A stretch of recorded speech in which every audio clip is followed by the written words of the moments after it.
I'm almost ready. I'm almost ready. Give me a couple seconds. Just setting up really quick. I'm almost ready. What's How up? you doing? How are you? I'm good. Good. Okay, I am. It's true. I am usually in the live just to be quiet and listen to what the others are saying and debating. Yep, you're welcome here anytime. Give me one sec.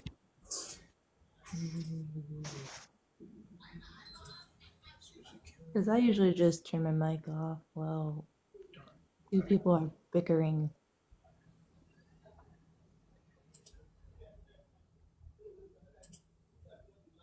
And if it goes too far, I step in. Okay, I am good on my end. Hammy, okay, yeah, for sure, Hammy. Take your time. Absolutely. You are totally good. I'm still kind of setting my stuff up. Yo. Hi. Hi.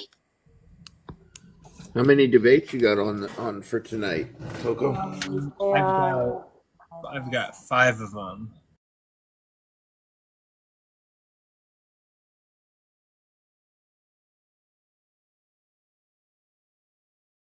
Gonna be a Pieces and long night. Russell's is going to be a different event.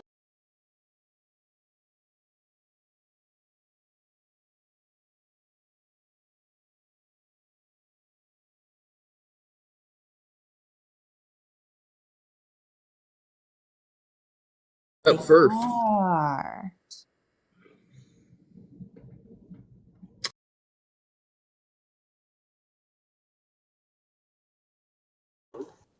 It's supposed to start at 6.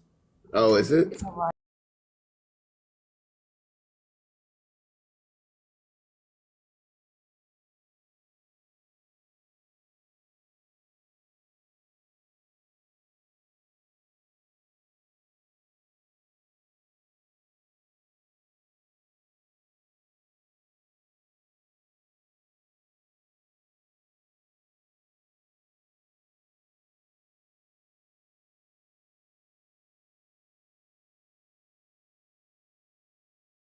That should okay. be J Rob and AR, I believe. Okay. I could be wrong though. When Should be Coco comes good. back, he can confirm. Should be a good one. No, the first debate is going to be My bad. it's going to be Kunta versus Hammy on whether the MAGA movement is fascist or fascistic. Fascistic. Yep. So waiting on them. But here, let me send them an invite. Everyone send an invite to follow me. Alright. I got him now. It's follow me and who? Hammy? Follow me and Hammy, but he was in the comments. Yeah, I know Hammy's here. He just posted in Discord, so I think he's just sharing it out. Yeah. So let me see. And for what it's worth, because I know you're nervous, Coco, you look great. It sounds fun. Oh yeah. There's a reason I'm dressed like this. Oh, now it's choppy. I ordered a Chewbacca Okay. mask, but it didn't come in the mail, so I have to dress up as a different Star Wars character. So I'm dressed up as Finn from the newer Star Wars movies that include Rey, and The famous lightsaber. yeah, he had a blue lightsaber. So, happy May the 4th, everybody. Happy May the 4th. May the fourth be with you. 4th be with you. Dude, I love how you were just like twirling. The other day, you were just like twirling your lightsabers, and people were just like debating on your panel. Yeah. And also, you know, Hell Hello yeah, there, Dream. young controversial. I challenge you to a lightsaber duel. Ooh. hey Tidy, hey Tidy. But Dream of I'm the stormtrooper that. Oh, co-host. Hammy, you ready to go? Shit, this is dope. Are we starting? Not yet. Once we get Kunta, then we will start with opening statements. I sent it to him. You know what you gotta say? Dream of Dawn? yep. Booty. As for the topics we have today, Wait, not yet, not yet, not yet. Ask for the topic. I'm just trying to think of my voice for this. Oh, It's a little hard to see, so I'm pulling the mask a little in front of myself so I can peek the Okay, actual guys. sentences. Oh, there's Kunta. Yep. Let me wait. If I leave you guys up here, you have to be silent for the whole debate. Can you do that? Absolutely. Yes. Absolutely. Okay. So It might be Jeez. better for just because of how the algorithm works. I don't does having I'll people drop. up who don't talk mess stuff up. Mess Let me stuff get my up. charger real quick. Yeah, like we can like I don't mind dropping at all Yeah, Okay. I can drop this. because you've had a lot of followers like each debate night and you haven't had everybody up. So maybe we shouldn't mess that up.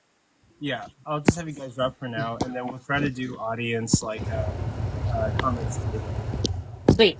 All right. Good luck, y'all. Good luck, Kunta and Hammy. Yeah, good luck, guys. Bet. Angel, let me drop you just for now. I'll bring you up later. It's crazy.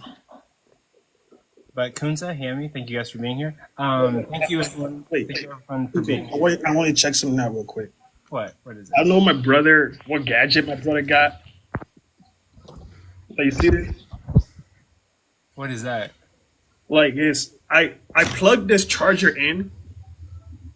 Yeah. There's this charger I plugged in. I thought it was a charger, but it's connected to like the monitor. I don't know. I just think it's cool. You see it? Yeah, it's pretty cool. Anyways, who is this Star Wars dude? Finn from the newer movies?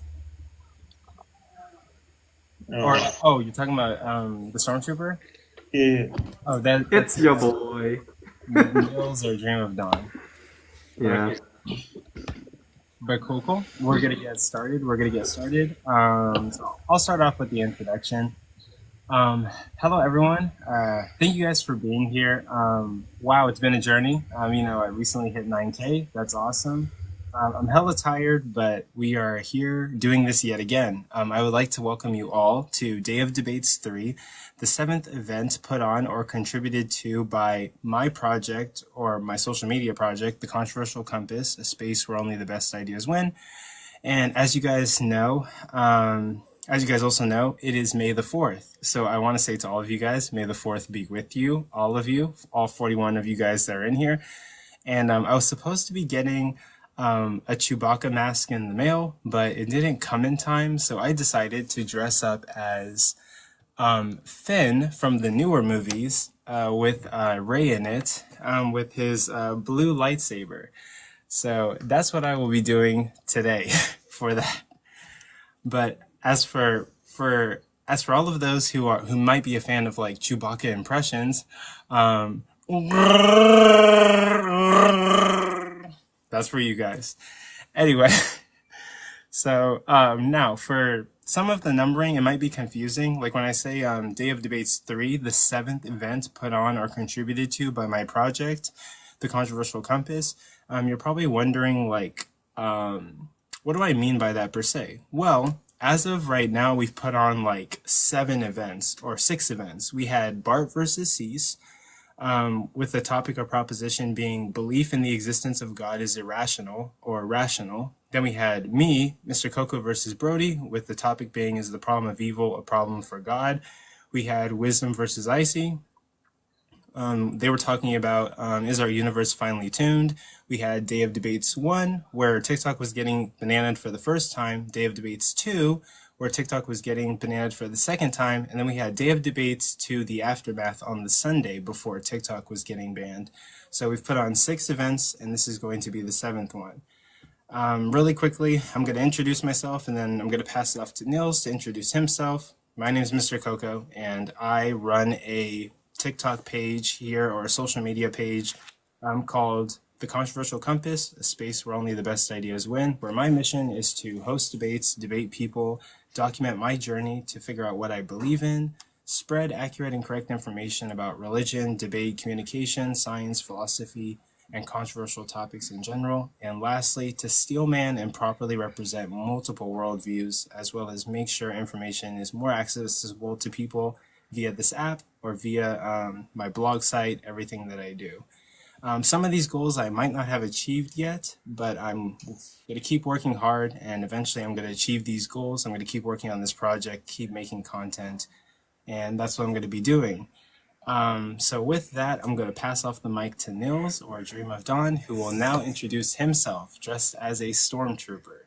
Go ahead, Dream. Not just any stormtrooper, the one that actually fought against Finn and did pretty well. If you remember the 7th movie? Not 7th. It's hard. There's too many now. Wait, it was 7. I can count. As for topics we have today, because you already know my cosplay right now, we have debates about many different topics. 1, does the Bible endorse slavery? 2, does the Christian God exist? 3, have biblical prophecies been fulfilled, or did Jesus fulfill any of the prophecies? 4, is the MAGA movement fascist or fascistic? We have a lot of debates lined up for this event and 2 other events that Coco will be hosting, as well as I, that are coming soon. Keep in mind there will be no judges for the upcoming debates that I'm hosting, and there won't be any declared winners via judge vote. Later in the live, I will announce where I am putting up a poll where the audience can vote on and who they thought they won. An audience will be able to decide a winner for themselves. I also urge the audience to set aside, to the best of your abilities, your proclivities and personal dispositions on the issue or related issues to make your best judgment. Vote for who you think won the debate, not who you side with more. And remember to not harass the debaters after the debate is finished. We don't like that here. Be nice. They're humans. And we have to and they took their time out of their day for your entertainment. So please, regardless of whether you agree or disagree with the views expressed, let's be careful and respectful. Absolutely. Respectful is probably better. Absolutely. Let's respect the debaters. Let's not take any of it personally. Also, last thing, and really quick reminder, feel free to give gifts to any of the contestants, the debaters, or me, the host, or my co-host, Dream of Dawn. We have all taken time out of our day to do this for your enjoyment and entertainment, but it is also okay if you can't give any gifts. That's totally fine. We just appreciate you guys for showing up today. Gifts simply do aid in helping everyone involved with this debate. All the contestants do this for a living and run their channels. All gifts are appreciated, but your presence is what is more appreciated than gifts. We just are grateful that you guys are here. We can't run our channels without your support. Regardless, with no further delay, we're going to start the debate with Follow Me, or Kunta or Love versus Hammy on whether the MAGA movement is fascist or fascistic. The person with the affirmation is going to start, so I think that's Hammy. You're going to get a 7-minute opener. Along with Kunta, you're going to have 2 rounds of 5-minute cross-examinations and then 3-minute closers. So, Hammy, whenever you're ready to start, we can start your 7-minute opener. Well, hello there. Wait 1 second. I'm the opener. I'm the affirmative, right? No, I'm the affirmative. Wait, Wow, doesn't make sense. How does that? I'm Do the you one think that the MAGA movement is fascistic? I don't think it's fascist, so that's why I'm affirmative. No, so if you don't think it is, that means you're not the affirmative. I am the affirmative, because I do think it is. Yeah. Yeah, the idea is that we're affirming whether it's fascist or not. I just literally checked this. It doesn't matter. It doesn't matter. Because I looked this up, and it was according to the way that it's ran, it was showing that I was. So never mind. It's all good. It's all good, bro. Yeah, Hammy's affirming. I guess Google was wrong then. Yeah, Hammy's affirming that the MAGA movement is fascist, and Follow Me, you're saying that it's not fascist. So he would be the affirmative, you'd be the negation. Yeah, I guess Google was wrong. Never mind. Yeah, because if this was a yes or no question, I would say yes. You would say no. Yeah. All right, say let's go. Let's get this. All right. Okay, so Hammy, All right. I'll start the timer when you say your first word. All right. Well, I'm going to start off by keeping in theme with the May the 4th and say, Anakin, I have the high ground. And now, hello, my name is Hammy.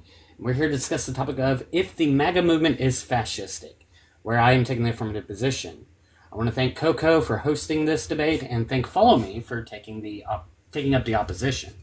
Before we get to the topic itself, we have to define what fascism is.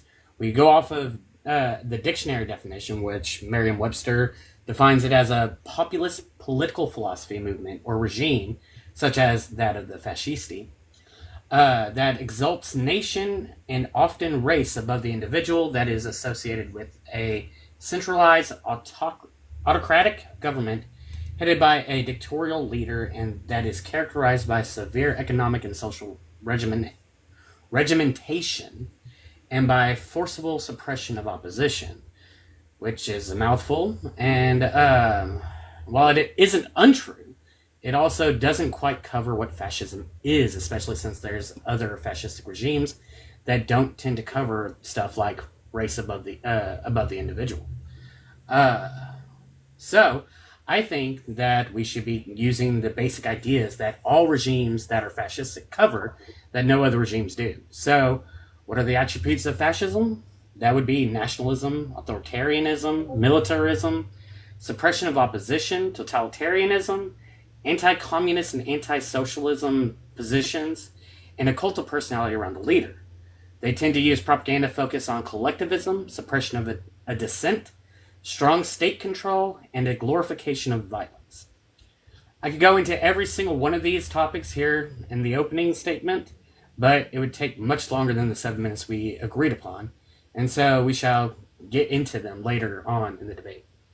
Now, it is easy to point to any of these attributes and characteristics and say, well, I have seen other presidents of the United States do exactly one of these. Does that mean that that president or that group is fascistic? And this seems like a good question, but it actually isn't. You can't just use one of these to be fascistic, or even just a combination of a couple of them. If you do, it's still problematic of a regime to use one or a combination of a couple of them, but in and of itself isn't fascistic. You need to have all of these together to be fascist.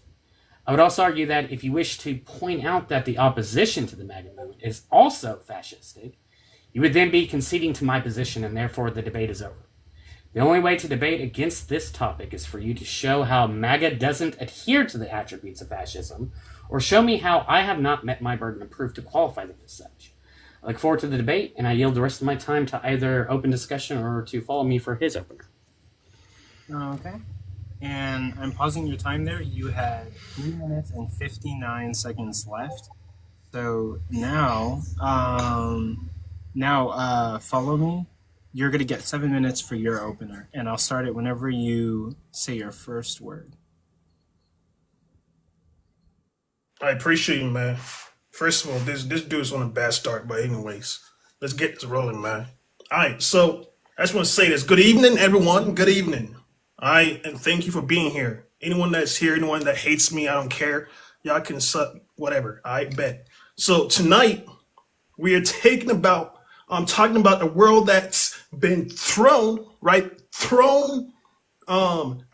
a lot lately. Okay. Fascism, right? And not just thrown around, but also weaponized. All right, got this? The accusation that the MAG movement is fascist has become a popular talking point.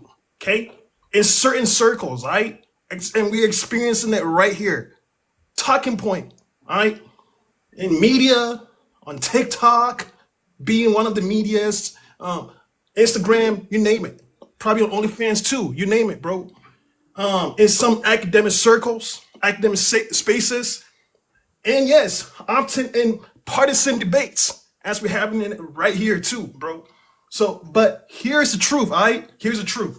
Calling something fascist doesn't make it fascist, bro. It doesn't make no sense. So I don't know what y'all talking about. Don't hear me. I don't know what you're talking about, bro. It's not an argument. It doesn't make no sense. It's a label, all right?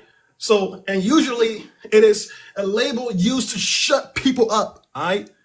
Not open a conversation. I'm sensing, I can literally sense, or use my spider senses, all I'm wearing this helmet, I can sense the spider senses that this dude is not going to be an open conversation.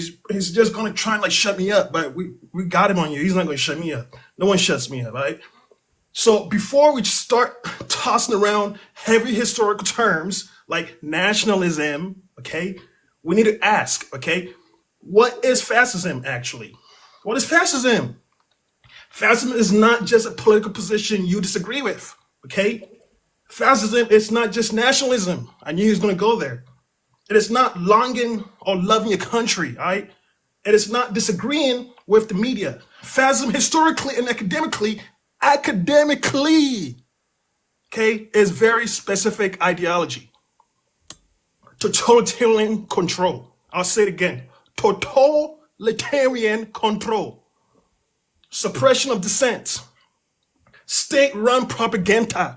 State-run propaganda. I have an accent, but it's all good. The ensure or erasure of democratic institutions. And often, though not always an element of racial or ethnic superiority, it is Mussolini, okay? It is Hitler. It is military rule. It is the destruction of free speech. Y'all coming out here in America, y'all living good, like Tesla's here. Come on, man. Like, grow up. Trying to make the MAG movement seem like it's some sort of Hitler.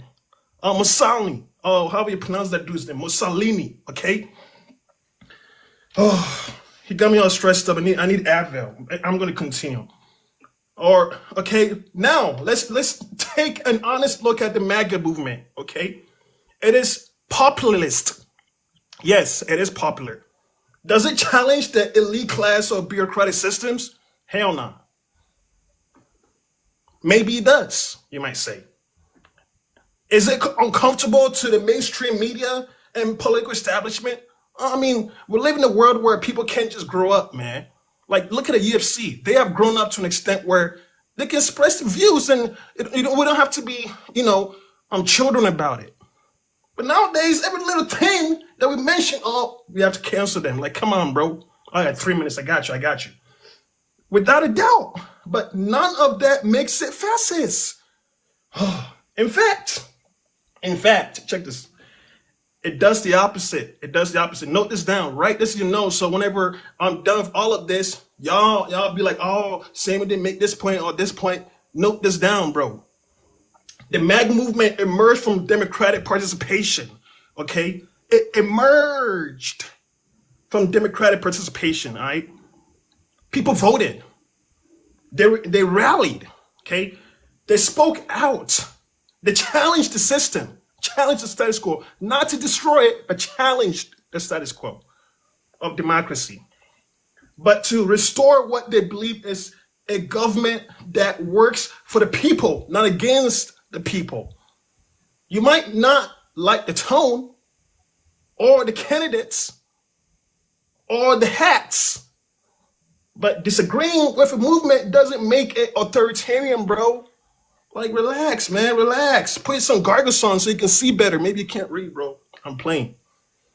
And here is the part I want my atheists or Democratic friends or any Republican who disagrees with me or anyone skeptical to hear my clarity. Okay, we can debate ideas. We can debate policies.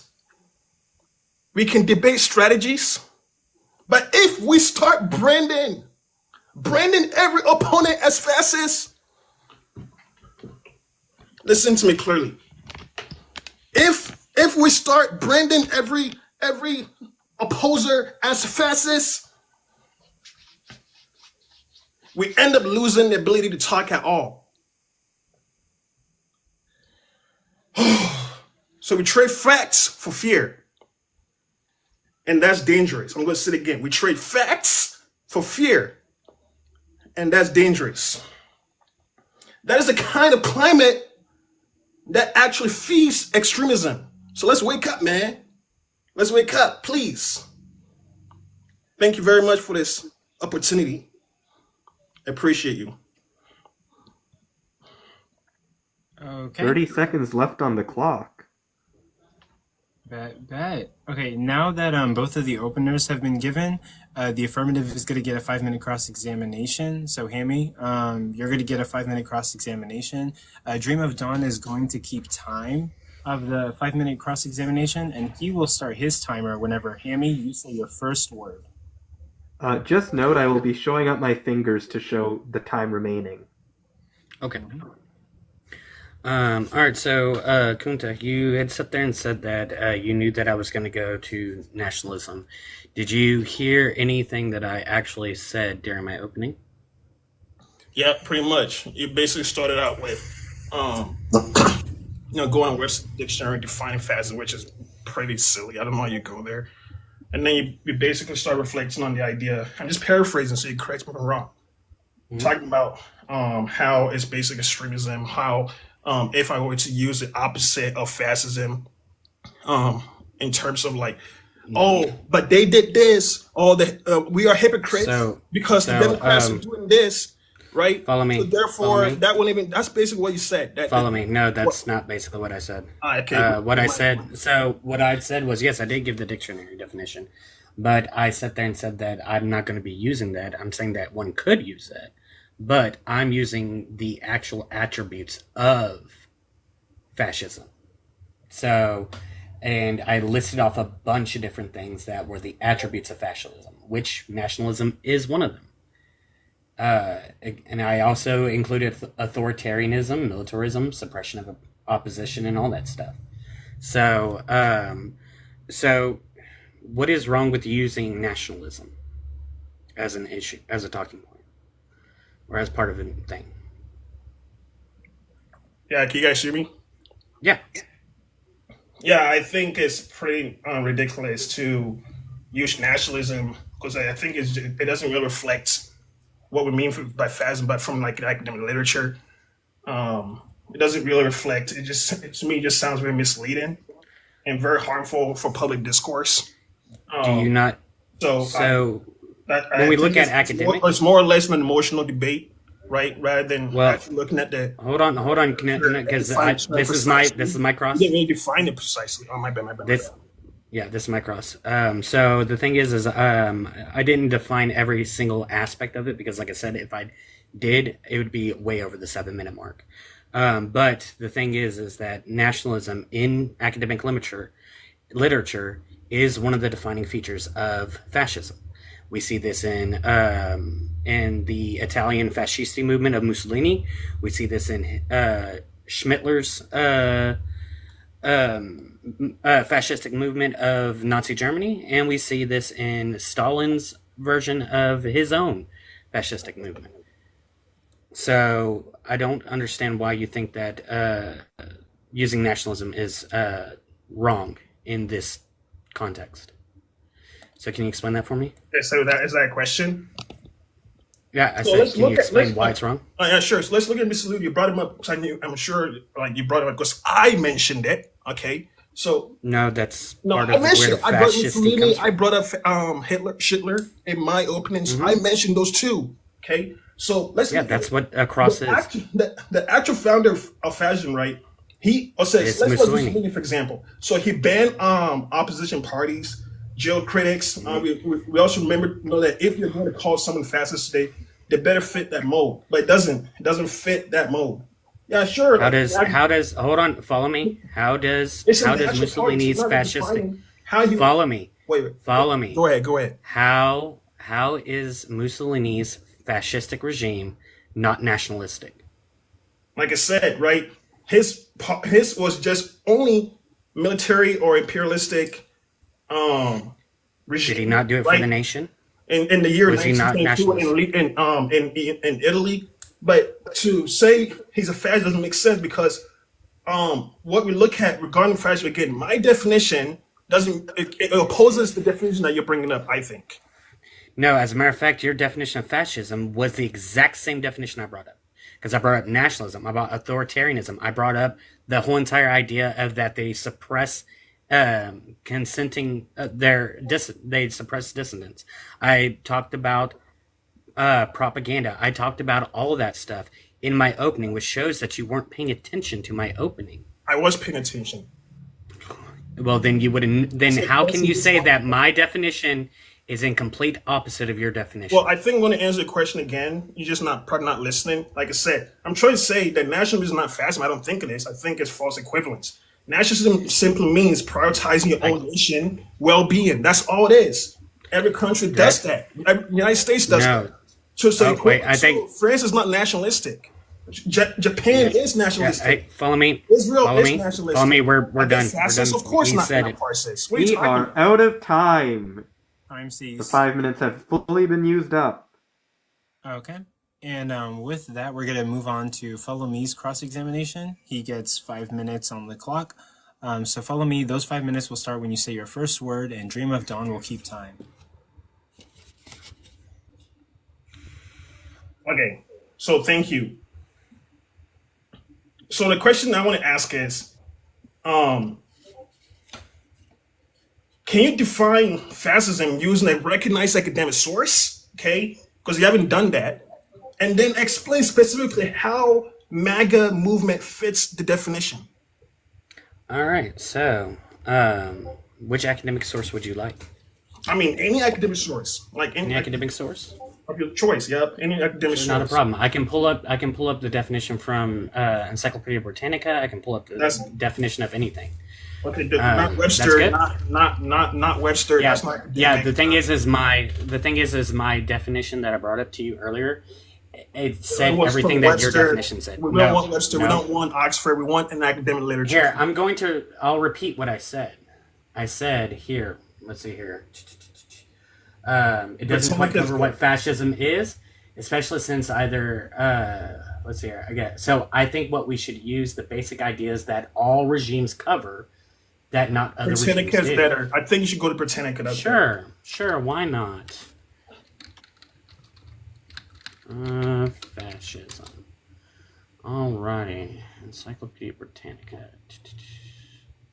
Here we go.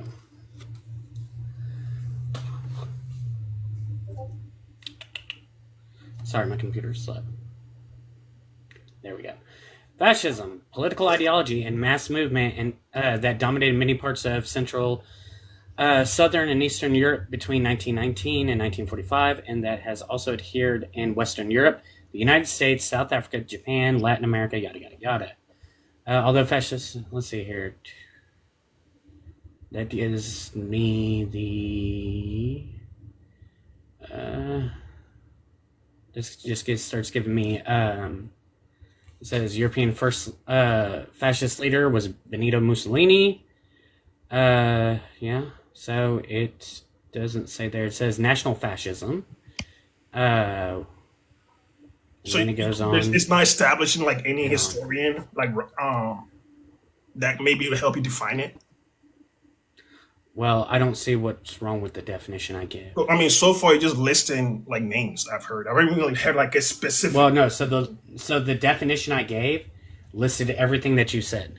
Okay, so what your is open. so what is the definition? Precise definition, please. The precise definition I gave was the list of the characteristics of Okay, and that is what list. all regimes are. I don't want list of characters. I want precise definition.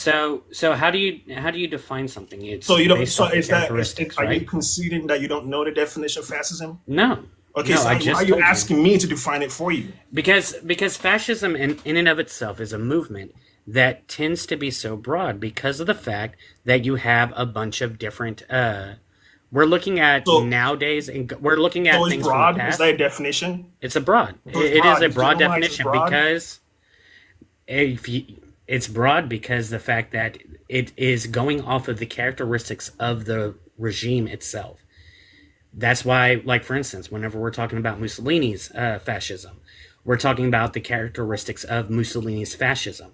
When we're talking about Hitler's fascism, So we're far talking you- about the characteristics. So far, you're just mentioning characteristics. You're mentioning names. Because this is what You're academics providing talks it. So about. here's the funny thing, right? This guy's telling me that I was not listening, right? I tried to paraphrase exactly Yes. what he was saying, but he was like, "Oh, you're And you not paying didn't. attention." I'm asking him to find a simple definition to refute my point. And I told you As why. an African American Because who doesn't even this is not even my own point, follow me. right? Like he Follow can't me. provide a Follow me. definition. He can't. So please, again, Follow me.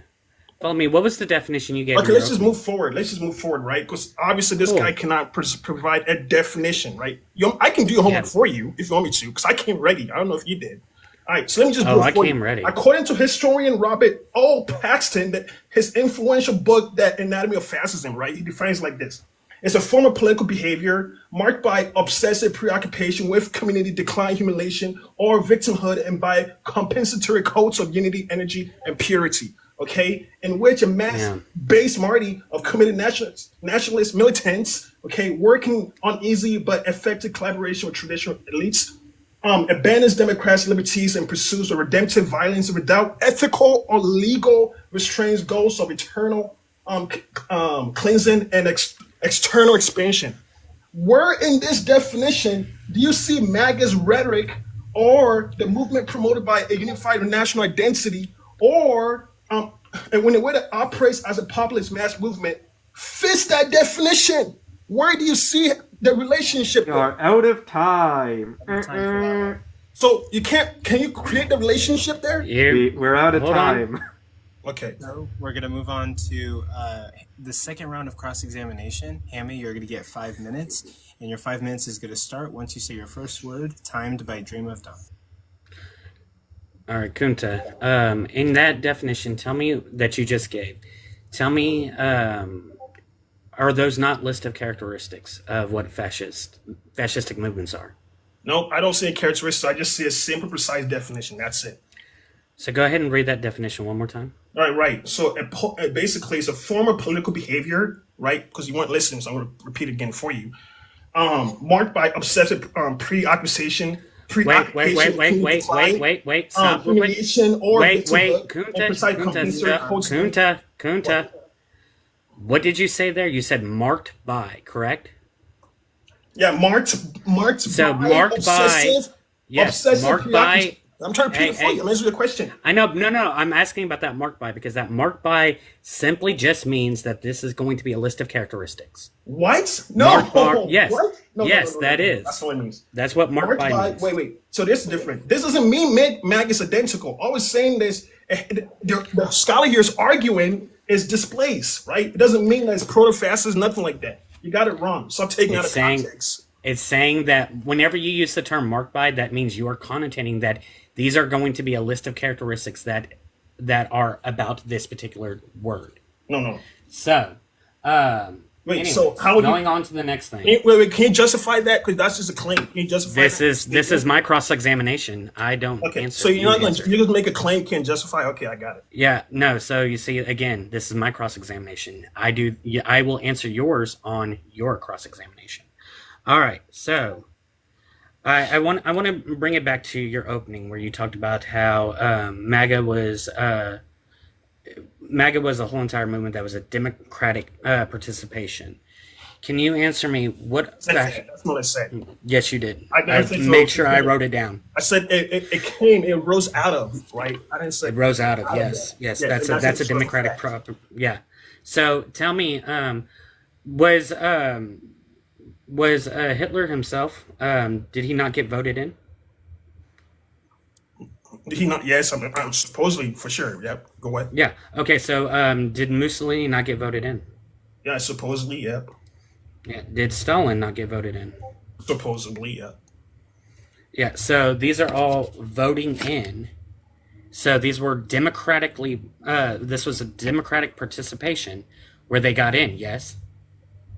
Yeah, they got it. Yep. So then and we can all recognize that Mussolini, Hitler, and Stalin were all fascistic regimes, correct?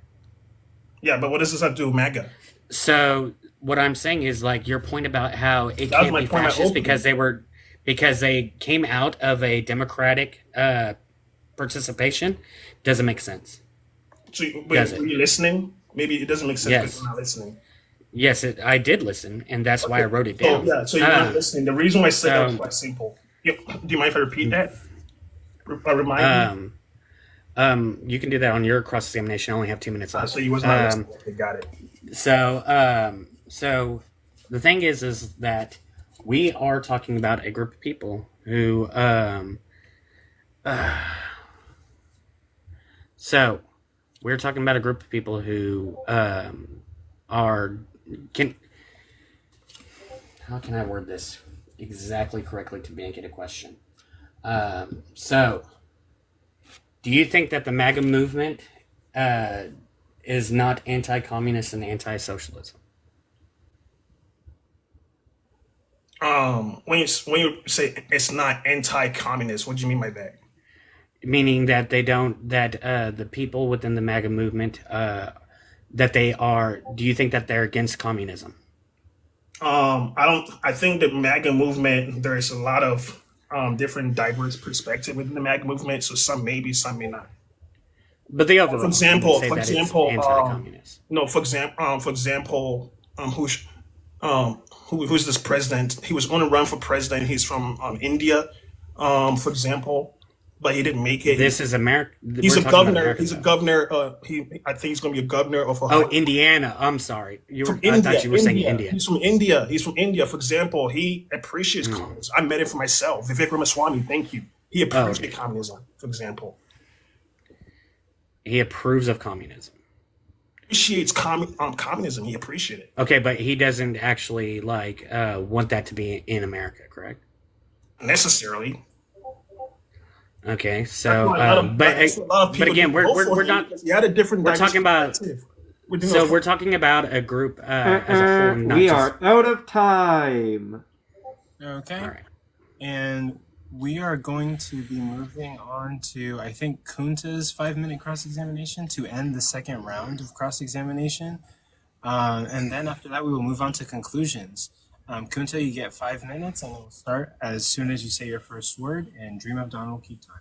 Yeah, I honestly don't even know why you brought that place where he was going with that. But anyways, my next question I want to ask is that, is it possible you are mistaking populism, right? Populism or nationalism for fascism without considering their distinct definitions? No. Do you know what I mean when I say populism? That is controlled by the populace, right? Okay. Or that it's an popular opinion type of deal, right? Yeah, populism by, like, for example, is it possible that you that it puts you it may put you within some sort of like recognizing the strategy that appeals to the common people, like you said? Fascism, this is how I define it, the three terms, okay? And I'm going to ask my next question. Populism would be a political strategy, basically. Common people against the elite. And then nationalism, how I would define it, is sovereignty, interest for one's nations. We all do it. We all have it. Fascism is suppressed dissent, elevates the state. So my question again, how, if you say no, how is populism or nationalism not creating a distinct between that and fascism, please? Where's the symmetry breaker here? Well, I disagree with your terminology for nationalism. I tend to go off again, of, where's the symmetry breaker between populism, nationalism, and fascism? Because again, I've created fascism often involves violence, militarism, and cult of personality, right? So nationalism, populism, sometimes excessive, but not inherently authoritarian. If that was the case, I don't think MAGA will even survive in America. And all the populism, like I said before. So where is the symmetry breaker here? Can you create a symmetry breaker, please? What do you mean by symmetry breaker? A distinction between fascism, nationalism, and populism. Okay, so the distinction between the three is that nationalism is not necessarily in and of itself. It has overlaps within fascism, but it doesn't necessarily qualify as fascism because of the fact that nationalism tends to be about it can cover a wide range of things. It doesn't necessarily just mean government. That's why we have stuff like Christian nationalism. Got it. So would you agree with me that, like, nationalism and populism, while they can be intense, they are not inherently authoritarian? Is that what you're saying? I think that nationalism does have some authoritarianism in it. So they have some, but not inherently authoritarian? Inherently, I don't think I would argue that at all. No. So are they sometimes not authoritarian? Yeah. Okay. So not inherently, but sometimes not. Okay.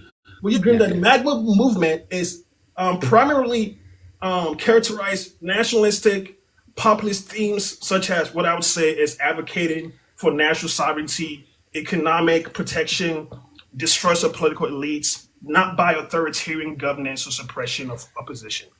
Well, they are actually, when we're talking about the MAGA movement, they have been suppressing opposition. So can you provide like an example of how they have been suppressing Sure. within the sense of militarism, within the sense of Why extreme would it need to be in violence? this? Why would it need to be in the sense of Because that's what military fascism violence? is. Fascism is defined necessarily. as an authoritarian system. So now you're creating your own No, subjective so framework of do you know what fascism. militarism Wait, is? are you Do are you- you now redefining fascism? No, It's because according to militarism academic literature. militarism is talking about wartime. No. They tend to Fascism, have a fascism, according to all the literature I'm looking up here, is defined as authoritarian system, okay, that's centralized power. We live in a country that does not have centralized power. That is wrong. Suppress and they're trying to. elevates this. Oh, so they're trying. So you don't you're not even sure. Did you not? Did you not? Wait, did wait, you so not? wait. Hold on. It's my turn. It's my turn. Yep, you're so, right. like you said, they're trying to get there. So you're not even sure if they're there yet, correct? They are trying to, but Oh, so they're not there, They're not there correct? I rest my case. I rest my So- case. This guy's cooked, bro. This guy's cooked. do you know what fascistic means? No, you're just contradicting yourself because you came up here. No. Kunta, wait. Kunta, It's hold my on. turn. Stop. It's my question. It's my question. My turn. You came up here with all buffed up talking about, Mm-hmm. oh, I know that they're fascists, but now you contradict talking about they're trying. They're not there, but they're trying. It's either they're trying or they are. You gotta pick one, bro. Okay. gotta pick one. Would you like to rephrase that as a question? Bro, you said that you're trying, so they're not there. Would you like to rephrase that You as a said they're question? trying, so not there. So to me, I think I rest my case by saying that labeling MAGA we movement are as out of fascist mistakes time. is populist and Sorry, nationalist in Kunta, nature. but we I are caught out him. of time. I caught his ass. No, you didn't. Okay, so with that, we're going to move on to the final statements. The affirmative is going to get 3 minutes on the clock to make his final statement. And the time will start once you say your first sentence, and Dream of Dawn will keep talking. Who's going first, me or him? It would be you, Hammy. Okay, me? All right, not a problem. Yeah, so thing is we were talking about fascistic. Is this regime fascistic? Fascistic in and of itself means that it has the capabilities of being fascist. It means that it is not in and of itself fascist. It's that it's fascistic. That was what I agreed to debate. And the thing is that he thinks that I was quote unquote cooked because I didn't say that I didn't prove that it was fascist whenever I said that it was fascistic. I said that in my opening, and that's what fascistic means, is that it has the ability to be fascist. Now, as we didn't get around to actually doing the entire debate that was set up because time constraints, I will just say that that in the recent months, Trump has petitioned the government to have more power over federal spending, have more power over different things. His suppression of opposition comes in the form of trying to get the people who are opposing opposition to him out of federal government and put in the people who are loyal to him, not to the president, not to the office, not to the country, to him and him alone, including declining anybody who is applying to become a federal employee by, even if they have a picture with his opponent in it. We have the use of military in the form of ICE going into people's houses and deporting them without any due process. We have that happening quite often. We see the military using violence to take out people from the country. We see this quite often. Let's see here. We also, in the form of propaganda, we saw that during his actual run for presidency, with the fact that he owns Truth Social. He has Elon Musk, who has Twitter. He also has this very app bending the knee to him. We have a bunch of different things that the actual media not covering not covering a lot of different things about him, and so on and so forth. People are bending the knee. Facebook bent the knee. Everybody bent the knee. So there's other stuff, but I'm out of time. We are out of time, just like you said. Okay, and with that, follow me. You're going to get your 3-minute conclusion. It will start once you say your first word, and it will be timed by Dream of Dawn. Okay, so like I started, right, fascism is defined as a political ideology characterized by torture and control, suppression of dissent, the abolition of democratic institutions. I've just seen that. Extreme utilitarian. I don't think this guy has a position. He says it could be, is trying to, it seems like that's all the only phrases that we're hearing. He doesn't have a position. My justification is that we see police dominance, like later, really nationalism. You want to see fascism? You want to see fascism, bro? Go to Sudan. See fascism there, brother. You live in America. You have all this food and good food. You complain about fascism. Come on, brother. And then I also said the movement. It's a movement that's only meets most of all different criteria. The term fascism is not accurately applied to these groups, okay? That share only a few superficial traits, right? It can be analogous to how a person with one could, does not necessarily have the full or partial overlap with fascist traits. I mean, this is insufficient for classification. Okay, and also another point I want to make is the MAGA movement does not advocate for totalitarian control. We haven't seen that anywhere. It's not a one-state party system or the abolition of democratic elections. We haven't seen that anywhere. And it includes MAGA movements includes participation in democratic process like elections, rallies. There's judicial challenges. We're living in an economy that's a mixed economy, bro. I don't know what this guy is talking about. He's just making all these noise for no reason.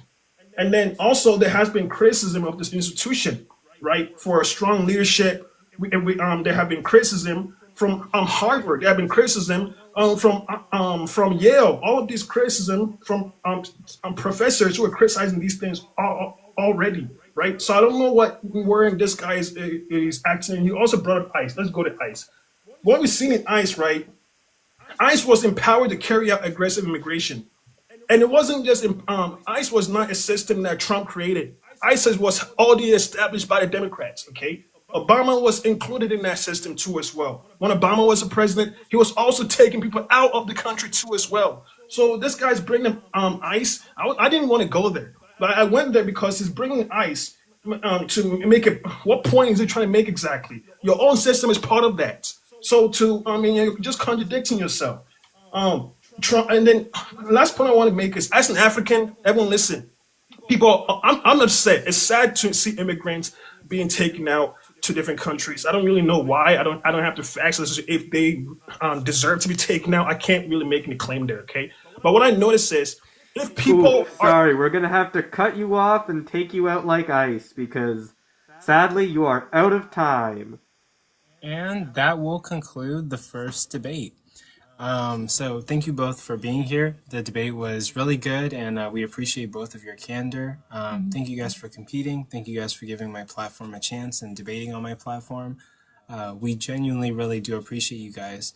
If you guys could stick around for as long as you can, we're gonna have a 20-minute in between debate time where people from the audience can come up, ask questions, make comments. After the 20 minutes is done, we're going to move on to the next debate. But if you have to go, you can go before the 20 minutes is over. But yes, 20 minutes starting now, Dream of Dawn. And I'm going to set up the poll so people can vote and say Whit wants to who they vote right thought. now. So, and one more thing. Hit the likes, everybody. Jesus Christ, smash your screens, okay? We need those likes. We're greedy. Okay, if you don't do it, the force will not be with us. Yeah, the fourth won't be with us. Exactly. And also, the next debate is going to be Jeff for Truth versus King Donald on have biblical prophecies been fulfilled, and did Jesus fulfill any prophecies? That's going to be happening at 7:20 to 8 o'clock p.m. So tune in for that. Starting the 20 minutes now. Yeah, there's no tariffs on tapping, guys. Tap the screen. I had two questions. Like they're short though, if y'all don't mind. Yeah. You go Follow first. me. You there? Follow me. Yes, I'm listening. Do you think that threatening the media is fascist? Right there.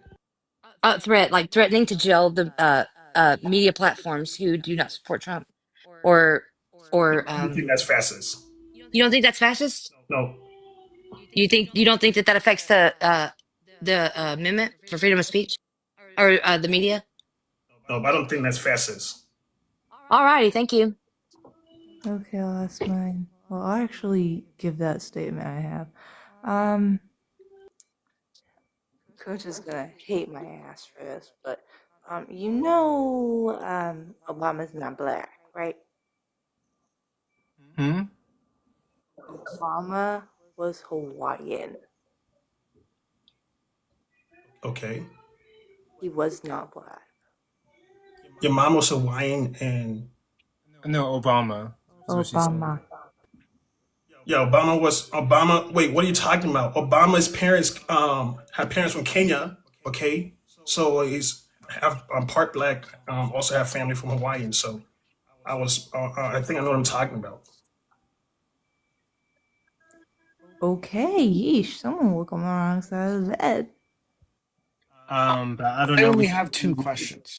We Oh, probably go can ahead. fact check on that, but go ahead, Rhaegar, and the poll is up, everybody. You can vote. There's a clipboard in your left corner, right there. You can vote and tell us who you think You won. blocked it with the fucking prompt, asshole. Oh, I did? Wait, hold on. Give me one Anyways, No, second. W let's saying go my name ahead. correctly. Appreciate that. W respectful host. Anyways, first things first. Why didn't any of Luke Skywalker's marriages last? He always followed Obi-Wan's advice. You divorced Luke. Anyways, my only question for Kunta and Hammy was, um, were there any arguments rendered through the entirety of the debate, or just like definitions of what fascism is? And if so, what the fuck is it? I'm still confused. All right, I'll answer first since Kunta had the last question, and then Kunta can follow me. I would say no. There was no arguments that got rendered during the debate because we got caught up. You're right. We did get caught up on the definition aspect.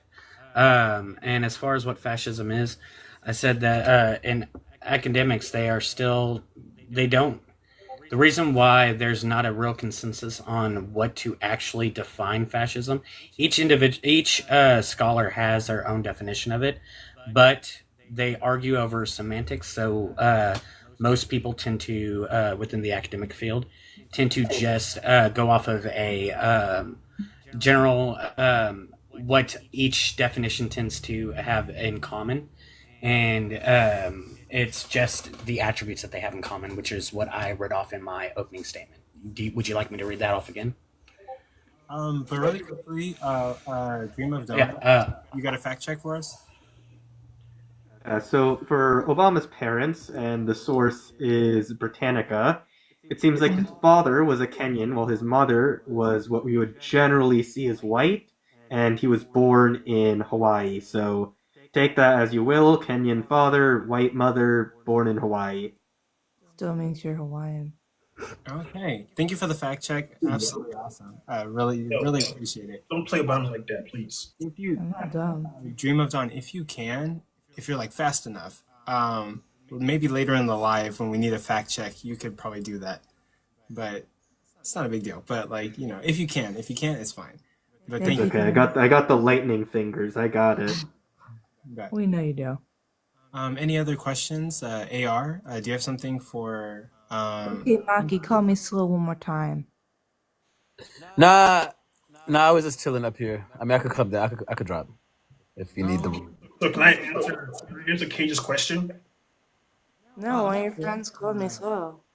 Rhaegar kind of like disappeared, But honestly, we've got like 20 more minutes because the introduction to the debate was kind of quick, and the debate did go pretty fast. So we can accept more audience questions or votes. Or Who's next? Yeah, I think it's fair, Coco. I think it's fair. It's respectful. I answer. Who's Just next? Follow Wait, me. who's I next? can follow me. I can repeat you the question I know what he that asked. not Rhaegar was. Oh, okay. You know what he asked. All right. Yeah. He was just basically wondering if we're providing kind of arguments or we just limited it to a bunch of definitions. Anyways, follow my server. And I would From say a page. I provided deductive logical arguments, right? I provided that as part of my questioning. And we did get caught up in the definition aspects of it, but I basically brought up a historical scholar, Robert Paxton, and what I see here, also Roger Griffin, Jason Stanley, Roberto Eco, all of them have this generalized agreement on what fascism is. I think you are creating your own subjective definition. I don't know where you're getting yours from, but anyways, thank you. Can I So I think I say had a one question. thing real quick? Seconds, guys. We're weak in the force here. Your mitochondrion count is low. We need more likes to increase our mitochondrion. God damn it, I can't say it. Mitochondria. if you can, everyone, I Midichlorians. really appreciate it if you tap the screen Ian's. and tap the screen for Your us. mitochondrion stream. Yeah. But Or House of the Force. Yes. who has the And next I'd question? like to add something real quick. Go ahead, Angel, and then Con, you can go after that. Yeah. Yeah, sure. Maki, stop calling me slow. That's just my voice. I just don't give a shit. Oh, that's it. Who is it in the comments that's saying that? I can actually ping him right now. But while that's happening, Con, if you got a question, go for it. Yeah, I kind of got thrown off by the fucking mitochondrions, midichlorians thing, but it was a question for both Hammy and for Kunta. How much time did you guys spend preparing your arguments? I'd like to hear from Hammy first and then Kunta afterwards. Just a rough estimation of hours. I spent.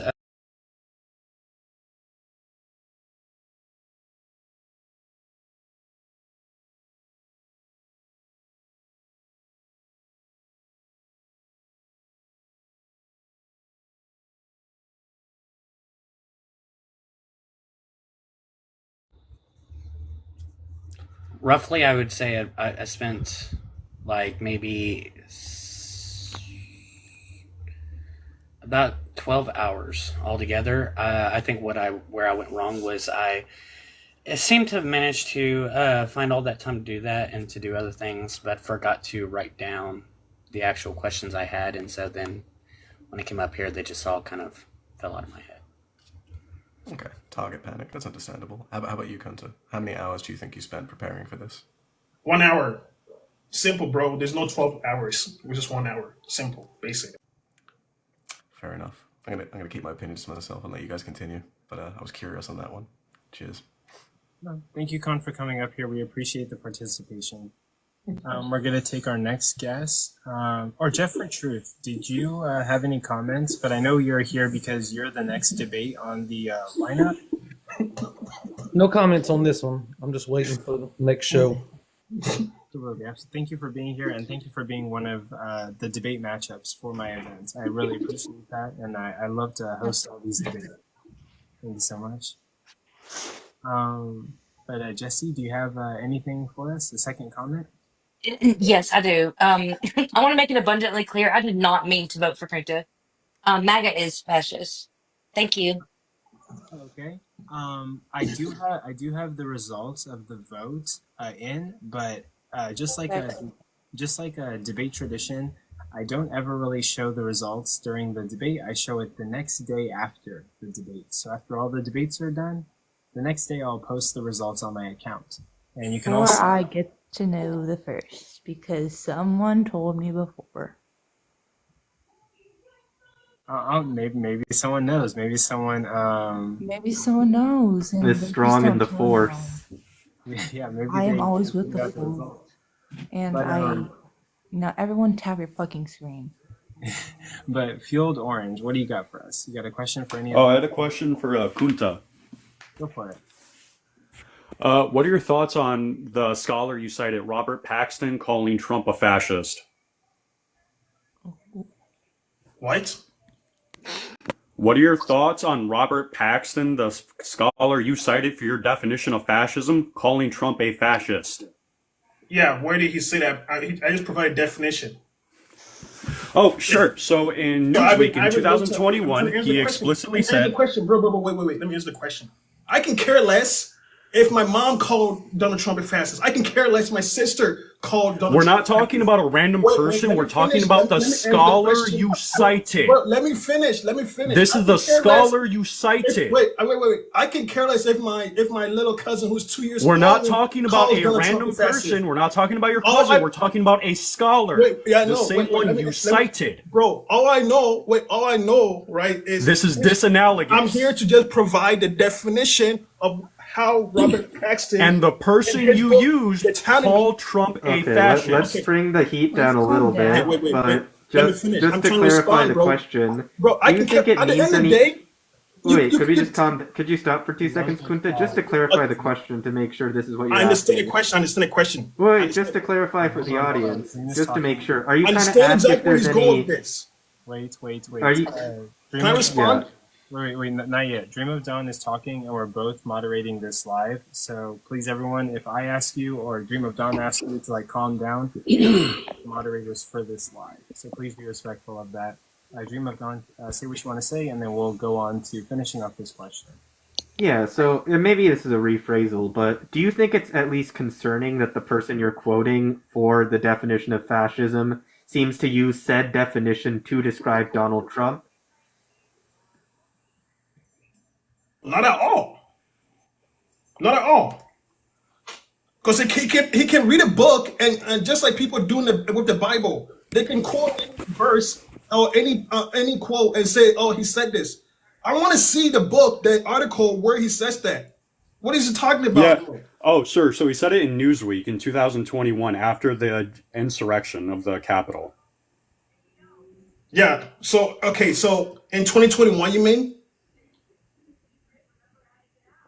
Because I'm looking at 2021 interview of the New Yorker. Paxton said, "For the first time in my life, I think it is not unreasonable to use the word fascist in regard to Donald Trump." So what are we talking about? I see a quote that in 2021 that he literally says this to use. It is not unreasonable to use the word fascist in Donald Trump.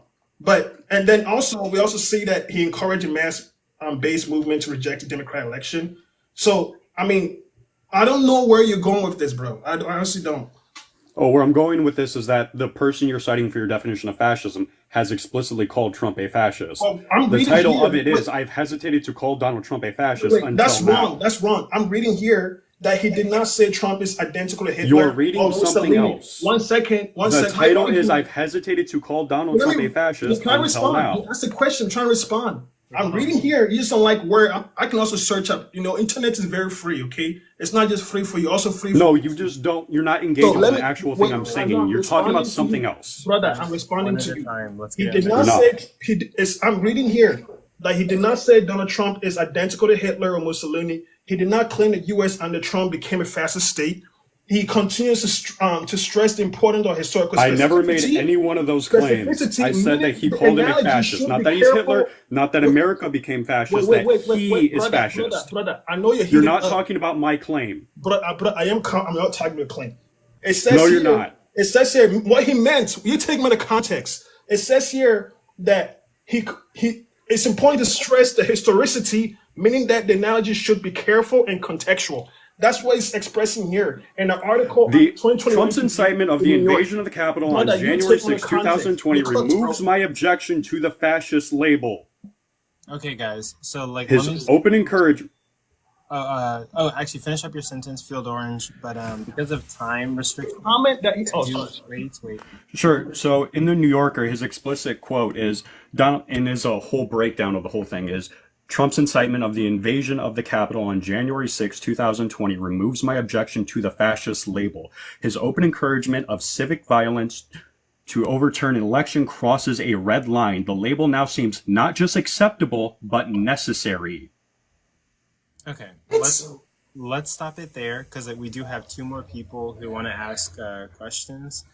I agree with Kunta's source. Yeah. So, A good. Would you like to say anything to either of the contestants? Yes, I have a question for Kunta and for Go for it. you mentioned ICE was processed by Obama, Trump, and the rest of the previous presidents. Is that correct? Is that what you said? It was the movement of ICE, right? You guys limiting it to the Republican system. I also said that we also have to be open that both parties were included in this system. That's all that I said. So what do you think the main difference between the implementation of ISIS? The main difference between the implementation of ICE. You can educate me on that because I'm not sure. It's called due process. Do you understand that? Could go on. Due process. Have you heard of a due process? Yes, I have. But how would you rephrase it? Because other people see it differently. Due process is follow the laws that are being implemented. Sure. That's the difference between Obama and other president and Trump. Trump did not follow due process. Wait. So what are you talking about? So under Fifth Amendment, right? Obviously, we see that it appears to against the federal government. So can you provide me any information in which Trump was going against the Fifth Amendment and 14th Amendment? When you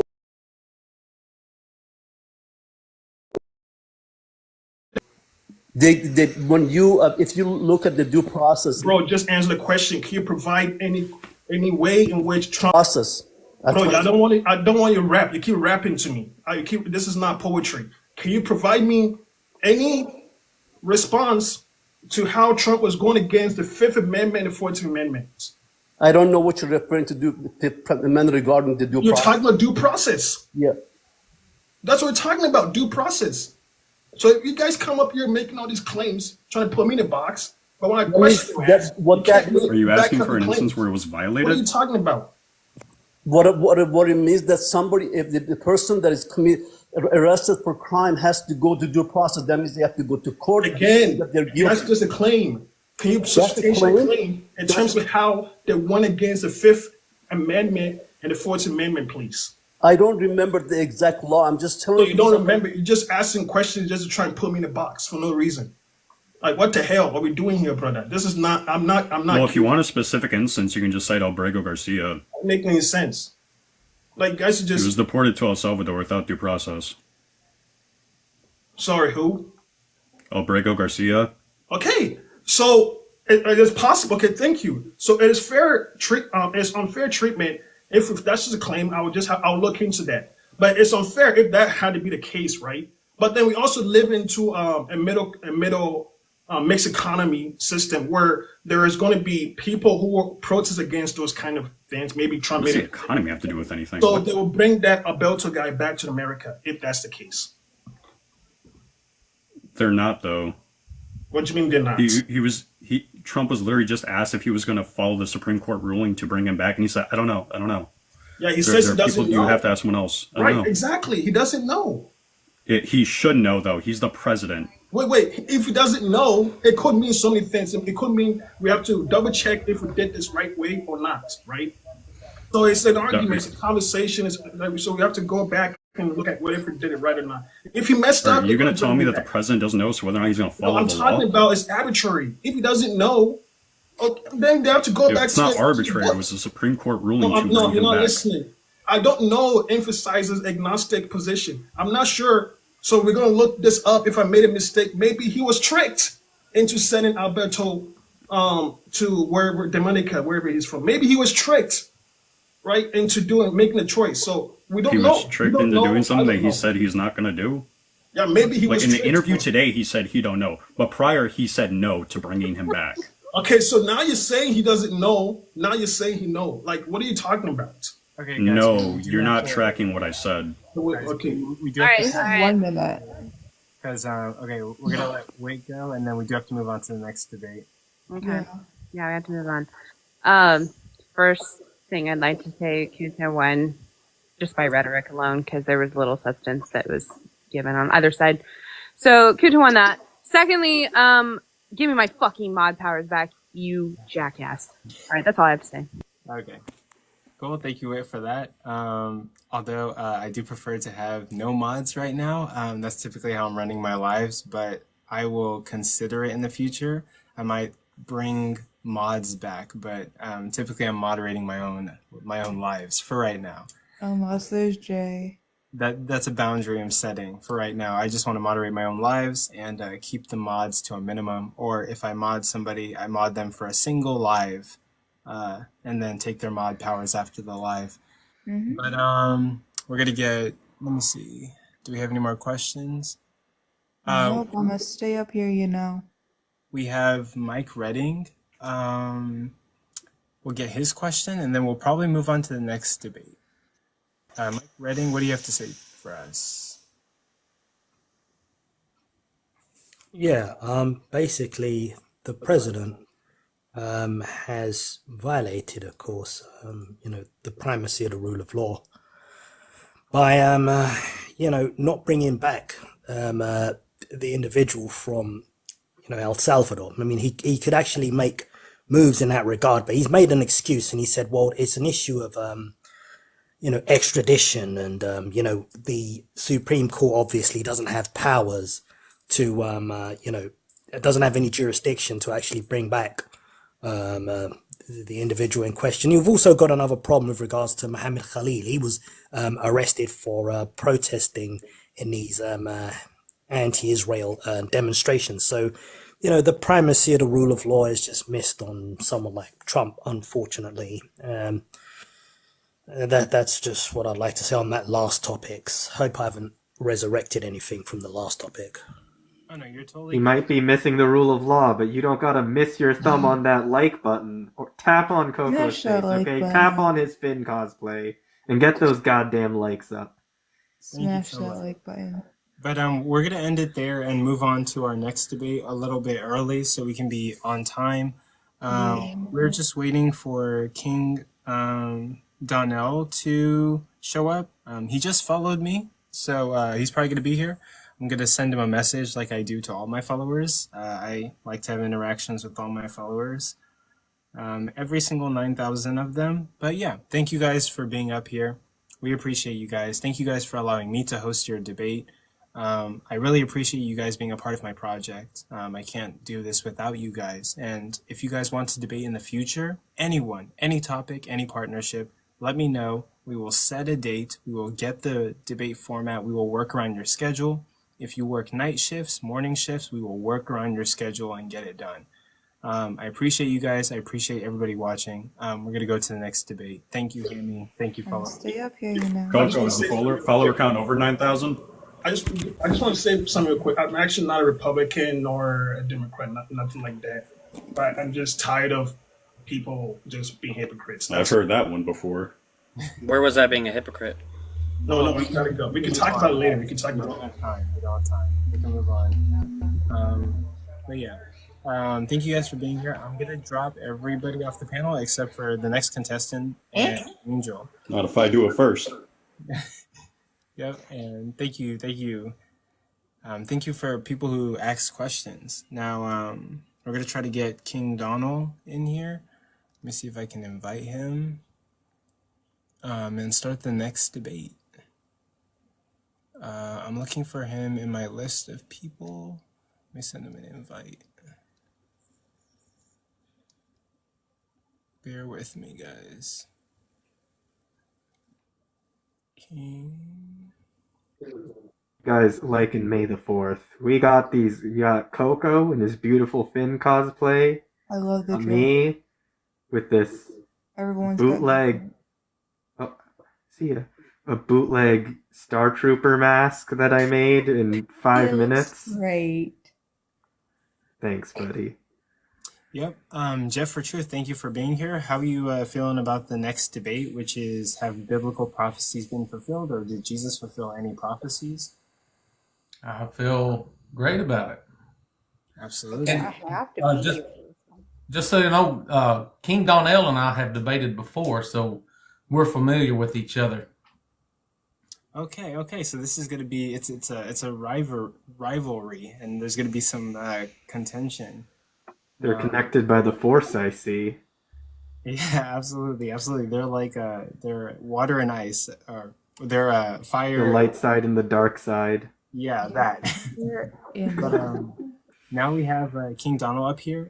Thank you for coming, King Donald. It's an honor to host this debate with you and Jeff for Truth. The topic is going to be, have biblical prophecies been fulfilled, or did Jesus fulfill any prophecies? King Donald, you think yes, so you're the affirmative. Hey, that wasn't the debate topic, brother. What do you mean? Be the virgin birth in Isaiah 53. Oh no, those were the prophecies that you guys agreed on. But the overall debate topic was, have biblical prophecies been fulfilled? But you guys agreed to 3 prophecies. Yeah, we can hone in on those, but the overall topic is, did Jesus fulfill prophecy? And then we can't talk about everything in a short amount of time, but we can focus on those 2 if that's what you want. Yeah. Are you still okay with that, King Donald? I'm pretty sure that's what we said in the back chat when we was talking. I read it again today. I'm pretty sure that's what we agreed upon. Yeah, you guys agreed to stick to those 3 prophecies, but the overall topic was going to be, have any prophecies been fulfilled, or did Jesus fulfill any prophecies? But if that's okay, we can move on to, you're gonna start your opening statement, which is gonna be 7 minutes. You don't have to use all of it, and then Jeff will do his, then cross examinations, then conclusions, and whenever you're ready, we can start your opening statement.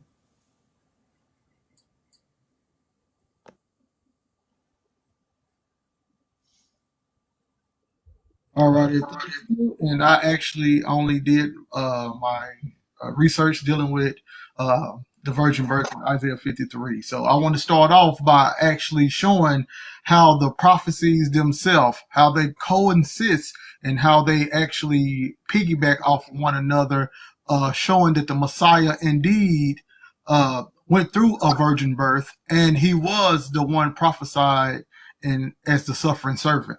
So once we go to Genesis 3:16, it states, and I will put enmity between thee and the woman, and between thy seed and her seed. He shall watch against thy head, and thou shalt watch against his heel. So according to Moses, the first introduction is the her seed. Okay, so now it's excluding the man here. Genesis 3:16 excluded the man. It went straight to the woman and said her seed. So once I go to Isaiah 7:14, which is another prophet that came after Moses, this is how Isaiah 7:14 piggyback off of that same subject. Isaiah 7:14. Therefore, the Lord himself shall give you a sign. Behold, a virgin shall conceive in the womb, and shall bring forth a son, and thou shalt call his name Emmanuel. So you can see once again Isaiah sticking to the woman and her seed once again, leaving out the man. So once we get to Matthew 1:18, it states this. Now the birth of Jesus Christ took place in this way, when his mother Mary had been betrothed to Joseph. Before they came together, she was found to be with child from the Holy Spirit. She will bear a son. This is Matthew 1:21-23. She will bear a son, and you shall call his name Jesus, for he will save his people from their sins. All this took place to fulfill what the Lord has spoken by the prophet. Behold, the virgin shall conceive and bear a son, and they shall call his name Emmanuel, which means God with us. So you see, once again, dealing with Mary.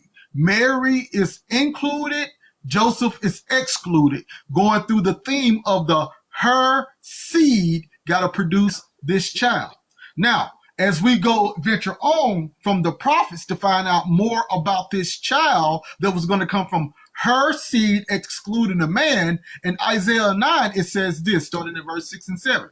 For to us a child is born, to us a son is given, and the government will be on his shoulders. His name will be called Wonderful, Counselor, Mighty God, Everlasting Father, the Prince of Peace. Of the increase of his government and of peace, there shall be no end on David's throne and on his kingdom to establish it, to uphold it with justice and with righteousness from that time on, even forever. The zeal of Yahweh of armies will perform this, according to the Dead Sea Scroll.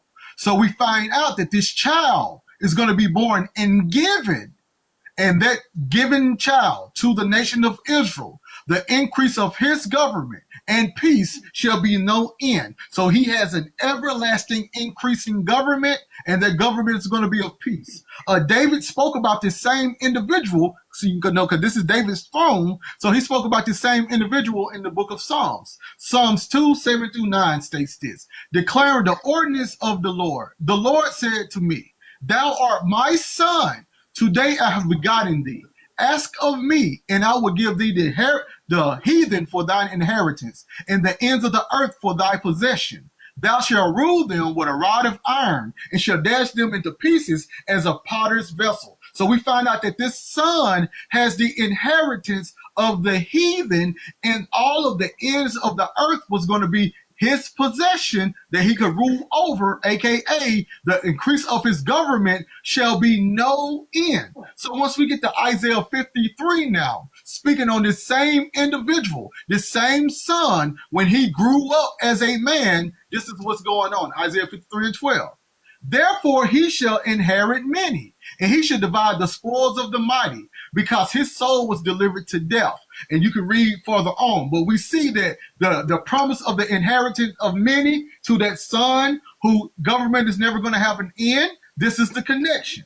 So now, once we go to Psalms 22, speaking about how this individual was going to get this government, and which increases, Psalms 22:7. And they, all that saw me, mocked me. They spoke with their lips. They shook their head. He hoped in the Lord. Let him deliver him. Verse 16. For many dogs have compassed me. The assembly of the wicked doers beset me. They pierced my hands and my feet. According to Isaiah 53:8, in his humiliation, his judgment was taken away. Who shall declare his generation? For his life is taken away from the earth because of the iniquities of my people. He was led to death. Now Daniel speaks on this same person who went through this humiliation, whose judgment was taken away. Daniel 9:26. And after 62 weeks, the anointed one, we know the anointed one means Christ, Messiah. The anointed one shall be destroyed, and there is no judgment in him. See, Isaiah 53 said, who's going to declare his generation? And he said that individual was going to go through the humiliation, and his judgment was going to be taken away. And Daniel piggybacks on that, talking about how the anointed one was destroyed and there was no judgment in him, aka it was taken away. So as I finish up, Matthew 27:30, dealing with the Messiah, and they spit on him.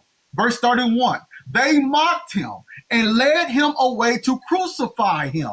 Verse 43, he trusts in God. Let God deliver him. Verse 50, and Jesus cried out again with a loud voice and yielded up his spirit. But we find out after the humiliation, after the death, that son who becomes a man would gain the authority. He would gain the possession of the nations. So after Christ died and resurrected, he made this statement in Matthew 28:18. And Jesus came and said to them, all authority in heaven and on earth has been given to me. All of it goes back, all of it piggybacks off of one another. It all makes sense. Thank you. Thank you. And I guess you're ceding the rest of your time. How much time was left, Dream of Dawn? 5 seconds, so he did that perfectly. That was a really good opener. And now we're going to hear Jeff for Truth's opener. You get 7 minutes, and the time starts as soon as you say your first word, and Dream of Dawn will keep time.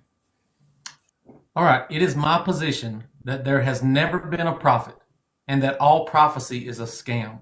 In this debate, I will demonstrate how people have deceived others with an ancient art of deception that we call prophecy. No one has ever accurately predicted the future through divine revelation. There are two main methods people use to deceive others into believing in prophecy.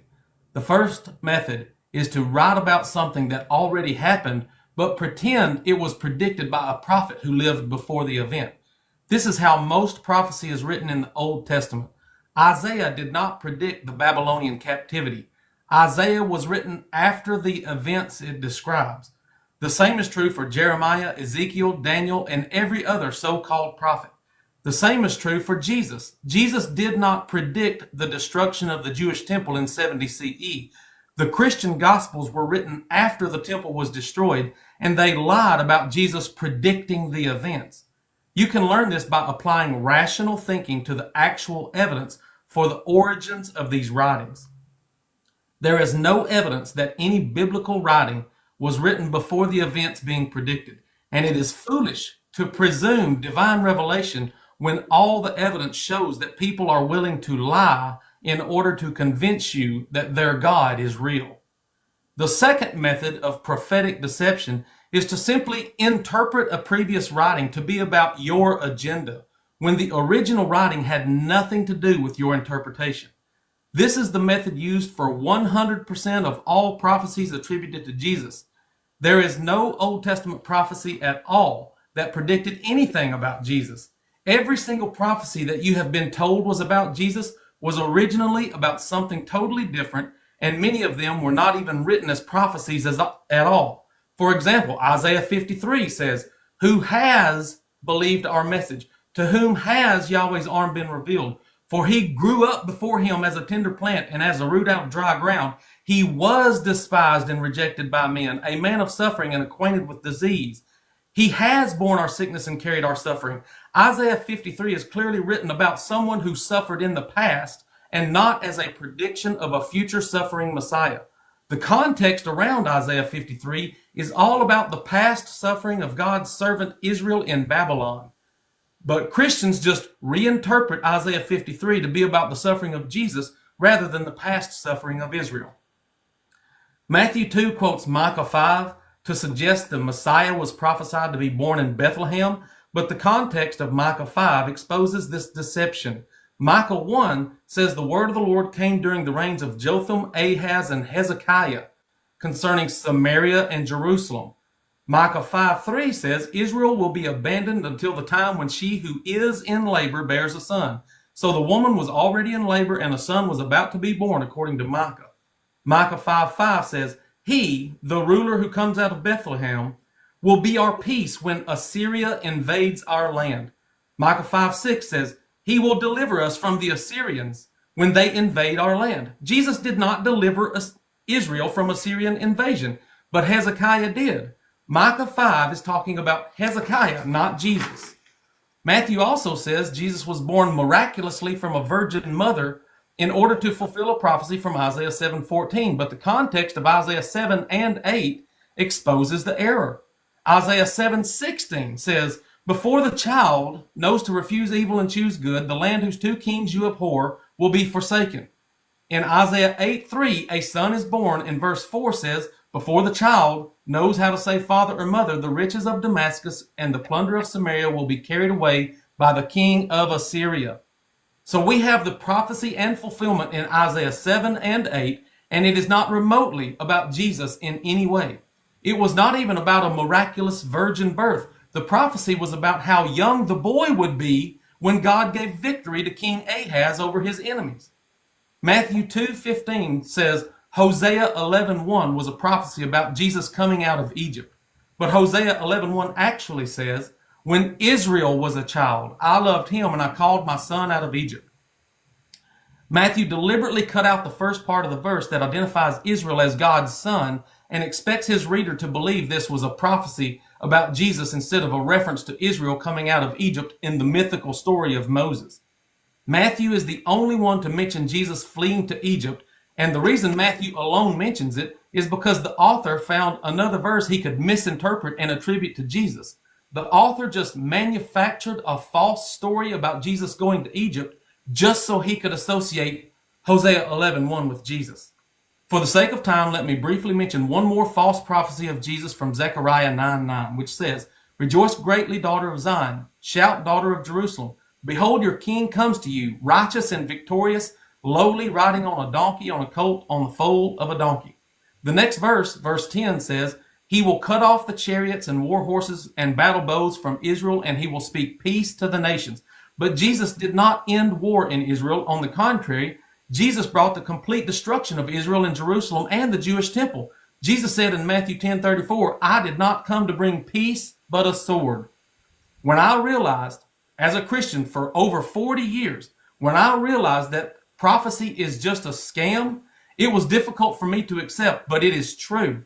And I became an atheist after I realized the Bible is just a collection of lies. And I'm here to offer my services to anyone who is struggling to accept the reality that the Bible is not true and that the God you believe in was just created by men. Okay, and with that, I think Jeff is ceding his time. How much more time do we have, Dream of Dawn? We had 50 seconds left, so almost a full minute.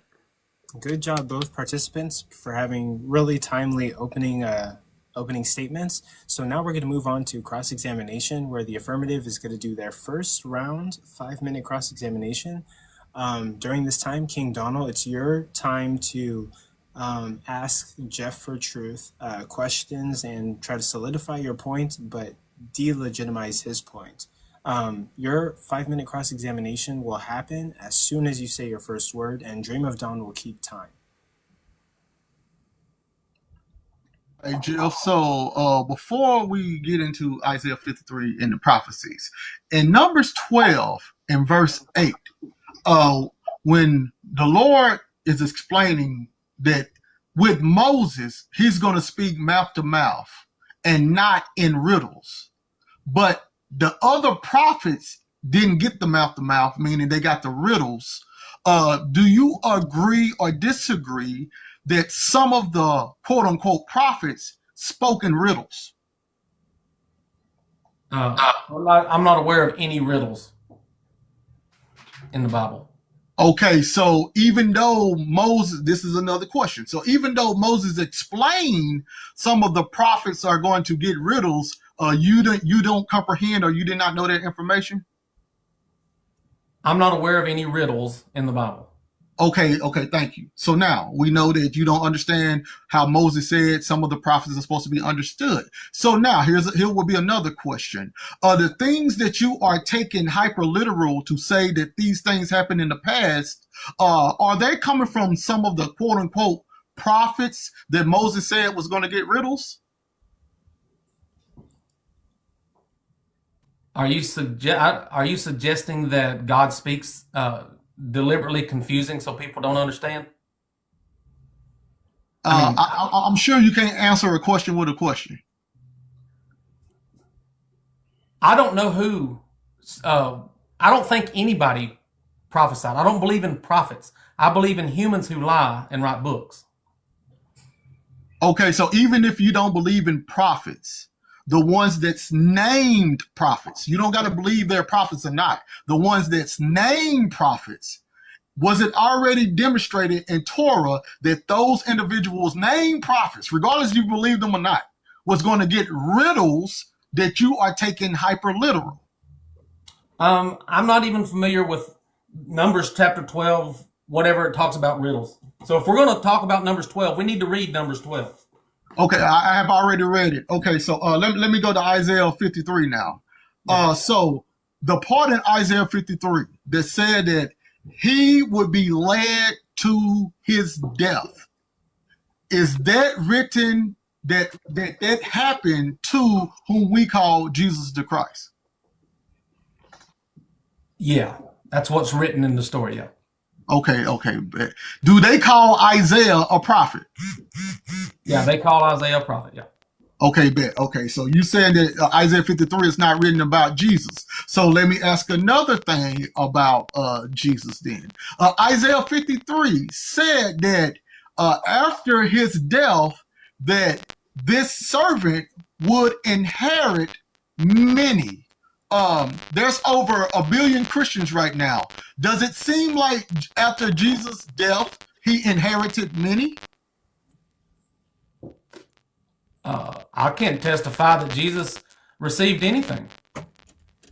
Okay, let me ask the question again. We have over a billion Christians now after Jesus died. So even if you don't believe the narrative, does the narrative show that after Jesus died, he inherited many? No, dead people don't receive inheritances. Okay, bet. So we're going to say that even though there's a billion Christians, Jesus didn't inherit nobody. Okay, so now let's go to inheritances. Okay, I got you. So now Isaiah 53:5 says that, let me quote it, and he was pierced for our transgressions out of the ESV. Was Jesus pierced because of Israel's hatred? Not in the past before Israel. Isaiah was written because it says he was pierced, not he's going to be pierced. Well, you have already understood. You have already said that you didn't even know that they wrote in riddles. So I don't know why you're quoting that. What I'm asking is that it says in Isaiah 53:5, he was pierced for our transgressions. Is there anywhere found in our Bible that a Jesus was pierced for the hatred of Israel? Well, it doesn't say for the hatred of Israel, but the Bible, New Testament, does say Jesus was pierced. Okay, thank you. So now that's once again, Isaiah was written before the New Testament. Here's the last thing. It was prophesied that Jerusalem was going to be destroyed. Did Jerusalem get destroyed? Which prophecy are you talking about? Any of them. Israel was destroyed, but I'm not aware of the prophecy that you're referring to in the Old Testament. Gonna have to cut you off here. We are out of time. That would be the end of that cross-examination period. Now it's going to be Jeff's 5-minute cross-examination period. Jeff, during this time, you can ask questions in order to legitimize your point of view or delegitimize your opponent's point of view. Your 5 minutes will start when you say your first word, and it's going to be timed by Dream of Dawn. All right, Donnell, is it possible to write a fictional story based off of things that were written in the past? Yes, sir. Is it possible that the New Testament was written as a fictional story by using the Old Testament as its model? No, sir, because the things of the New Testament has been quoted to have happened through history, throughout historians. No, the Bible is not. The New Testament events are not corroborated or verified through history, just as a point of record.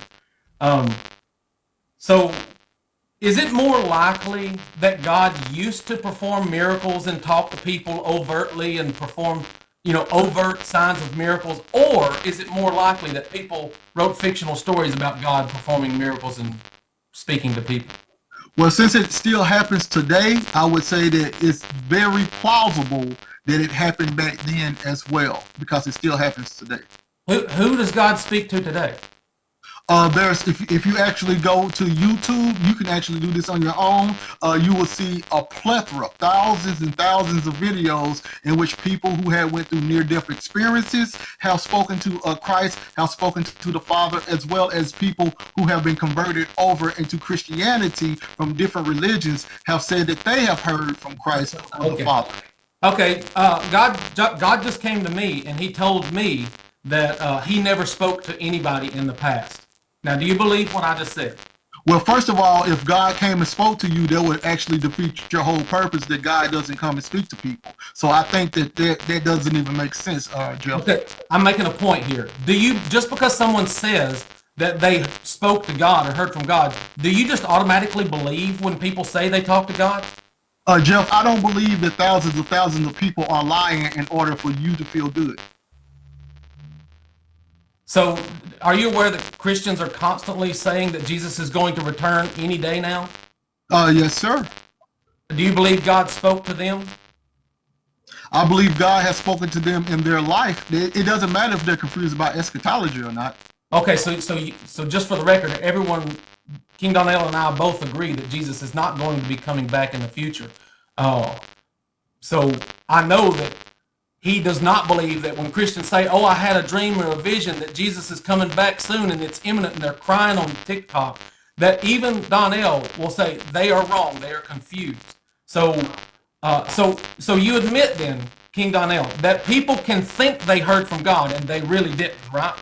Well, you just misrepresented me. The Lord can show them anything that the Lord wants to show them at that time. Everything is done in order, so there's still time for them to actually understand more and more just what's going on. So yes, I would say it's infallible that the Lord indeed is still talking to anybody that He want to talk to and show them anything He want to show them at that time. Okay, so when someone gets on TikTok and cries and said they had a dream last night and Jesus came to them in a vision and said that He was coming very soon, do you believe that person actually spoke to God or that they imagined that? Yes, I believe God works through dreams, so they indeed spoke to Him and He showed them exactly what they needed to see at that time. Because some people don't need eschatology. Some people need something to Okay, that's enough. I'm running out of time. So do you believe God deliberately confuses people and says things that are not true? It's not a confusion. If He comes to someone and says, you better get scared because I'm coming soon to burn the world with fire, and if that's not what He's really going to do, that means God is a liar. Well, that's your take, and you're trying to explain how you feel about God. That's just your take, Jeff. That ain't everybody. You would take it that way too, because do you believe Jesus is ever going to come back in the future, Donnell?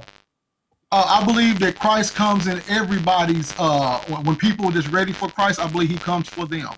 Do you believe Jesus is literally going to come in the sky so that people see Him with their physical eyes and He's going to burn the earth with fire? Okay, see, that's a different question from what you just stated. I believe all biblical prophecies have been fulfilled. Okay, so when a person says, Jesus came to me in a dream and told me that He's coming very soon to burn the earth with fire, would you admit that this person did not hear from God but convinced himself that or imagined it? No, Jeff. I would say that the Lord is meeting them where they are at the moment, Jeff. Okay. How much time? 5 seconds? 4 seconds? All right, we're done. Okay. With that, that will end the first cross-examination period. We're now going to move into the second round cross-examination period. King Donnell, just like the first round, you're going to have, let me check. My brain is like terrible. Should be 5 minutes, right? Yeah, 5 minutes for your cross-examination period. Ask questions to legitimize your position, but delegitimize your opponents. The 5 minutes will start whenever you say your first word, and Dream of Dawn will keep time. Before we start, just remember, guys, keep tapping that like, okay? We need to get this out to as many people as possible to inflate Finn's ego. Oh, anyway. Absolutely. I'm good when you are, so first word, and I'll start the timer. Okay, thank you. So I'm going to read John 20:29. Jesus said to him, "Have you believed because you have seen me? Blessed are those who have not seen and yet have believed." What does that mean to you, Jeff? That you're supposed to believe without evidence, which is a scam. Okay, thank you. So that's one. So now, when we have in the Bible that Christ stated all of the prophecies in the Bible was going to be fulfilled by the destruction of Jerusalem 70 AD. If it's a sham, which prophecy wasn't fulfilled by that time? Well, off the top of my head, I can go to Jeremiah 33, which says David will never cease to have a king sitting on the throne, and the Levites will never cease to offer animal sacrifices continually. So Jeremiah 33 is one. Zechariah 12 or 14 somewhere says, whoever does not come to Israel and worship at the Feast of Booths, God will withhold rain from that country so that they starve to death. That has not happened. Okay, so now, as you already stated that you don't understand prophetic riddles, was there a curse that came after that prophecy in Jeremiah that caused the lineage, the earthly lineage of David to cease on reigning on the throne? So I know you're referring to the curse. What's his name? Jeconiah. Jeconiah, yeah. So God lied then. So God said David would never cease to have a king sitting on the throne, and then turns out God was wrong. So your first premise, let me get this right. Your first premise was that was a failed prophecy. But then once we show that the curse stopped that prophecy, now it's not a failed prophecy. God is wrong. That's what you're saying, correct? So is God all knowing or not? Well, I'm asking you, is that what you said? So I'm saying that the Bible is not the infallible word of God, so it's got contradictions all throughout it. So when God says that David will never cease to have a king sitting on the throne, and then he says, "Oh, change my mind. Now now no Davidic king will sit on the throne." Okay, so now once again, so we just proved what you just stated. It's not biblical because we can see when the prophecy actually stopped. So now here's Zechariah 14. You said that all people were supposed to be coming up to Jerusalem to worship the Lord. Does it also say to keep the Feast of Tabernacles in there? It says whoever doesn't come to Jerusalem and worship at the Feast of Booths, God will withhold rain so that they die or starve. Okay, thank you. Jeff, is the Feast of Booths, is that the old covenant tradition or a new covenant tradition? It's a Jewish tradition. It's Old Testament Jewish. All right, so Old Testament, Old Covenant. Okay, so Jeff, if we are in the New Covenant and you try to use something as the Old Covenant, does that mean it still should go on or it doesn't go on, Jeff? Well, the Old Covenant said that his laws and his feast days should be observed forever throughout all generations. That's what the Old Testament says. Okay, so the Hebrew word for forever is olam. Jeff, does the word olam means forever, not ending, or it means a long time? It can probably be used in different ways, but I would say it just means for a long time in general. Okay, thank you. So was it did they have the laws and the feast days for a long time? But he said for all generations. He didn't just say for olam. He said for all generations. Well, olam and all generations cannot be separated, or do you say they can be separated? Yeah, they're different. Yeah, they're different. Okay, bet, even though he said it in the same pretense. Okay, so now let's keep going on then, Jeff. Is there any other prophecies that spoke of Jesus that you say doesn't actually deal with Jesus? Can you give us an example of that prophecy again? Well, I mean, Isaiah 7:14, or Isaiah 7:14 or Isaiah 53. Okay, bet. Neither one of them are about Jesus. Okay, Isaiah 7:14 states that a virgin is going to conceive and bear a son. Did that happen in the New Testament? In the fictional story, sure. Okay, but it happened, no matter if it's a fictional story or not. So now, can we apply that to Jesus, even if it's a fictional story? It was applied to Jesus as a fictional story, yes. Okay, thank you. My time is over. Are you ceding the rest of your time? Oh yeah, I only had like 3 seconds left. I'm taking time. I'm taking the time as well. Didn't want those 3 valuable seconds? No, I think I did enough. Okay, and with that, we're going to move on to Jeff for Truth. It's your second round, 5-minute cross-examination. Ask questions to legitimize your position, delegitimize your opponent. It'll start whenever you say your first word, timed by Dream of Dawn. Okay, so since we're in Isaiah 7, Isaiah 7:14 says, "Therefore the Lord himself will give you a sign, a virgin will conceive and give birth to a son, and will call him Emmanuel." Was Jesus' name Emmanuel? Yes, he was in fact God with them. Was he named Emmanuel? Call his name, that means authority. So yes. Did anybody call Jesus Emmanuel? Name means authority to the Hebrews, so yes. Okay. So are you aware of anybody else that was called Emmanuel in Isaiah chapter 8, maybe? Yeah, in Isaiah chapter 8, the people themselves was called Emmanuel. Well, there's an actual son who was born in chapter 8. You know who the son was born in chapter 8? Yeah, they didn't call his name Emmanuel. Yes, I know that son. So in the first few verses it says, "So I called Uriah the priest and Zechariah son of Jeberechiah and reliable witness. Then I made love to the prophetess, and she conceived and gave birth to a son. And the Lord said to me, name him Maher-shalal-hash-baz, for before the boy knows how to say father and mother, the wealth of Damascus and the plunder of Samaria will be carried off to Syria." So this boy was born in chapter 8, and it says, while this he's a father or mother yet, then these two countries that have come against, he has in war will carry away in the plunder to Syria. Now, Isaiah 7 verse 16 says, before that boy knows enough to reject the wrong and choose the right, land of the two kings that you dread will be laid waste. The Lord, listen, the Lord will bring on you and on your people and on your house of your father a time like this since Ephraim broke away from Judah. He will bring the king of Assyria. It says that this boy is old enough to know right from wrong.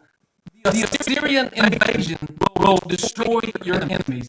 And in chapter 8, there's a boy who is born, and before he's old enough to know right from wrong, the kingdom of Assyria comes and destroys Ahaz's enemies. How is that not a direct reference in the very next chapter?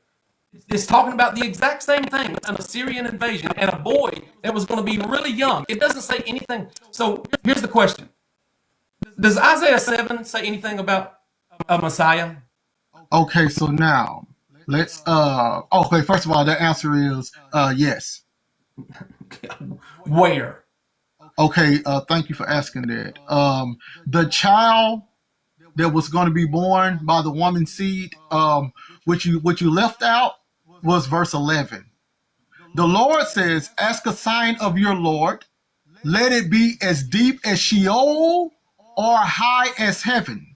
So according to Isaiah, the sign was either going to be in heaven or on earth.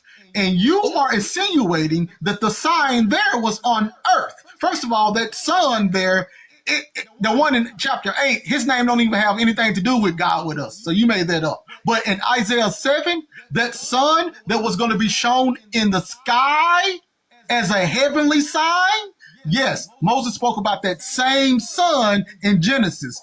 And that was the prelude to the Messiah. So yeah, they all knew that was the Messiah. Yeah. So you see how you had to run around the world. So Isaiah 7 and 8 never mentions the word Messiah. Will you admit that Isaiah 7 and 8 never uses the word Messiah? Right. Yeah. They never used the word Messiah. So you have to interject Messiah into something that's talking about. So do you understand in Isaiah 7 verse 16 it says, do you think Isaiah 7:16 is referencing the same boy that's prophesied in Isaiah 7:14, only two verses earlier? That boy in Isaiah 7 and 14, according to Isaiah 7 and 11, was a sign that was going to be given on earth or in heaven, Jeff. So if the sign is given in heaven, Jeff, it's not a real boy at that time, Jeff. So can Ahaz see what's going on in heaven? It wasn't said Ahaz. It said the house of David. Would you like me to read it? No. Okay. So I want you to clarify. It says in verse 16, for before the boy, who is the boy? Is that Jesus, or is this talking about whoever is being prophesied in verse 14? The prophesied one that was going to be seen in the heavens. Okay, so this boy that is being prophesied, it says, before that boy knows enough to reject the wrong and choose the right, the land of the two kings you dread will be laid waste.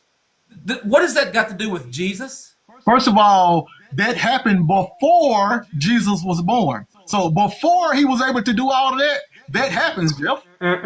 We are out of time. Okay, so that's going to conclude Jeff's 5-minute cross-examination. So now we're going to move on to closing statements.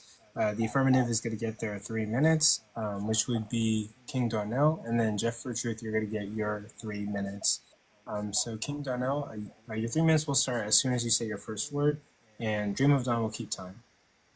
Okay, thank you. And thank you, Jeff, for once again having a debate. I'm sorry that I beat you that first time and made you become atheist, but now it seems like that it's still happening. So hopefully this one will make you actually come back to Christ.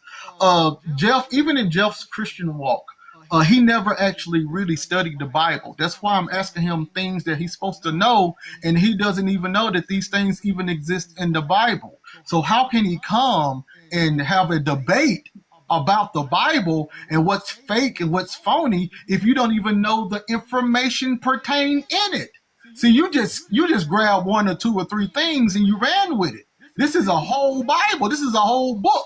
You need to study it for years before you even try to teach it or understand it, Mr. Jeff. Mr. Jeff didn't even know that this was a sign. Isaiah 53 was a sign in heaven. And how do we know it was a sign in heaven? Because once we go to Revelation 12, which speaks on this same sign of a virgin given a woman in Revelation 12, guess where John said he saw that at? In heaven. So obviously, the in heaven sign was the woman giving the birth to the son. And Jeff thought it was someone on earth when Isaiah was writing that, and he insinuated that it was what was going on in Isaiah 8 with no proof.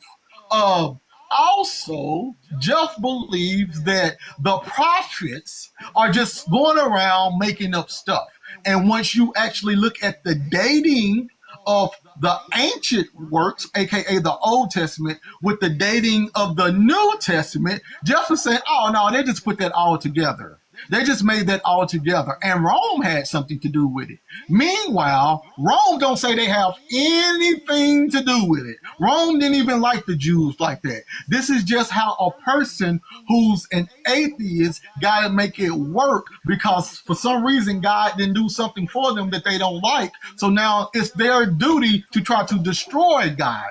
We're not going to live in that type of world, Jeff. We're going to bring the truth. And the truth is, the only way you're going to be able to understand spiritual things is with the spirit.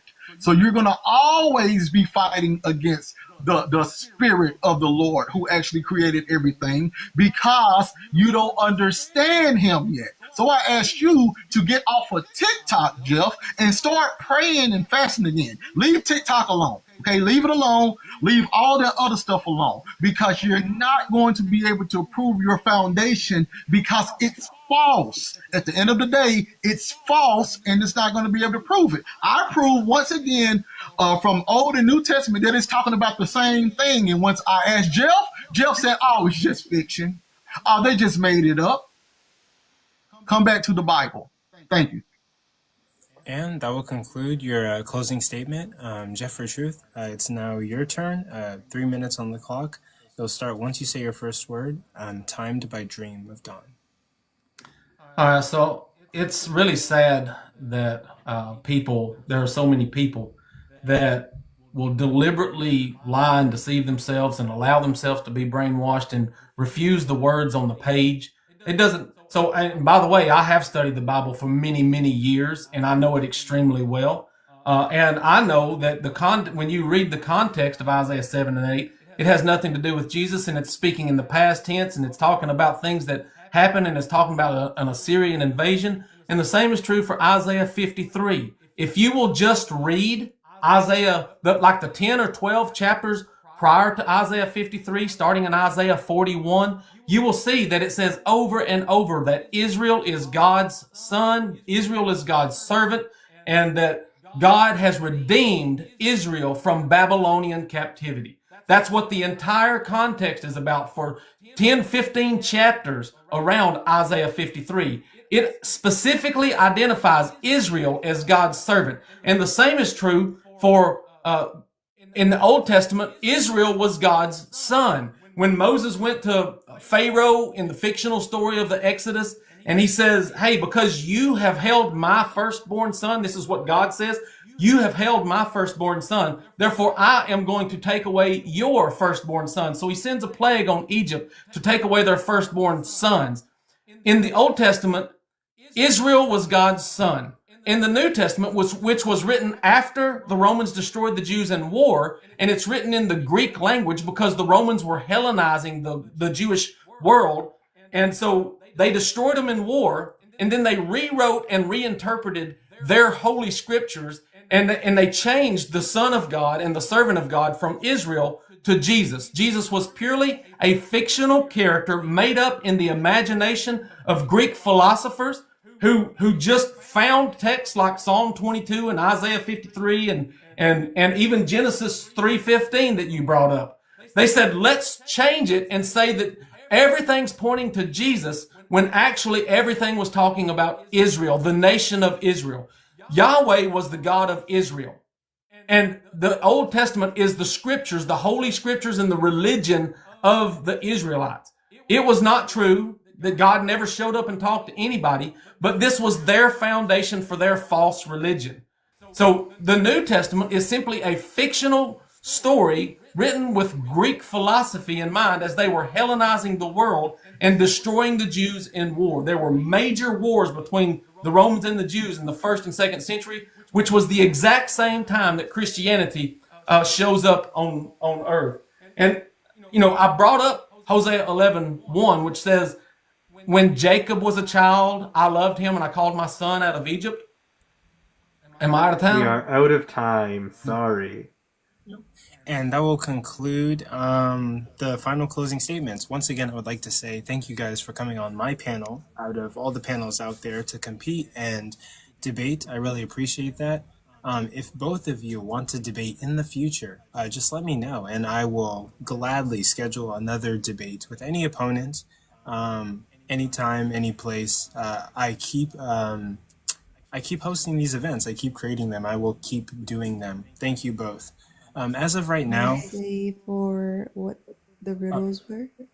not yet, but we will. You'll be the first Darn guest. it. You'll be the first guest to speak in the upcoming. It's supposed to be a 20-minute time for the audience, but we are a couple minutes behind. So instead, what we're going to do is we're going to do a 13-minute section where the audience can come up and ask any questions. The audience is asking for the poll already. Oh yeah, and we will put up the poll. But yeah, we're gonna have like a 13-minute section where the audience can come up and ask questions to either of the contestants or just say your thoughts on the debate that we just had. So Dream of Dawn, if you can, just add 13-minute timer. Keep the timer for 13 minutes, and yeah, we'll do audience points and questions. Angel, you can go first. Thank you. I've been keeping. So, riddles are technically parables. I think that's what they're trying to come across, Jeff. Oh, Jeff, what do you think about that? So, the Bible also says that God is not the author of confusion. So this is what we're doing is pointing out a contradiction. If on the one hand, he says that, God speaks in, he works in mysterious ways and you can't understand what he says. And then on the other hand, he says, well, God's not the author of confusion. That's a contradiction. So God can either speak clearly and prove that he's God, or we can all interpret riddles however we want. Parables. Okay. With that, thank you, Angel, for your points and comment. Big Op, you were up here first. So do you have any comments on the debate or any questions, points? No, I'm not gonna lie, bro. I didn't even try to request up, so I'm gonna drop down, and my fault, bro. Oh, actually, before you drop down, let me check. I think you are the next debate, so you can stay up here, actually. Shoot, yeah, bet. Yeah, and Jesse, if you're in here, you are the next debate. So Jesse, if you could get up here, that'd be great. Next debate's gonna be, does the Christian God exist? Jesse versus Big Op. But John Boyd, do you have any points, criticisms, questions for any of the debaters? What's the topic? Wait, were you here for the debate? I don't think they were here.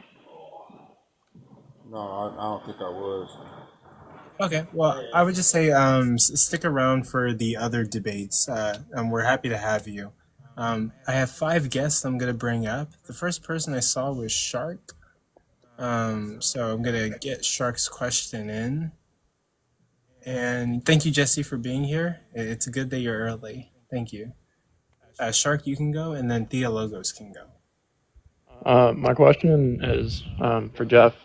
What does 50% of what you said about people's interpretations or dream states have to do with the proposition of the debate?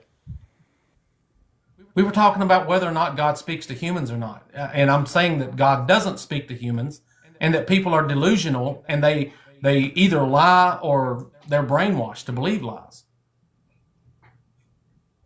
The proposition of the debate was? Did Jesus fulfill prophecies? Hey, can you put up what the proposition was again? Can we see that picture? Yeah, I can do it one more time. Give me one a sec.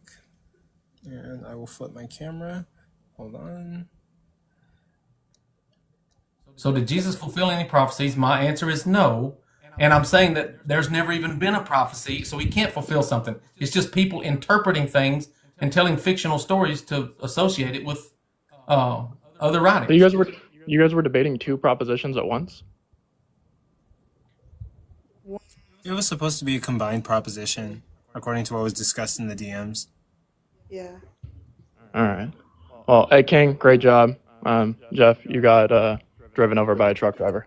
Love you, King. Hi, Shark.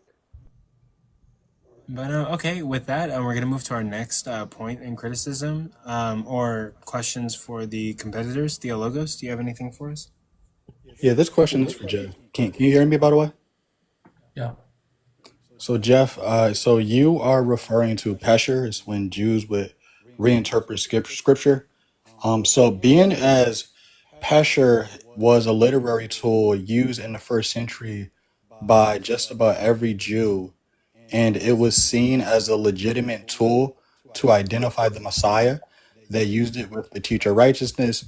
They used it with Simon Bar Kokhba. They used it with Judas Maccabees. And Jews didn't see it as an illegitimate tool. On what basis are you saying that this is an illegitimate form of interpretation when almost every Jew in the first century thought it was legitimate? So just reinterpreting it, anything in order to fit your agenda, is definitely a scam. So if God is going to predict the future, he needs to predict it in a way that people can't just interpret it however they want. Like if I say, hey, it's going to rain sometime in the future, I'm not a prophet. God didn't come to me and tell me, hey, it's going to rain sometime in the future, and then it rains sometime in the future. Oh my goodness, there's a prophet.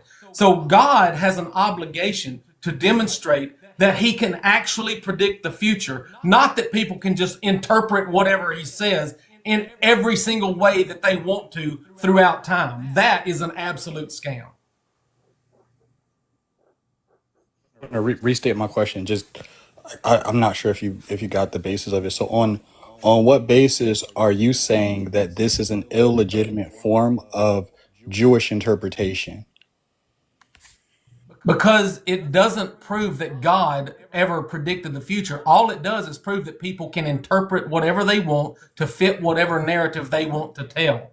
That completely destroys any ideology that God actually told people what the future is. If you think it's legitimate to just interpret things however you want, then you don't believe in prophecy either. You just believe in interpreting things to fit your agenda. I think so. I'm going to ask my question one last time. So, on what literary basis? Because you're bringing theology into the question. So, on what literary basis or literary methodology are you saying that this is not a legitimate form of Jewish interpretation to an ancient Jew? So, Wayne, I even said in my opening statement that one of the two main ways that people lie and deceive people about prophecy is they simply just reinterpret it to fit whatever they want it to say.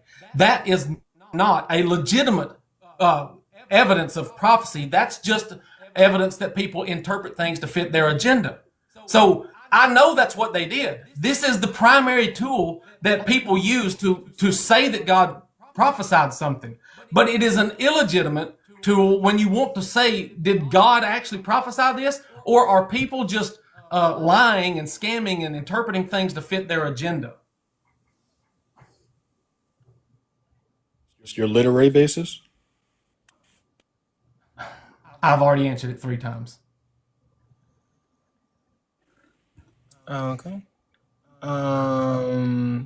We can go on to the next question. Rhaegar, what do you have for us in questions, critiques, points? But thank you for being here. Sorry that I said that kind of weird. I'm trying to make a poll at the moment. No problem. W, respectful host. Look, why couldn't Luke find love? He was looking in all the wrong places.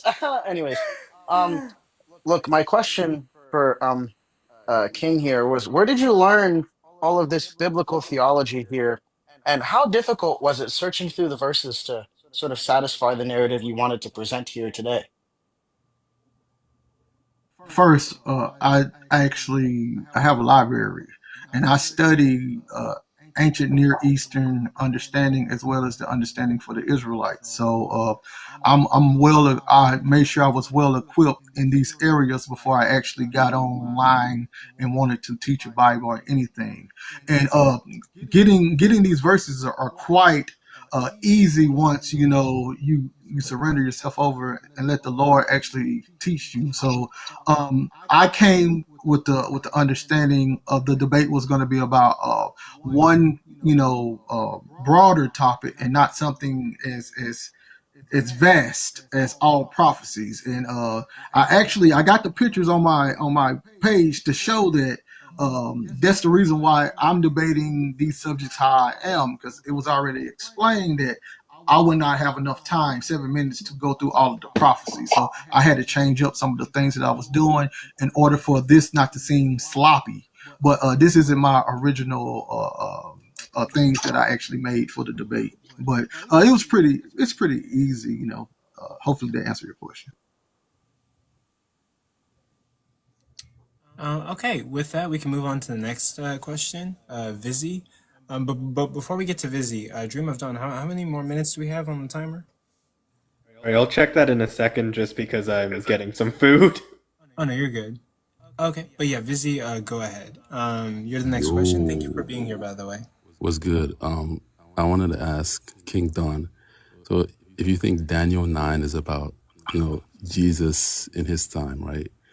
Daniel 9:27 says, "For half a week, the prince will put an end to suffering." Can you tell me how? And half a week is like less than 7 days. Can you tell me how this fits with the context of Jesus in the time of Jesus, where an end to sacrifice was put for just a few years? I think you have a presupposition that 7 days is actually 7 days. Daniel's No, I has. didn't say it's 7 days. Well, tell me what you said. I said it's like a few. Or I said it was like less than 5 days, but I know it's like years. But yeah, it's years, so it's a few years. So can you tell me how? Can you tell me how it fits in the time of Jesus, where sacrifice was put just for a few years? Okay, thank you. So now, as I was continuing to give my response, the 70 weeks of Daniel is broken down in moeds. Moeds is dealing with feast days references. So what Daniel was explaining, he's explaining the last 10 Jubilee periods in which the final judgment was going to occur, because he was in the Babylonian captivity from the first 10 Jubilee period where that judgment occurred. So the angel told him about the last 10 Jubilees. So when Christ came in speaking on proclaiming the final Jubilee in Luke chapter 4, what followed was the destruction and the killing of his saints, which Daniel proclaimed as the quote unquote sacrifice and offerings. So the sacrifice and offerings was going to cease after the number of saints was killed. This is your Revelation chapter 6. And when that number of saints was killed, as in Revelation 6, Revelation 7 explains that the inheritance is given to those that's dead, and then judgment follows, as in Revelation 8, dealing with atonement. So to make a long story short, what Daniel was explaining is that what was going to happen during the time of the final judgment and the final atonement and the final tabernacles. And that all centered around Christ, his ministry, and what happened to the church. That's going to be the easiest way I can explain it. I don't. Yeah, that didn't really answer the question, but I'm not gonna ask any more questions. I'm just gonna give everyone else a chance. But appreciate you responding though. Okay, thank you for your question. Jesus, what question, points, critiques for both of the debaters? Yeah, so just to Jeff, so like the prompt, like specifically the prompt, right, says have biblical prophecy been fulfilled? I felt like you sort of conceded that they had been within the book, but then you sort of argued that all the prophecies are fake, which I just don't see as like actually like valuable when it comes to the actual debate. I mean, there's one point where you said that this specific prophecy was fulfilled in the next chapter, which sort of seeded the entire, prompt. I was wondering if, like, you think that So prophecy we was talked fulfilled. about, we mostly talked about Isaiah 7 and Isaiah 53, and both of them are talking about things that happened in the past. That's not even a prophecy. So Jesus can't fulfill something that was not even a prophecy. So Jesus did not fulfill prophecy because the things that people are pointing to are not even prophecies. They're not even predictions of the future. Yeah, I just wanted clarification on that because I heard you say that that this I just heard you like I don't know if it was verbatim, but you essentially said that this was fulfilled in the next chapter and wasn't applied to Jesus, right? So I was just confused on how that would go with the prompt if you're saying that they were never fulfilled or any biblical. So Isaiah chapter 8 talks about the boy that was going to be born in Isaiah 7. And in order to write a story, if you write Isaiah 8 and Isaiah 7, then that means you're writing about things that happened in the past. It says, and this boy was born. So it's easy to write about the past. It's hard to write about the future. So Isaiah 7 and 8 were written probably at the same time about the same event. And so obviously the boy had already been born. So that was not a prophecy. It's somebody writing and saying, oh, this boy was a prophecy. It's a scam. All prophecy is a scam. Thank you. That's all I had a question. Yeah, and I will say I am an atheist. I was just confused on it. So, but thank you. Absolutely. And let's see. Can we do a time check? Are we good? Actually, out of time, out of the 13 minutes. I told Okay. you. Yep. We should get on it. I'm not sure if we can take any more questions, but maybe if we have time in the future, we will definitely accept more questions. We got Jesse here. We're just waiting for Big Op. But thank you, Jeff. Thank you, King Donald, for being here. Thank you guys for debating. If you guys want a rematch or a debate in the future, let me know, and I will put you on the next quickest debate events that I can get you guys on. All right. Thanks, Coco. I'm signing off. Absolutely. Very, very much appreciated. We appreciate you guys.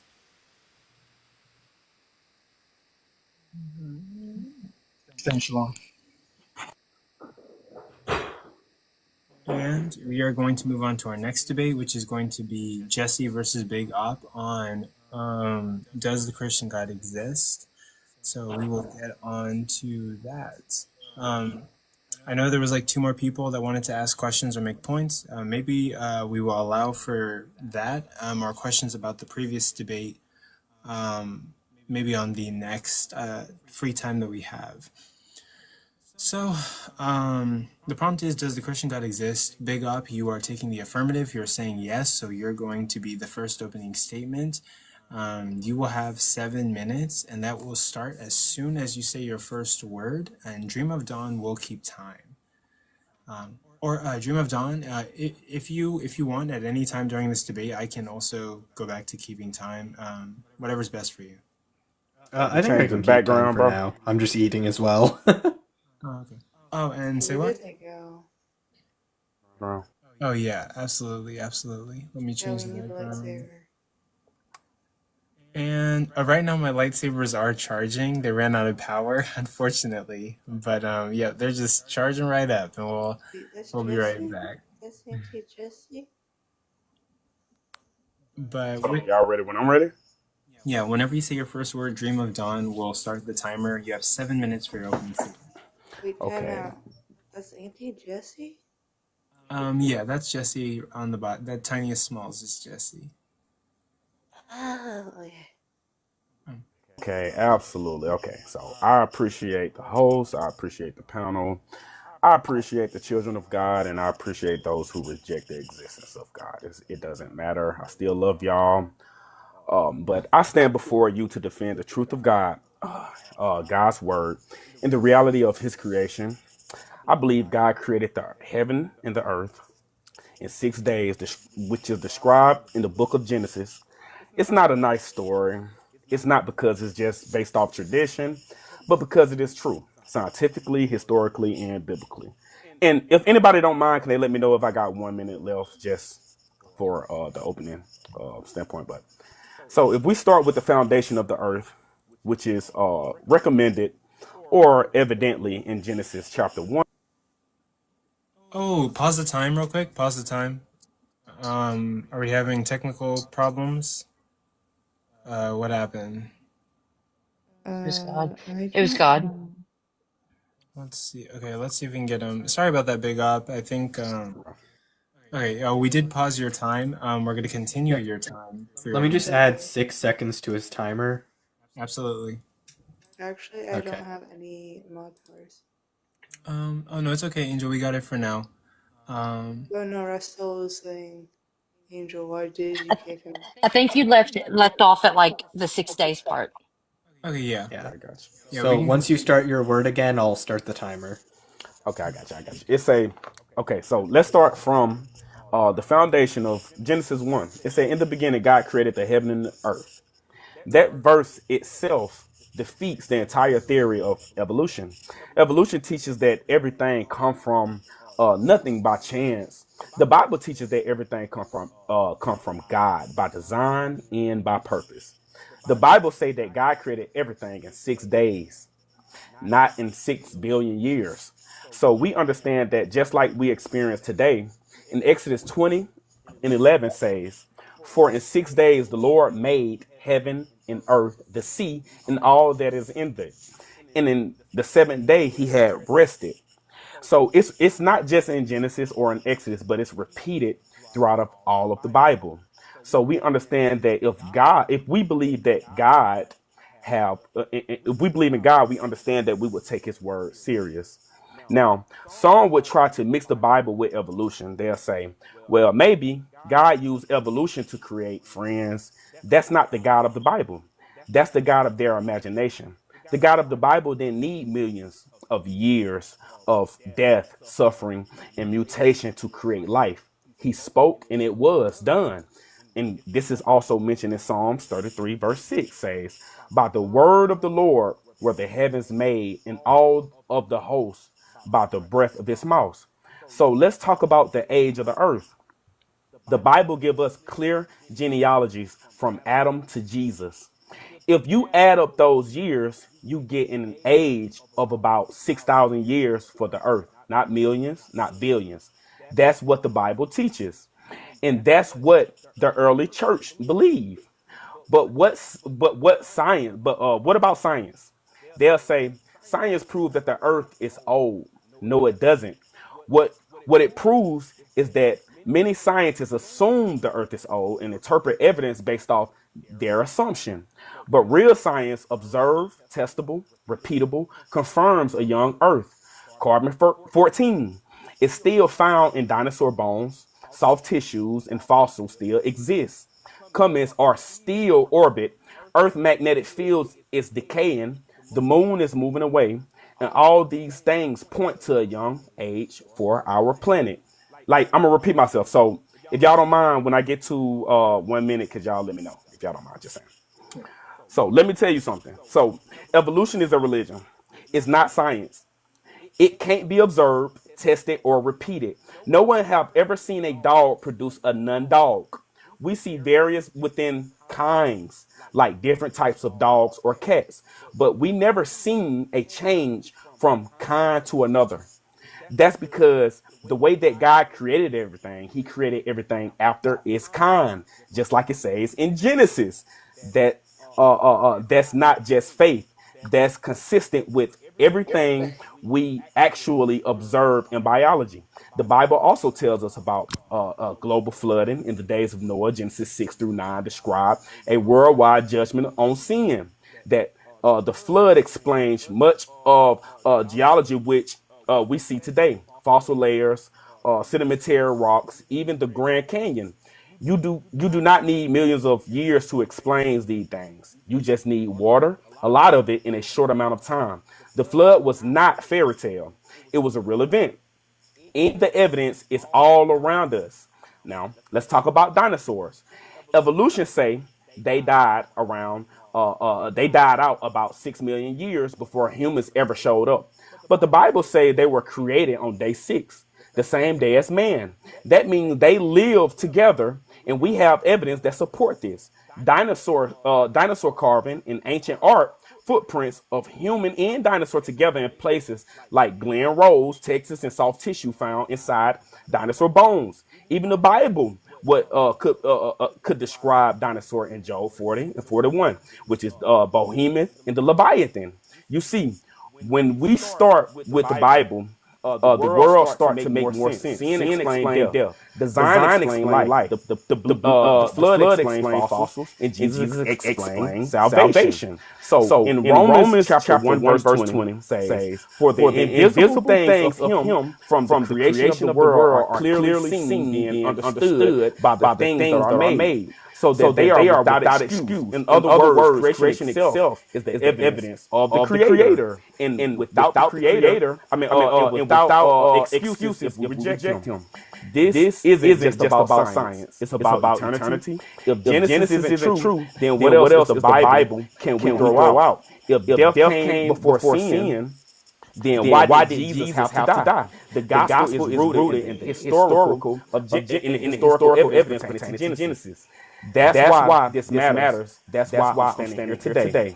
And to sum it up, God created everything in 6 days. The earth is around 6,000 years old. Evolution is not science. It's a belief system. The flood was real. Dinosaurs lived with humans. The Bible can be trusted from the very first verse. So I have two direct syllogisms that I would like to point out. So premise one. Time cannot exist without space and matter because there's nothing for it to act upon or relate to. Premise two. Space cannot exist without matter, or else it would be nothing stretching into nothing. Premise three.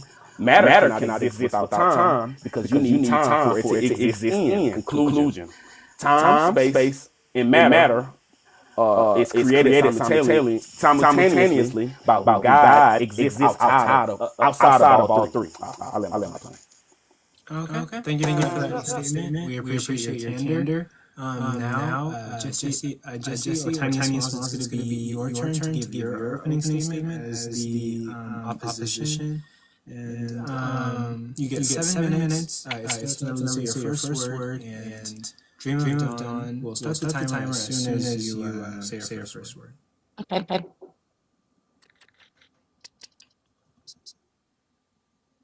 Hallelujah, I'm converted.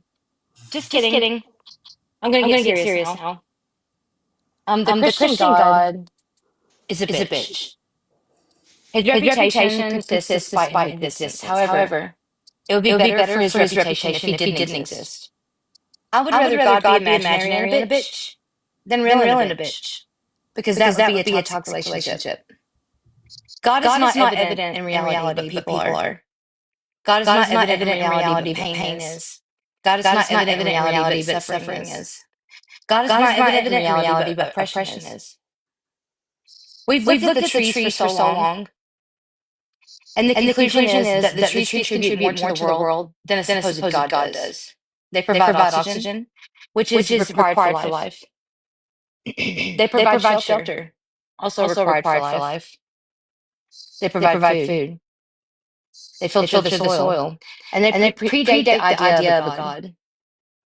I've looked at the sky for so long, and the conclusion is that natural disasters affect the world. That there are unknown components in the universe that we've yet to discover. That there are things beyond this globe, yes, the globe, that we live on, that contradict a supposed God creating everything. We've observed the miracle of life for so long. And the conclusion is that childbirth is often times humiliating and even painful. Yet some call it beautiful. That cancer does not discriminate, and that our bodies have flaws. We've observed the innocence of children for so long. And the conclusion is that, excuse me. And the conclusion is that their vulnerability is often preyed on. That the closer those who are supposed to be advocates for these children get to God, the more that the children get left behind. We've observed people overcome very difficult obstacles for so long. And the conclusion is that humans are resilient with or without God. And that the same people who preach love and forgiveness and kindness, view those people as less than human, and push them and keep them to the margins of society. Today, well, nope, sorry. The trees that we look at are often defiled by humans or destroyed by lightning from the same sky that we look at. It should not be frowned upon to question or scrutinize how these things contradict an all good and all loving and all knowing God. When belief in life supersedes life before death, when belief in life after death, supersedes life before death, empathy becomes suppressed, and ideas that are offered are just thought terminating cliches that the believer considers wisdom. And that wisdom gets passed on to their children. And that wisdom gets passed on to their children, and so on and so forth. Today I'll be arguing the evidential problem of evil, not to be confused with the logical problem of evil, as well as lack of evidence or an appeal to ignorance. I hope to encourage my opponent as well as those listening to participate and be involved in life instead of escaping into death. Imagine a faith so empty and weak and fake that you want prayer in school instead of free lunches in schools. All the while, having more evidence that God is a made-up idea than evidence that the Christian God exists. And with that, I can see my time. 3 minutes left on the clock. How much time was left? Minutes. Full minutes. Okay, that was a good opening statement, Jesse. Thank you for your candor. Now we're going to go into cross-examinations. Since Big Op is the affirmation, you're going to be doing your cross-examination first, and this is your period to ask questions, make points in order to legitimize your position or delegitimize Jesse's position. You have 5 minutes on the clock, and it starts whenever you say your first word, timed by Dream of Dawn.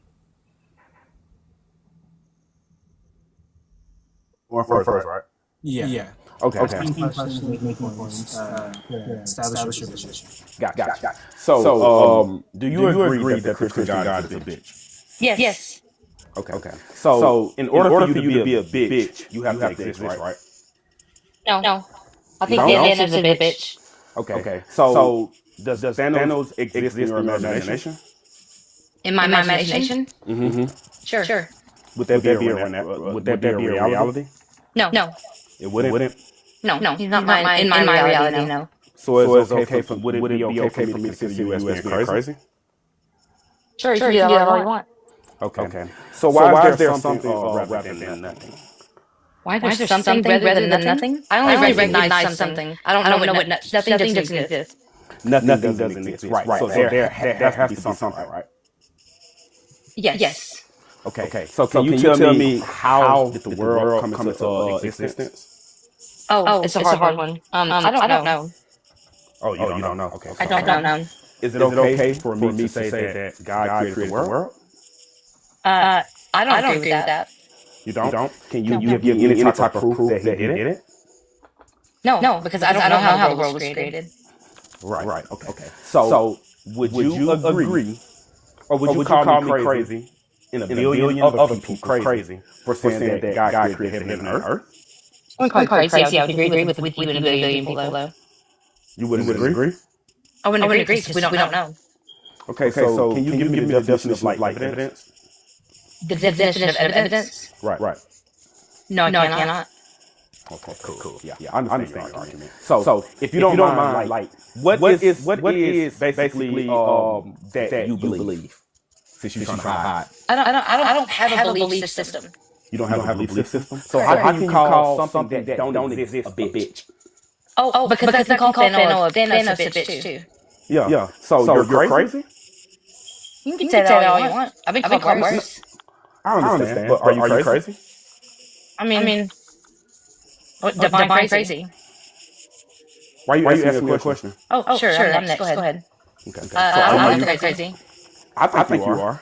Okay. Thank you. That's fine. Next question. So did a human put the sun in the sky? Seriously doubt it. No. Okay. No, I'll say no. Yeah, okay. Did a human put the moon in the sky? No. What about the stars? No. Oh my gosh, if a human didn't do it, who did it? Oh no, you're really cooking right now. Go ahead. Who did it? I don't think anybody did it. I don't think any person did it. You don't think any person did it? Correct. Can you define person? A human. A human? Mm-hmm. Okay, so if it wasn't a human, can we come to a conclusion that it would be a higher source? No. No, we can't come to that conclusion. No. So everything is intelligent and conscious on its own? I don't think that everything is intelligent and conscious. Are you intelligent or conscious? I mean, I think I'm pretty intelligent, and I'm definitely conscious. I'm 100% conscious. Absolutely. And that derived from something, right? It derived from me being born. It derived from you being born. Right. So let's talk about humanity then. What did humanity get their intelligence from? Humans got to get their intelligence from their brain. Intelligence resides in the brain.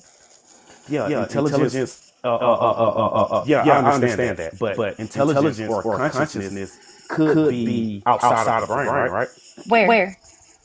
Where? Intelligence of humans? So I mean, intelligent. Like animals can be intelligent too. So it's outside of humans. So like, is that what you mean? Okay. So is the brain a material thing? Yes. Okay, so if I see your brain, am I looking at your mind? You're looking at what contains my mind and what facilitates my mind. Yeah. No. I asked if I'm looking at your brain, am I looking at your mind? No. You're not. You're looking at my brain. Absolutely. So if I look at your brain, we understand that your conscience would be something that is immaterial, right? Sure. Yeah. Sure. Is your brain material? No, but it can be measured. Or my consciousness can be measured. The brain is material, yeah. Your consciousness can be measured? Yeah, you can measure consciousness. Could you give me the source to that? Sure. You can look at probably like even the you can probably look at the American Red Cross, American Heart Association. If you look at the Glasgow Coma Scale, that's a measurement of consciousness. The measurement of consciousness. Glasgow, So we're gonna have to cut it short. GSC, Glasgow Coma Scale. Sorry. I got you. We'll talk about that later. Appreciate We're that. stopping the cross-examination right there. Next is going to be Jesse's 5-minute cross-examination. You got 5 minutes on the clock. Huh? So one of our friends said they heard rubbing on the mic. I think it's coming from somebody else, but we'll figure it out later. It's not hearing because James mute. Okay. But yeah, quick mic check to make sure I'm not echoing. Yeah, you're good. Okay. So your 5-minute cross-examination is going to begin. It starts with your first word. Ask questions, make points to establish your position or delegitimize your opponent, and it's going to be timed by Dream of Dawn. Before I start timing, I just want to say, can you like that? Look! I've wrote it on the little guy's head. It says tap the screen. Come on now, tap that screen. Oh. It's backwards right now because the mirror. Listen, it's flipped. Okay, I can't. The mask is too. Tap the goddamn screen. If you can, please tap the screen so we can get more people. Let's not say the Lord's name in vain. Come on now. Yeah. But just your time starts whenever you say your first word. All right. In your own words, what is good? How would you describe what the word good means? Like, what is good? Yeah, I would describe good as not being perfect, but I would describe it as being like I would say the best ability of a human. Like one of the best abilities. Yeah, sure. Of a human? What does all good mean? Like, if God is, do you think God is all good? I don't think God is all good. I believe that God is just. You think God is all good? Okay. What is evil? It's absence of good. Absence of good? Okay. So is God all loving? God is all loving. So he possesses the quality of humans. Absolutely not. God is the direct essence of love. So if I simply say that I have the ability to love, it comes from the essence, which is something that is eternal. What is that essence? Can you describe that essence? Yeah, this essence is something that is immaterial. Love is something that is immaterial. So if I love you, a person can't come and grab love and put it in a chokehold. Okay. Is God all knowing? Absolutely, God is all knowing. Okay. Is God all powerful? Absolutely, God is all powerful. Okay. Are we made in the image of God? God, I have to stand on that. Which word of God is that? What address is that in the Bible? Topic to which we're not ignorant of. Yeah, what's the address in the Bible for that? Genesis chapter 1, verse 26 and 27. Does God exist right now? Hey, I'm just up here arguing air. So God doesn't exist right now? Absolutely, God exists eternally. Eternally or internally? So God exists right now. How is that evident? How do you know that? Yeah, it's evident because even you conceded. You understood that no man can put the sun and the moon and the stars in the sky. So obviously we would have to depend on an eternal source in order to... I didn't agree to an eternal source. Yeah, I just said no. I just said no. Because we can explain those things. That's a sign of conceding. No, it's not. If human didn't do it, you would have said that. I reclaim my time. I did not say that animals did it. I did not say that humans did it. I denied that humans did it. We can explain these. We can also explain how the sun is older than the earth, which actually contradicts one of your first claims you made about how everything was created. Says the earth is older than the sun. But I digress. Was older than the sun? I never brought up on No, but you were claiming Genesis explains how everything was created. And in Genesis it also says that the earth was created before the sun, and the sun is older than the earth. Yeah, that would be according to your theology. Sure. I don't really care about the honestly about the Bible about how things created if God existed then. I'm more concerned about what evidence we have right now. So, do you think that God created evil? All things. He created evil? Did God create cancer? Yeah, God created all things. Now, when we're talking about if God created cancer, that is minor things to God. So when Adam and Eve fell, there was a curse upon the earth. And if you were so-called Christian, you would have read upon that and also came to the revelation. I have the same Bibles that you did. I read the same, probably one of the same Bibles that you did. Yeah, but obviously you ain't came to the revelation. Right. But if Adam and Eve were the cause of like the evil and the cancer and things like that, dinosaurs had cancer. Did dinosaurs exist with Adam and Eve? Word of God, dinosaurs did exist. They existed with Adam and Eve? But what word of God said dinosaurs existed? Evidence. Job, I believe, is 40 and 41. You didn't give me that evidence yet. I absolutely did. I brought that up in my opening statement. About dinosaurs? And Job 40-41? Absolutely. I brought that up in my opening statement. Okay. So how old do you think the Earth is? The Earth is around 6,000, maybe a little Time's up. up. We're going to end the time. But yeah, that will end the first round of cross-examination. So we're going to go on to the second round of cross-examination. Big Op, you're going to get your 5 minutes to ask questions, make points. They will start whenever you say your first word. It will be timed by Dream of Dawn. So, can infinite regress of cause really explain the universe? I don't know. I don't understand infinite regress. I don't know anything about that. Okay. Can you answer that question? Okay. So if the universe had a beginning, what caused it? I don't know that the universe had a beginning. So do you believe that the universe is eternal? I don't know that it's eternal. That would... I have no idea. So if you had a beginning, I was born, yes. okay. So everything that is material, could you say that it's immaterial? No. Okay. So is the law of logic immaterial? Um, I don't know much about the law of logic. Yeah, the law of logic would be based off things that obviously define morality. I have to look more into it. I can't answer that. Okay. So do you believe in the Big Bang Theory? I understand what the Big Bang is. I know that the universe, the Big Bang is still happening. We're still banging. Yeah. Oh, so a Big Bang happening right now as we speak, right? Yeah, the universe is expanding. Yeah.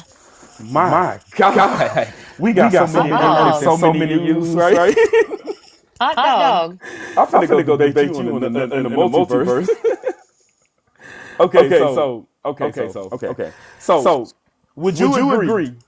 Would you agree that it's possible for God to exist in one of these universes? I'm agnostic. I don't know much about. I don't know that there's other universes. We don't know that there's not other universes, or that there are. So is it possible for you to believe in God? Right now, no. I don't believe in God. No. Okay. So it's not possible. I don't believe in God. No. So would it be illogical for you to call something a bitch that doesn't exist? Yes. I call Thanos a bitch all the time. Okay. So does Thanos exist in your mind, or does he exist in a possible reality? No, he exists in my mind.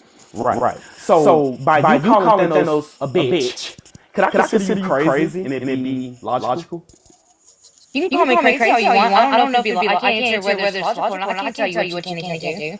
Okay. Or whether or not it's logical. Oh, okay. Cool.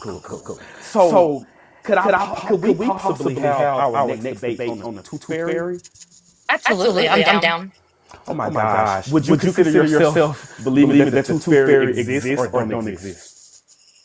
I don't think tooth fairy exists. No. Do you think it exists? But I guess we can't debate it then. No, we both agree on that. That's crazy. Let me know that I'm not crazy. So, okay. You believe in God, so okay.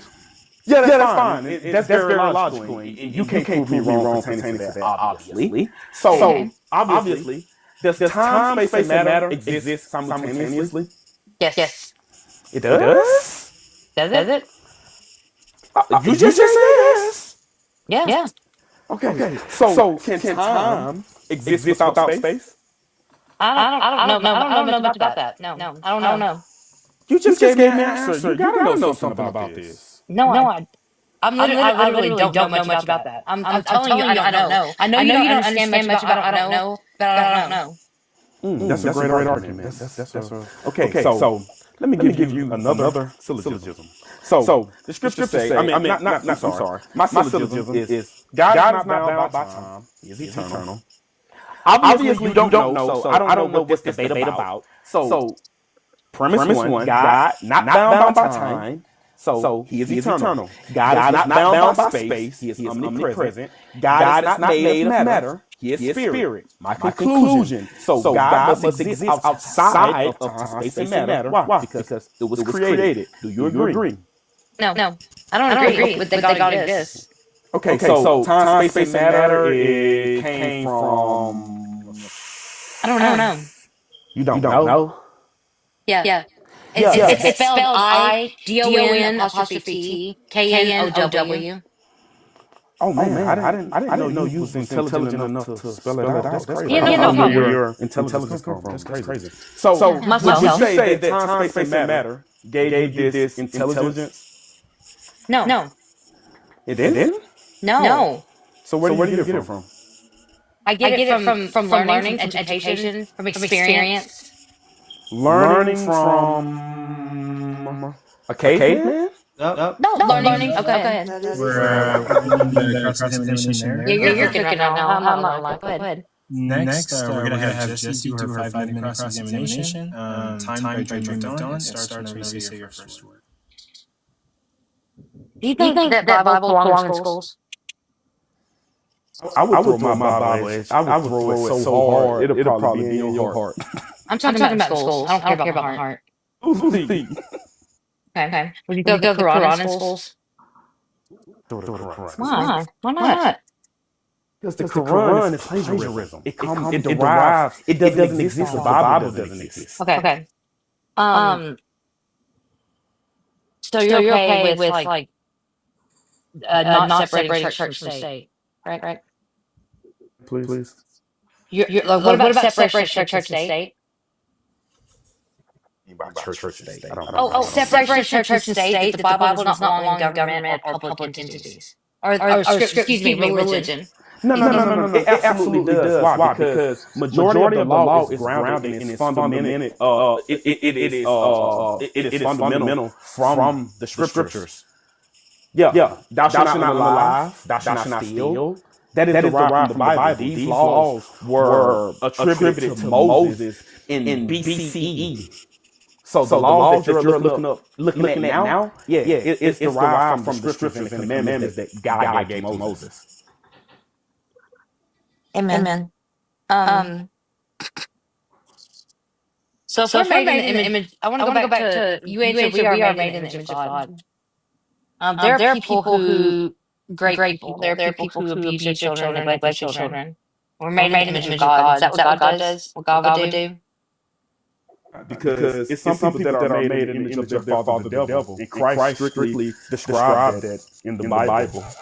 So why? Okay. So Howard, what evidence do you have for that? Like, what? It's in the Bible. Oh, the Bible would claim it. Okay. In reality, like what evidence do you see of that? In reality, it's because that we understand morality. You know what a rapist is.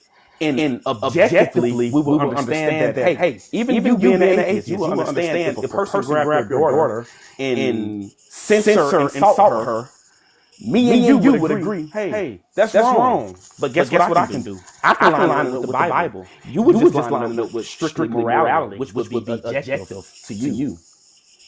Yeah, morality is subjective to me.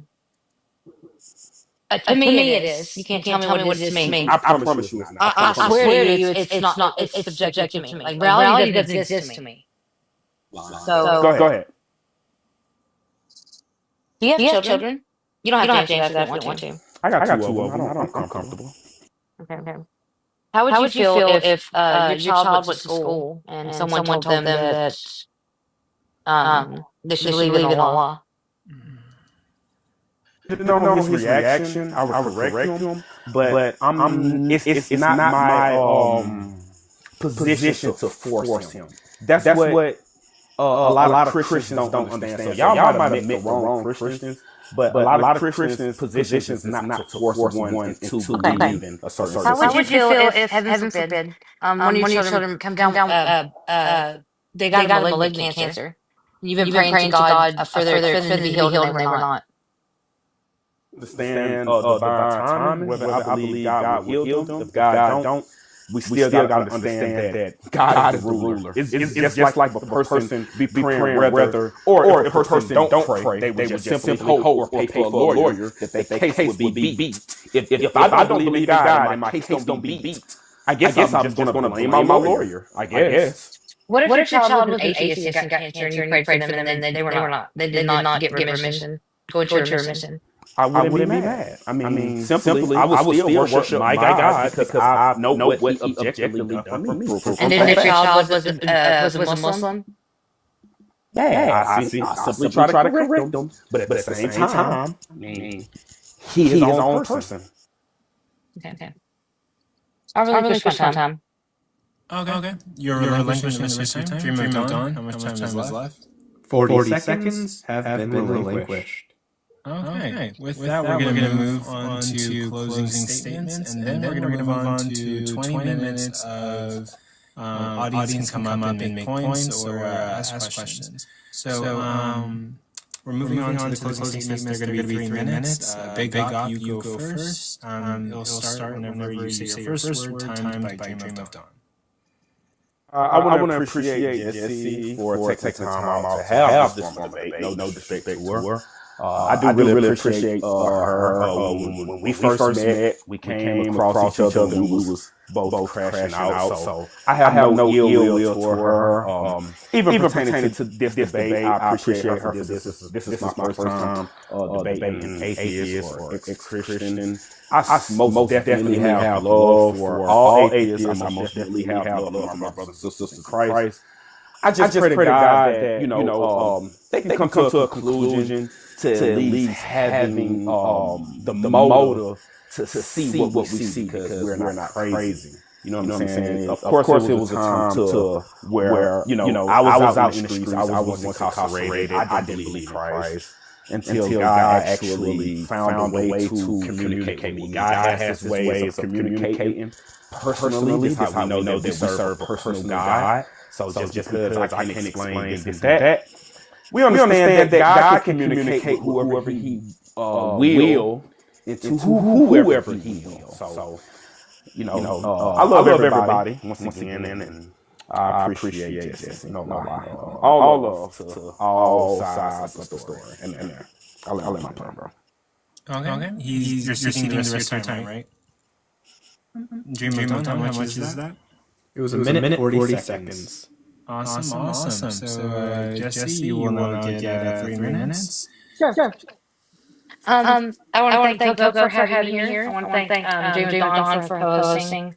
And I also want to thank Big Op for being my opponent tonight. This was also my first formal debate. I typically don't debate on formal debates. I typically go on panels or host my own lives. I like to understand how I come to my own conclusion. And I thought this would be a good idea. I think it was productive on my end. I think that we all have something to gain, and if anybody thinks that they have nothing more to learn, then we're very wrong for that. I think that regardless of who wins on the poll, or regardless of who gets the most W's, I think that there's something we can take from all these types of discussions. I think that also there was a lot of claims made to have any evidence. I think there was a lot of burden shifting. I definitely could have come prepared differently with resources that could have backed my claims a little bit more. And I probably could have pushed more on claims that did not have evidence for them. I will continue the rest of my time. Okay. And with that, that will be the end of the debate. Thank you both for coming up. I really appreciate you guys. It's an honor to have you guys debate on my platform and participate in my projects. I appreciate you both. If you guys ever want to debate in the future, feel free to send me a DM. I'll put you on the next event that I'm planning. I do have spots open for an event that's happening on May 24th. It's a Saturday, so I'm still trying to fill up that event. But as far as like my events for May 30th, I think I have one spot left for May 30th, and then I might have a couple spots left on the debate that I'm planning for June 13th. It's 13th now rather than the 20th. But thank you guys for debating, and now we're going to have audience comments, points, concerns. First person we're going to get is wisdom songs.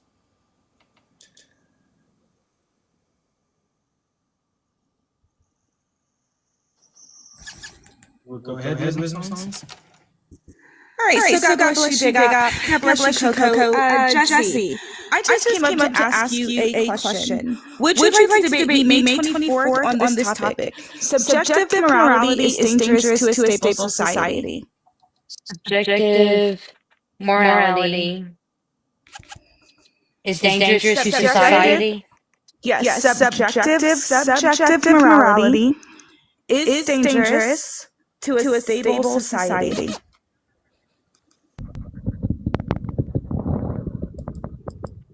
May 24th? Saturday. May 24th? Yep.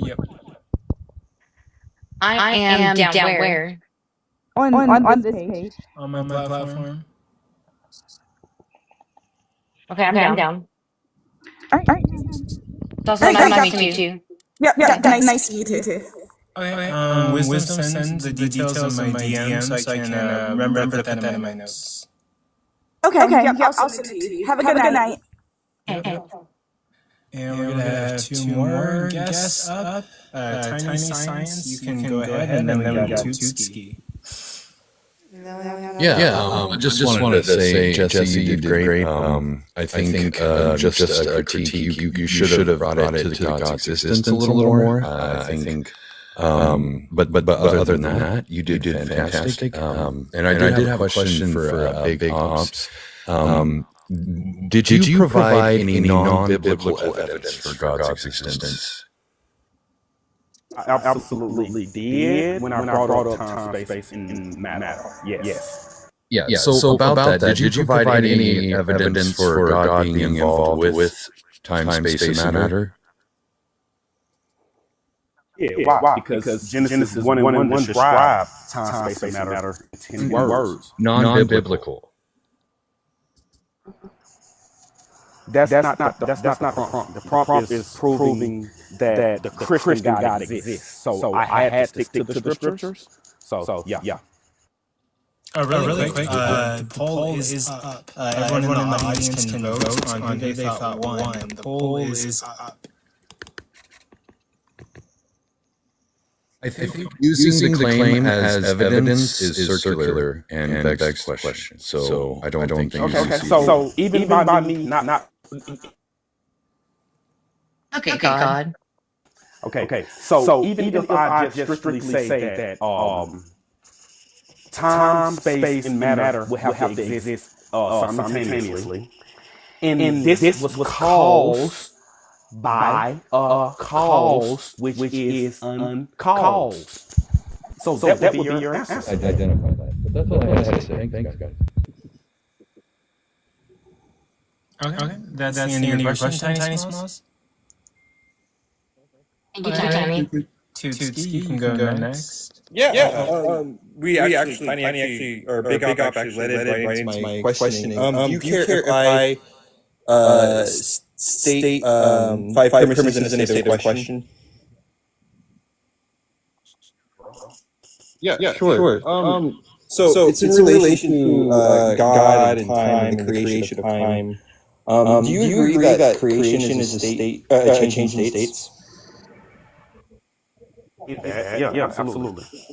Cool. Do you agree that a change in states is a change? Absolutely. Okay. Do you agree that a change requires a before and after? Yeah, my fault. I'm tripping on a little bit. Say that again. Sorry. Do you agree that a change of state, or do you agree that a change requires a before and after? He has 2 hours. Jump on my other phone. One second. I'm right here. One second. Come up.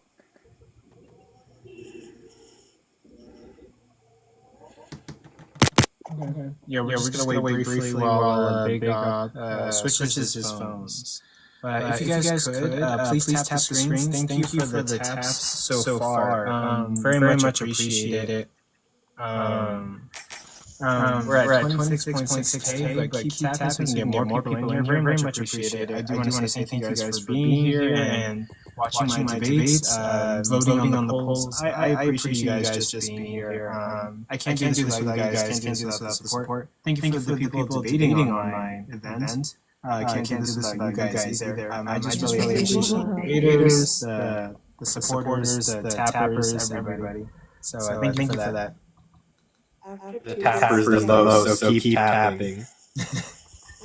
Y'all make him try to generate on this question. I need that question. Can you ask that question again? Yeah. Do you agree that a change requires a before and after? Absolutely. Yeah. Okay, cool. Do you agree that a before and after requires a past, present, and future? The whole argument of before and after. Yeah. Okay, so then premise 5, do you agree that past, present, and future require time? Absolutely. Okay, so if you agree to all those premises, then you also have to agree that God could not have created time because it requires a before and after, a state of change, in order to create time, meaning time would have had to have already existed in order to create such time. So to say that God being outside of space and time is possible and to create time at the same time is paradoxical. Not set up question. If God can exist in my little bitty brain, which consists of time, matter. The concept of God consists of brain. I'm sorry. God, in order for time to exist, something that caused time to exist, which time, space, and matter came to existence, no matter what y'all say, something that caused time, space, and matter would have to be outside of it, period. No matter what you say. Because if you believe, hold up, one second. If you believe in the Big Bang Theory, you can either say nothing, or you would have to say something. Not how the Big Bang works. Okay, so can you give me your definition of nothing? Anybody? No, that's not what he means. So I think the concept of the Big Bang. Because the Big Bang. Okay. So the Big Bang is only seen as a creation of expansion. Or sorry, the start of expansion. Yes. The start of what?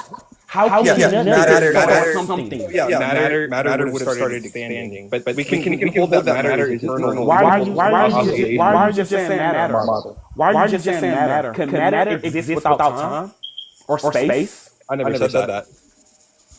Absolutely. So why are you just saying matter?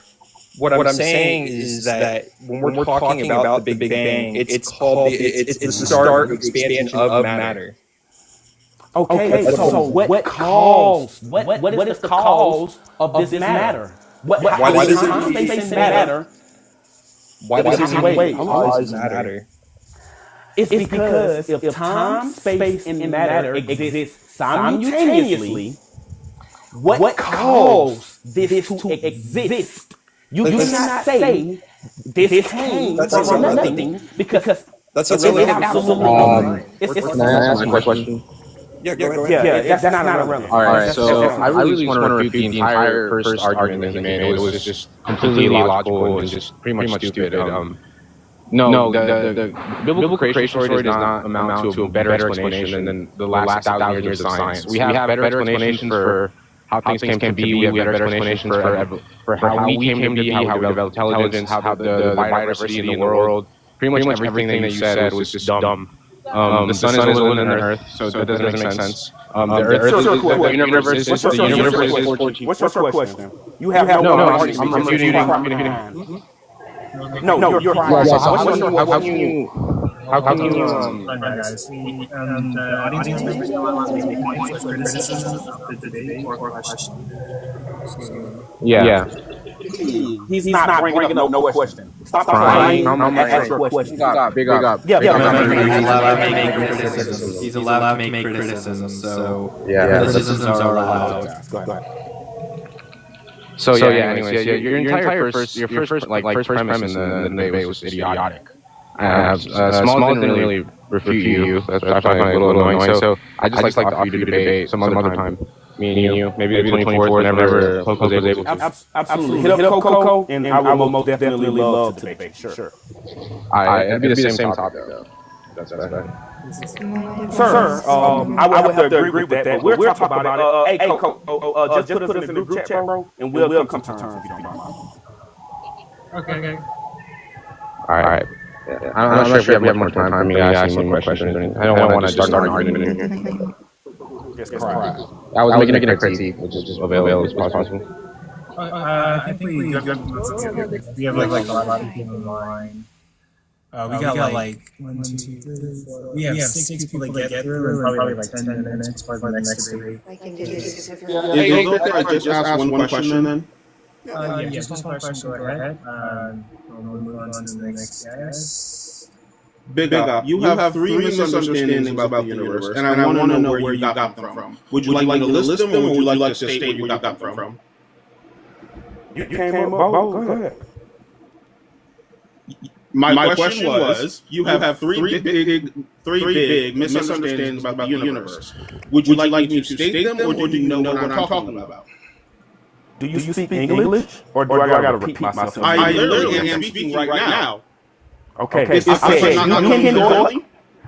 I don't know if it's coming in clear. I don't even know if you understand your own question. I said go ahead. My question is, you have three misunderstandings about the universe.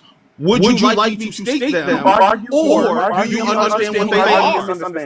Can you Misunderstanding number one. The Big Bang is the expansion of the universe, not the creation, not the start, not anything else. It is the aspect of we see that the visible universe is slowly expanding, aka like a big bang.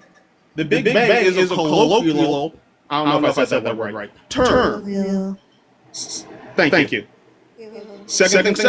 Evolution is not how you explained it. A dog will not make something different, as you said. A canine will always give birth to a canine. Evolution specifically is a mother gives birth to a baby that has an advanced trait that helps it prevail in the species. Therefore, they are able to live older and breed better. You're supposed to come up here, talk about the debate, ask questions, shut the fuck up, please. I asked him to explain the three misunderstandings he had and where he got them from. I just explained them the question. Yeah, guys, let's get together.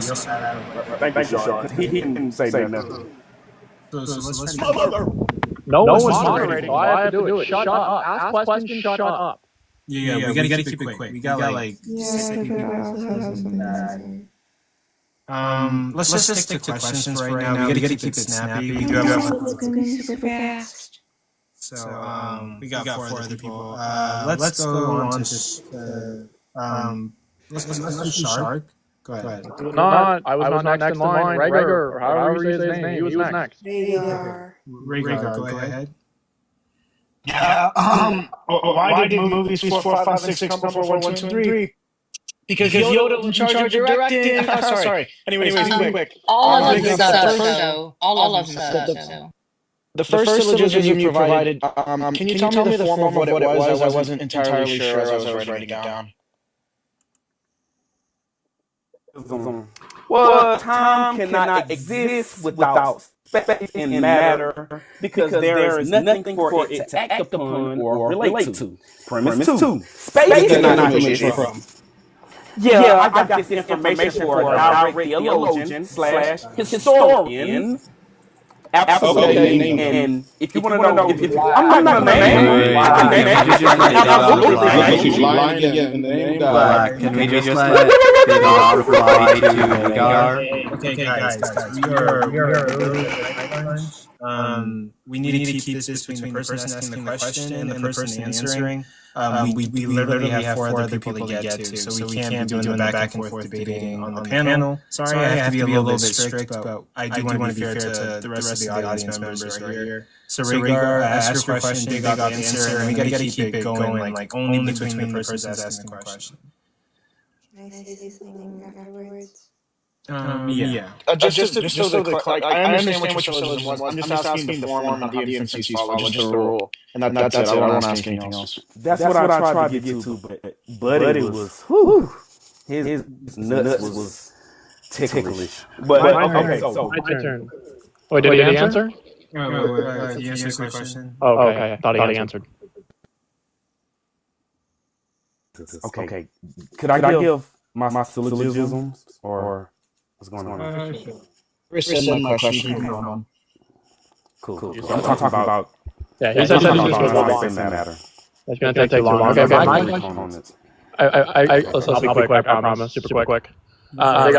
Question, what shape is the Earth? That's an argument that I don't really get into, so. All right, Jesse. Next time, will you promise me to stay on the proposition so that you can dog walk better? Duly noted. Love you. Love you. Okay. For that. Okay. Queen Gigi, go ahead, ask a question. Sure. My question is for Jesse. So Jesse, I want to know why you all don't believe in God, right? You all want evidence for God, but there's no evidence as to where life came from or what caused the Big Bang, according to science. Regardless if there's evidence on those other things, like I still don't see evidence for God. But I see evidence for like the Big Bang. I see evidence for evolution. No, what caused it? I don't know. So you don't know what caused the Big Bang or the origin of life, but you want us to prove that God exists. No, I'd like to see evidence for God. Yeah. I know. I would like to see evidence of where we came from without God. Because I came from my mom. No. Where did your mom come from? Her mom. Want to keep going? And where did your mom come from? Her mom. Yeah. Yeah. And where did the origin of life? Where did they come from? I don't know. Wait, that's like 20 questions. Don't be scared. Okay, that's fine. But y'all let the other guy ask like 20 questions bigger, and you've been talking back and forth with his syllogism. So I'm just saying, let's keep it real. Do you know how to say hello? Do you know how to say hello? Okay, you don't know. You are based off of belief too. If you want to debate, sign up for the next day of debate. Right. Y'all don't ask 100 questions. You can't ask 100 questions. That's all I'm saying. I'm out. Yeah, it's like 101. This is not appropriate. Just be out. Yeah, we're running out of time. We have other audience members to get to. If you want to debate, you can sign up for another event. It was one question per person because we're running out of time. Earlier guests got the chance to ask multiple questions because we had a little bit more time then, but I should probably be stricter on the question asking. We're going to move on to the next guest. We don't need debates on the panel. We need to be fair to everybody here. Angel, you can ask your question, and then we'll get on to Nahuva, and then just Jim. Okay, this is both ways. Big up. Please don't call people crazy if you don't know everything about them. And I love you, Jesse. But we gotta keep calm. Keep it calm, got you. Yeah, you got first, Angel? That's all it is. Okay. Who? Respond to that. Come on. Sure, but try to keep it short. I am, I promise. I wasn't calling her crazy because I would throw myself in the same category. Like by me saying it wasn't an ad hominem or nothing. By me just saying that was just for anybody that would either believe it or not. Like it wasn't no ad hominem or no direct insult. I promise. Okay. Nahuva, do you got a question for us? Yeah, I got a question for real quick for clarifier. Do you believe in predestination or free will?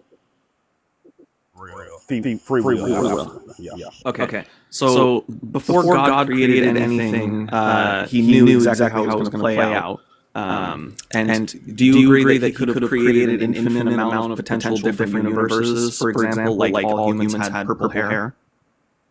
Would I argue with God if I believe it's a free will? That's idiotic.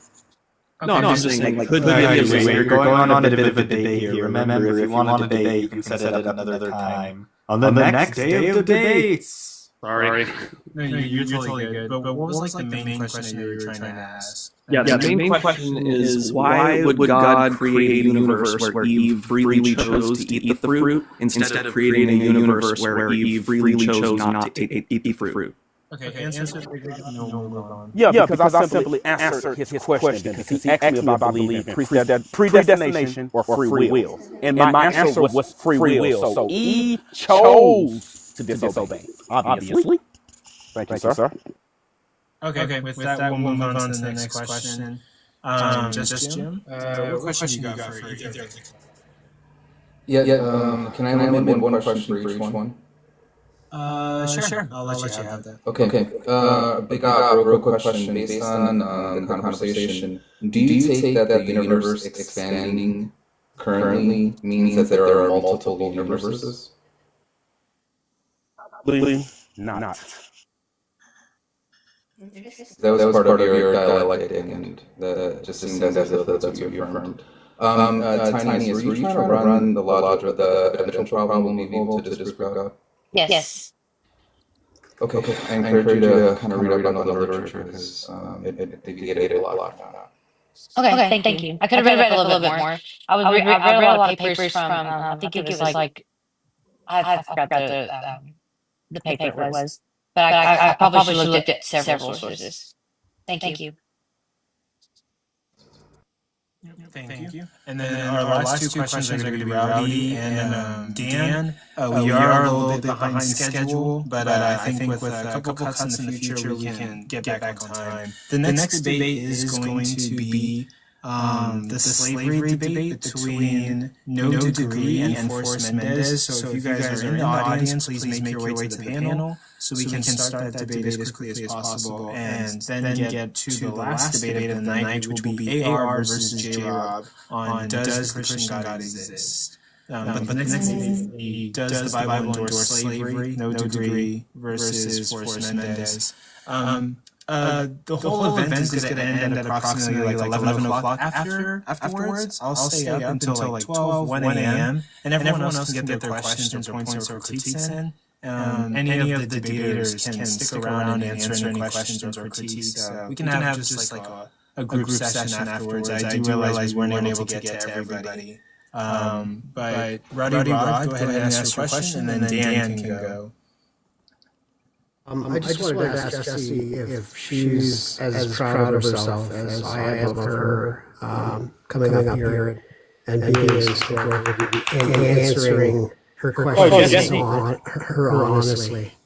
I think that was the thing. I think that was the great thing was that you really were honest about what you didn't know and how you felt about things. And I think that fearless honesty is just admirable. Well, thank you. I appreciate you. Yeah. So that's all I wanted to say. Thank you. Love you.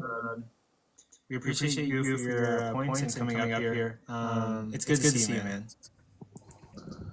How's everybody doing?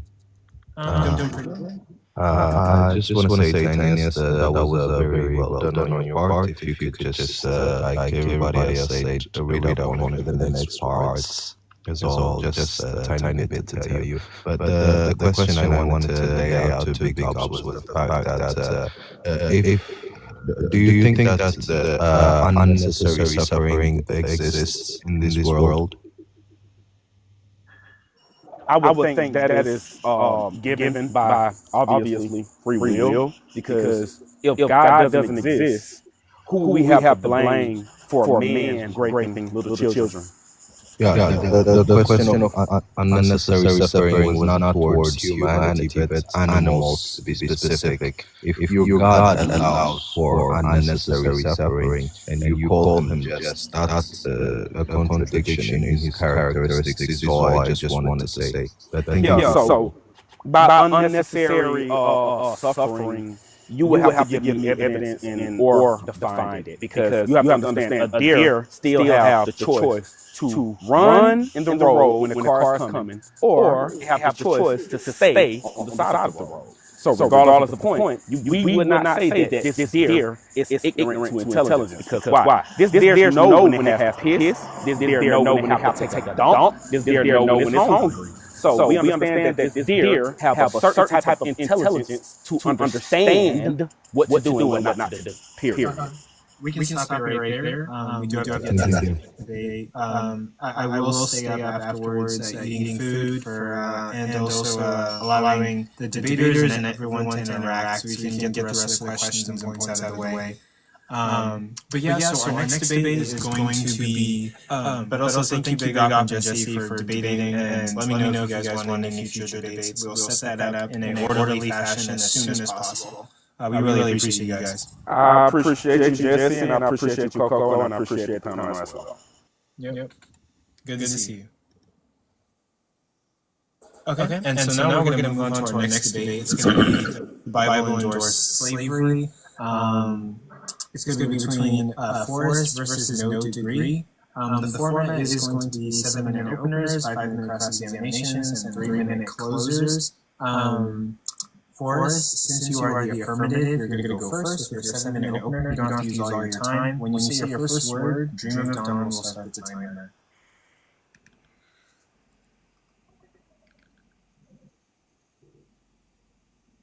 Ready when you are. Sorry, I just scrolling up. All right, first and foremost, I'd like to take a special acknowledgement to recognize the constant dedication and diligent commitment Mr. Coco utilizes on a daily basis to proliferate his personal platform and his subsequent promotion on behalf of the deconstruction community at large. It is a privilege and an honor to call you my friend. You're a bastion of righteousness and integrity, and you have my utmost respect and gratitude, even though you just took my mod power away. Secondly, I'd like to additionally thank the audience, because without you, there would not be a debate on this platform. Now, without further ado, I'd like to address the topic of the debate this evening. Does the Bible endorse slavery? I'd like to remind you of the requirements for each of the contestants in this debate to successfully garner your vote at the end of the conclusion of the discussion. My objective is to prove that the Bible does indeed endorse slavery, which is a very simple task that I will fulfill immediately by reading 3 Bible verses and then continue to elaborate and additionally support my argument by adding more verses from Scripture. In the NSRV Bible, Leviticus 25, 44 through 46 explicitly states, as for the male and female slaves who you may have, it is from the nations around you that you may acquire male and female slaves. You may also acquire them from the aliens residing among you, and from their families who are with you, who have been born in your land. They may be your property. You may keep them as a possession for your children after you, for them to inherit as property. These you may treat as slaves. But as for your fellow Israelites, no one shall rule over the other portions.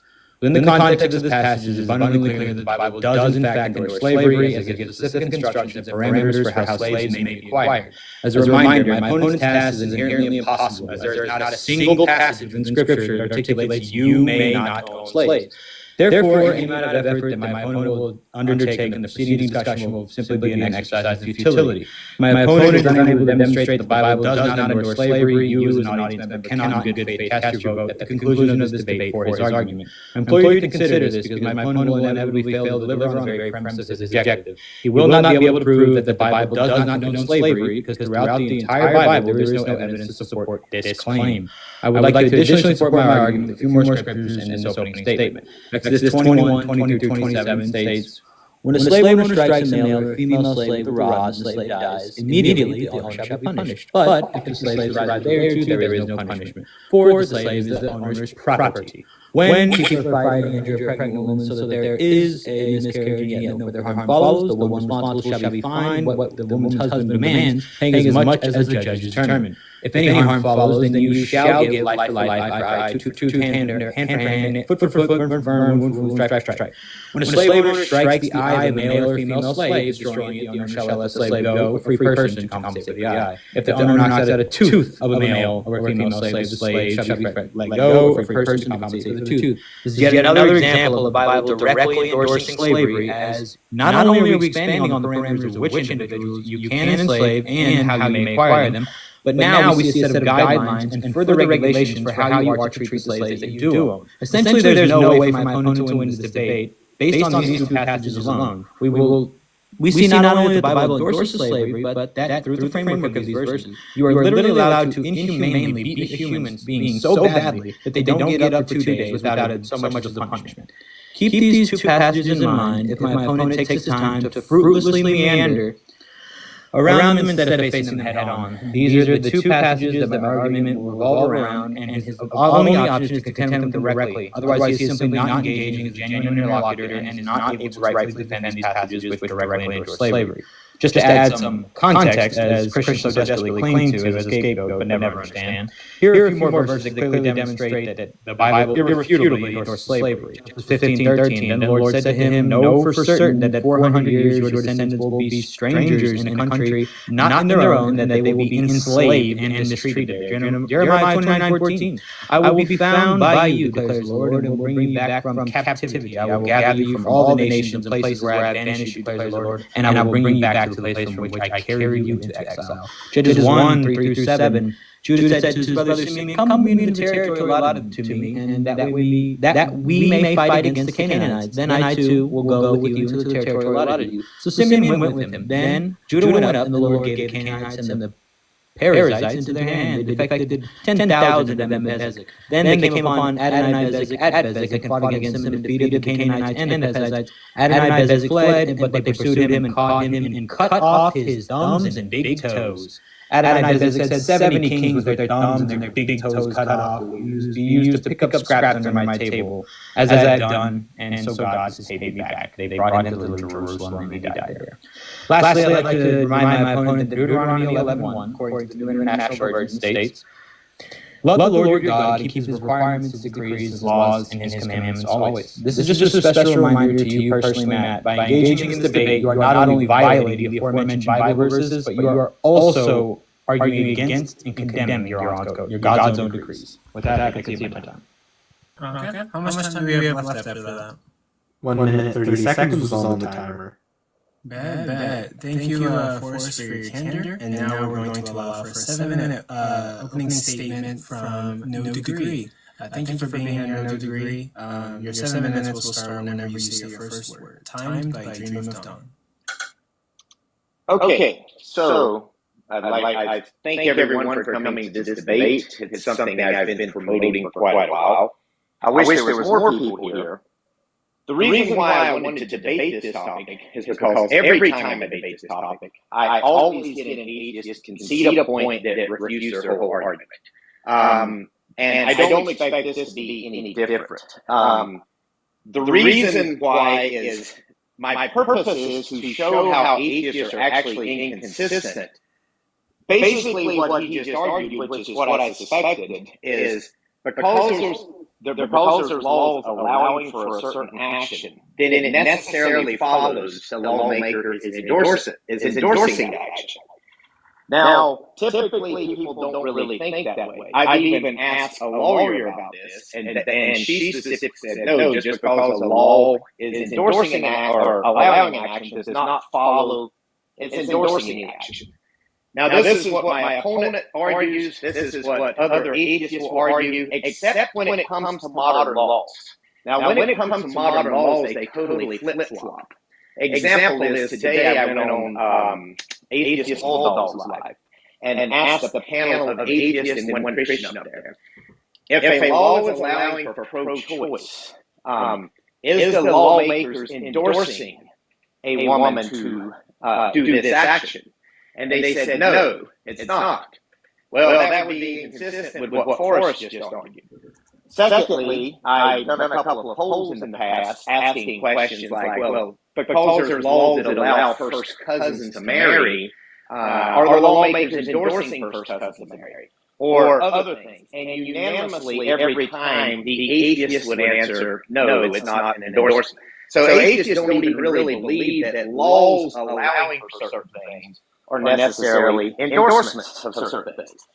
And what I'm using here as a word endorsement is to approve, support, or sustain, or to declare one's public approval for something. So I voted for Donald Trump as president. I endorsed Donald Trump for president. I was grateful and happy for him being president, and I'm glad of what he's doing at the moment. That is an endorsement of Donald Trump. Now, I think that people who voted for Kamala Harris should have voted for Kamala Harris. I disagree with them, but I think they should obviously be allowed to legally vote for Kamala Harris. But I'm not endorsing voting for Kamala Harris. And yet, Forrest would have to say, I am endorsing it by that same argument he made. So that doesn't even make sense to say that. But I have a simple syllogism that I'll just render here to prove beyond any doubt the Bible does not endorse slavery. Premise one, if the Bible places a higher value on freedom than slavery, then the Bible does not endorse slavery. Premise two, the Bible places a higher value on freedom than slavery. Conclusion, the Bible does not endorse slavery. The one thing that nails every atheist to the wall in these debates is they forget about all of the passages of Scripture endorsing and promoting freedom by their own standards. 1 Corinthians 3:17, John 8:6. I mean, there's so many up here, I don't even have time to list them. I'm going to read a few here. I mean, in Exodus, there's commands to free people. Exodus 5:1, Exodus 7:16, 8:1, 9:1, 9:13, God is telling them to free the Hebrews. That's an endorsement of freedom by their own argument. Jeremiah 34, endorsing God gets angry because the Hebrews did not free people, and that would be an endorsement of freedom. We have 1 Peter says, live as people who are free, not using your freedom to cover up for evil, but live as servants of God. Endorsement for freedom. In the book of Philemon, Paul tells Philemon to receive back Onesimus, not as his slave, but as his very own brother, an endorsement for freedom. Jesus in Luke chapter 4 talks about the Spirit of the Lord being upon him, and the Spirit of the Lord is upon me because he's anointed me to proclaim good news to the poor. He has sent me to proclaim liberty, a.k.a. freedom, to the captives, and recovering of sight to the blind, to set at liberty those who are oppressed, to proclaim the year of the Lord's favor. That harkens back to the year of Jubilee in Leviticus 25:10, where it says, you shall consecrate the 50th year and proclaim liberty throughout all the land to all the inhabitants. That would even include foreigners. So here we have another example of the Bible endorsing freedom even in the Old Testament. Paul says, were you a bondservant when called? Do not be concerned about it. But if you can gain freedom, avail yourself the opportunity. So he's holding freedom at a higher level. You are bought at a price. Do not become slaves of men, is another commandment. For freedom, Christ has set you free. Stand firm, therefore, and do not submit again to a yoke of slavery. Another endorsement of freedom. And then here we have 2 Corinthians 3:17, where the Spirit of the Lord is, there's freedom. I mean, heck, the list goes on and on here of how many passages of Scripture endorse freedom. Now, Jesus says there's weightier matters of the law. So, if there's weightier matters of the law than owning slaves, then the Bible's not endorsing freedom. Jesus says the weightier matters of the law is love, justice, mercy, things of this nature. Well, that's not synonymous. That would not work with someone who's wanting to enslave someone else. We have Old Testament passages where God is specifically setting up guidelines and rules to keep foreigners and Hebrews out of debt so they don't become debt slaves. So we have throughout the whole Bible specific commandments, specific actions that will promote this idea of people not becoming enslaved, and therefore the Bible is not endorsing freedom. Even though the Bible does regulate certain things, it's not endorsing it. If Moses were around today and he saw what was going on in America, he would think that America was endorsing debt slavery by the way we enslave people to interest and things like that, which would have been forbidden in the Mosaic law for the Hebrews to do this. And yet, this is what our economic system is built upon. Oh, wow, already? Yep. Okay. There. So we're going into cross-examination. So the affirmation is going to go first. Forrest, are you ready and good to go? I'm chilling, Coco. I'm just confused as to what any of that was. Yeah, absolutely. Okay. And we'll start your cross-examination as soon as you say your first words. You can ask questions and make points in order to establish your position and undermine your opponents. 3 minutes down, we'll start when you first start speaking.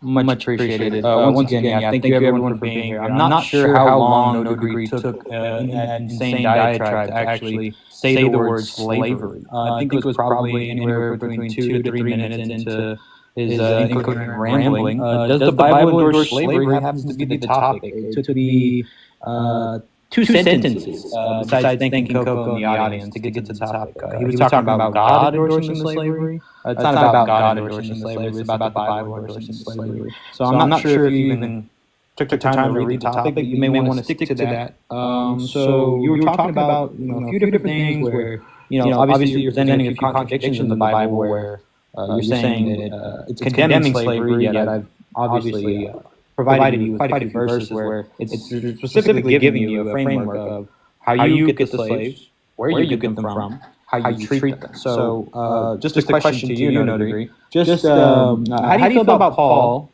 when he says, Slaves, obey your earthly masters with respect and fear, and with sincerity of heart, just as you would obey Christ. Obey them not only to win their favor when their eye is on you, but as slaves of Christ, doing the will of God from your heart. Serve wholeheartedly as if you were serving the Lord, not people, because you know that the Lord will reward each one of you for whatever good they do, and whether they are slave or free. And masters, treat your slaves in the same way. Do not threaten them, since you know that he who is both their master and yours is in heaven, and there is no favoritism with him. How do you feel about Paul telling slaves to obey their masters? How could that be possible if the Bible didn't endorse slavery? Oh, that's a great passage, because if you just read it yourself, this would be revolutionary against slavery, because Paul tells the master or the slave to obey his master. Then he goes on ahead and tells the master to do the same. What? Obey the slave? Well, that doesn't make sense. Isn't the slave supposed to have authority? The master supposed to have authority. I'm going to reclaim my time. I'll reclaim my time real quick. So, unfortunately, that's a bad passage. Yeah. So I'm going to reclaim my time. So, unfortunately, it doesn't say for the slave master to obey the slave. You just misquoted the Bible. So, it says actually real quick. I'm going to reclaim my time. To let Laura talk. Yeah, I'm going to reclaim my time. Not your time. I'm reclaiming my time. I'm reclaiming my time. So this is the beginning of no degrees, lies, bloviating, and misrepresenting what the Bible says. It does not say for the slave masters to obey the slaves. It says for the slaves to obey the slave masters. Why would a slave master obey a slave? It says treat your slaves the same way. It doesn't say for them to obey. It says don't threaten them. 2 minutes. Shit. Wait, that was 5 minutes? Okay. I'm sorry. So just another question. Because we see that these people are clearly, the Bible clearly condones slavery. My question to you, no degree. In this time, would you have preferred to be my slave? Yes or no? Well, just so we're clear here, the topic isn't does the Bible condone it, does the Bible endorse it? Yeah, endorse, condone, endorse means to promote it. Would I want to be your slave during that time period? No, you wouldn't qualify for it. You wouldn't want to be my slave? No, you wouldn't even qualify to be a master. Would you want to be my slave if I qualified for it? Sure. Possibly. You'd love to be my slave if I qualified for it. If you were following God's decrees and laws and I needed it, sure, absolutely. Fantastic. So I could beat you so badly that you couldn't get up for 2 days without a punishment. Is that correct? Well, you could beat me.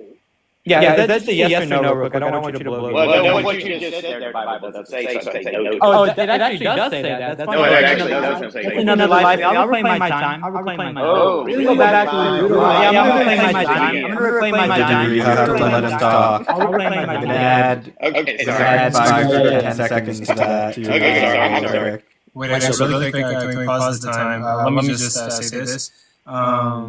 Yes, during the debate, you can say, I reclaim my time in order to get your opponent to stop talking and for us to pause the time and then for you to ask your question. No degree, you can also do this during your time if you want to stop your opponent from talking and then ask a question. Didn't want to make it seem unfair or anything, but that's typically what we did in past debates. So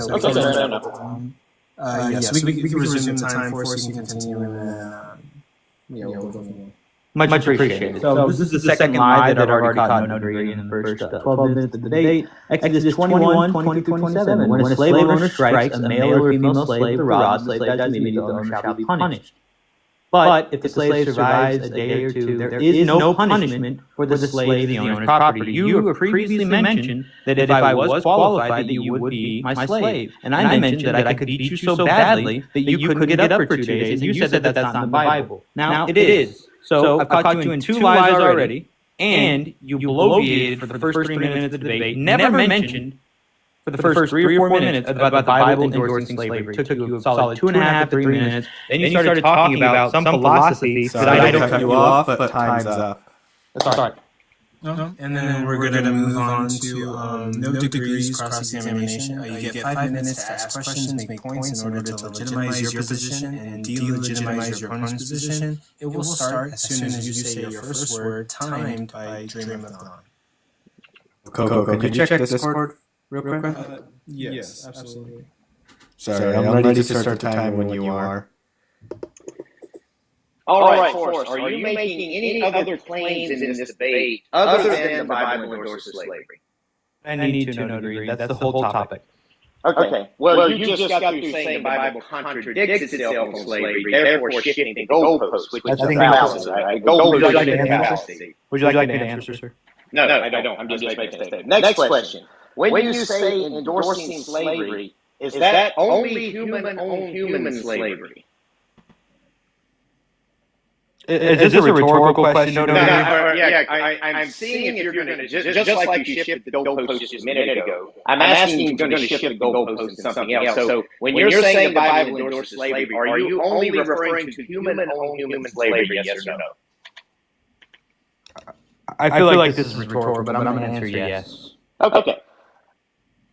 Does an enslaver steal another person's freedom when making them a slave, yes or no? I mean, are these rhetorical questions? Okay, So does the Ten Commandments forbid stealing? Yes or no? Can you tell me what the Ten Commandments is? Oh my gosh, you don't know what the Ten Commandments are? One says do not steal. Can you tell me what the Ten No, you're not. Commandments I reclaim my time. You don't get to ask me questions. I'm reclaiming my time here. I'm going to ask you again. You've already said that an enslaver steals someone's freedom. Now I'm asking you, does an enslaver, does the Ten Commandments forbid stealing? Yes or no? It requires coveting, not coveting. Okay, the answer is yes, it forbids stealing. Next question. Does an enslaver covet, which would be the desire to possess someone or something they own without regard for their rights when they enslave a person? Yes or no? Are you referring to the Ten Commandments? Yes. That's what I just mentioned. Okay, so you're agreeing now. You agree the enslaver covets someone. Yeah, what is it? What's that? Okay, so that's a yes. You agree. What's that person called? You agree that the enslaver covets someone or not? Yes or no? The slave? Yes. Okay. So and that would be a violation of the Ten Commandments by your own admission. So right here we have two violations of the Ten Commandments that he's conceded to. Folks, this debate over. The Bible does not endorse slavery based on this concession. Now we can add icing to the cake here.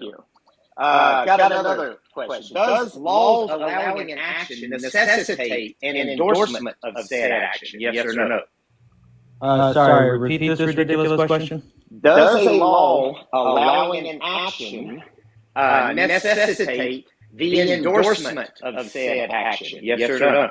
Does a law allowing something endorse for it to happen? Yes.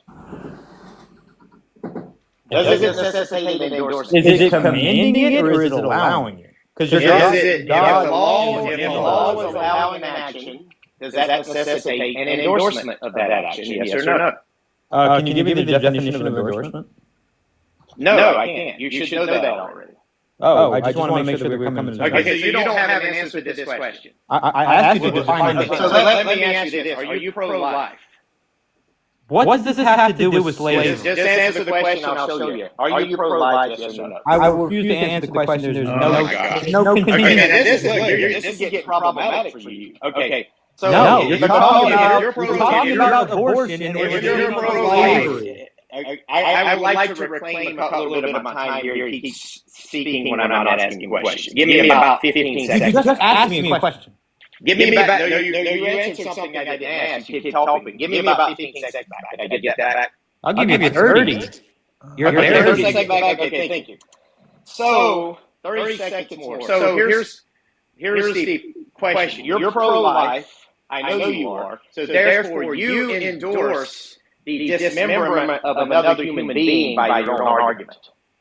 I never said I was pro-life. You are pro-life. I've heard you talk before. You endorse the dismemberment of another human being for pro-life? Okay, well, are you pro-life? Are you pro-life or not? I'm sorry, pro-choice. My bad. Yeah, you're not even defining the terms right. Are you pro-choice? What does this have to do? Do I have to answer Oh this? my gosh, just answer the question, Alex. I refuse to answer this question. There's no contingency to the argument about does the Bible because he's pro-choice, and by his argument, he's endorsing the unaliving of fellow human beings by dismemberment. And I would like for him to state for this record he endorses that by his very own argument. No thanks. Okay, well, let's see. What do we got next here? You brought up Exodus chapter 21. That about, are you okay with indentured servitude, or do you think that's bad too? Not the topic. Okay. It is the topic. Sorry, I'm going to have to cut you off there because we're out of time.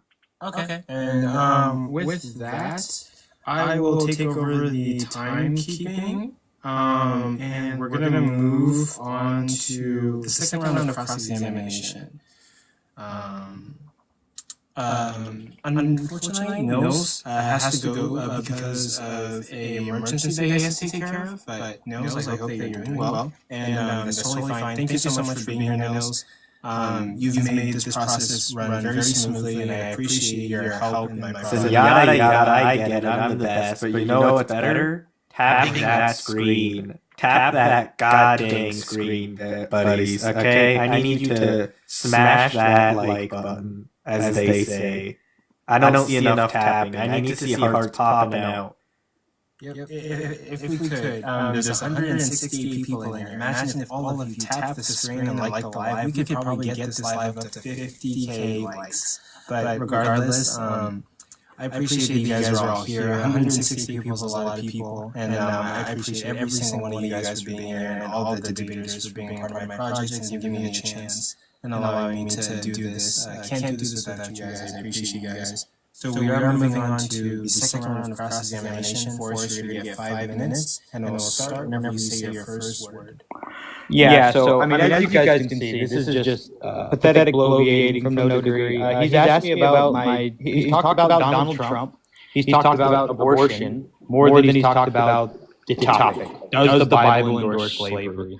I'm not sure how anybody with good conscience, after the opening and this first round of cross-exam, could vote for this person, unless you're, Russell. So I'd like to ask no degree, what does abortion have to do with the topic at hand?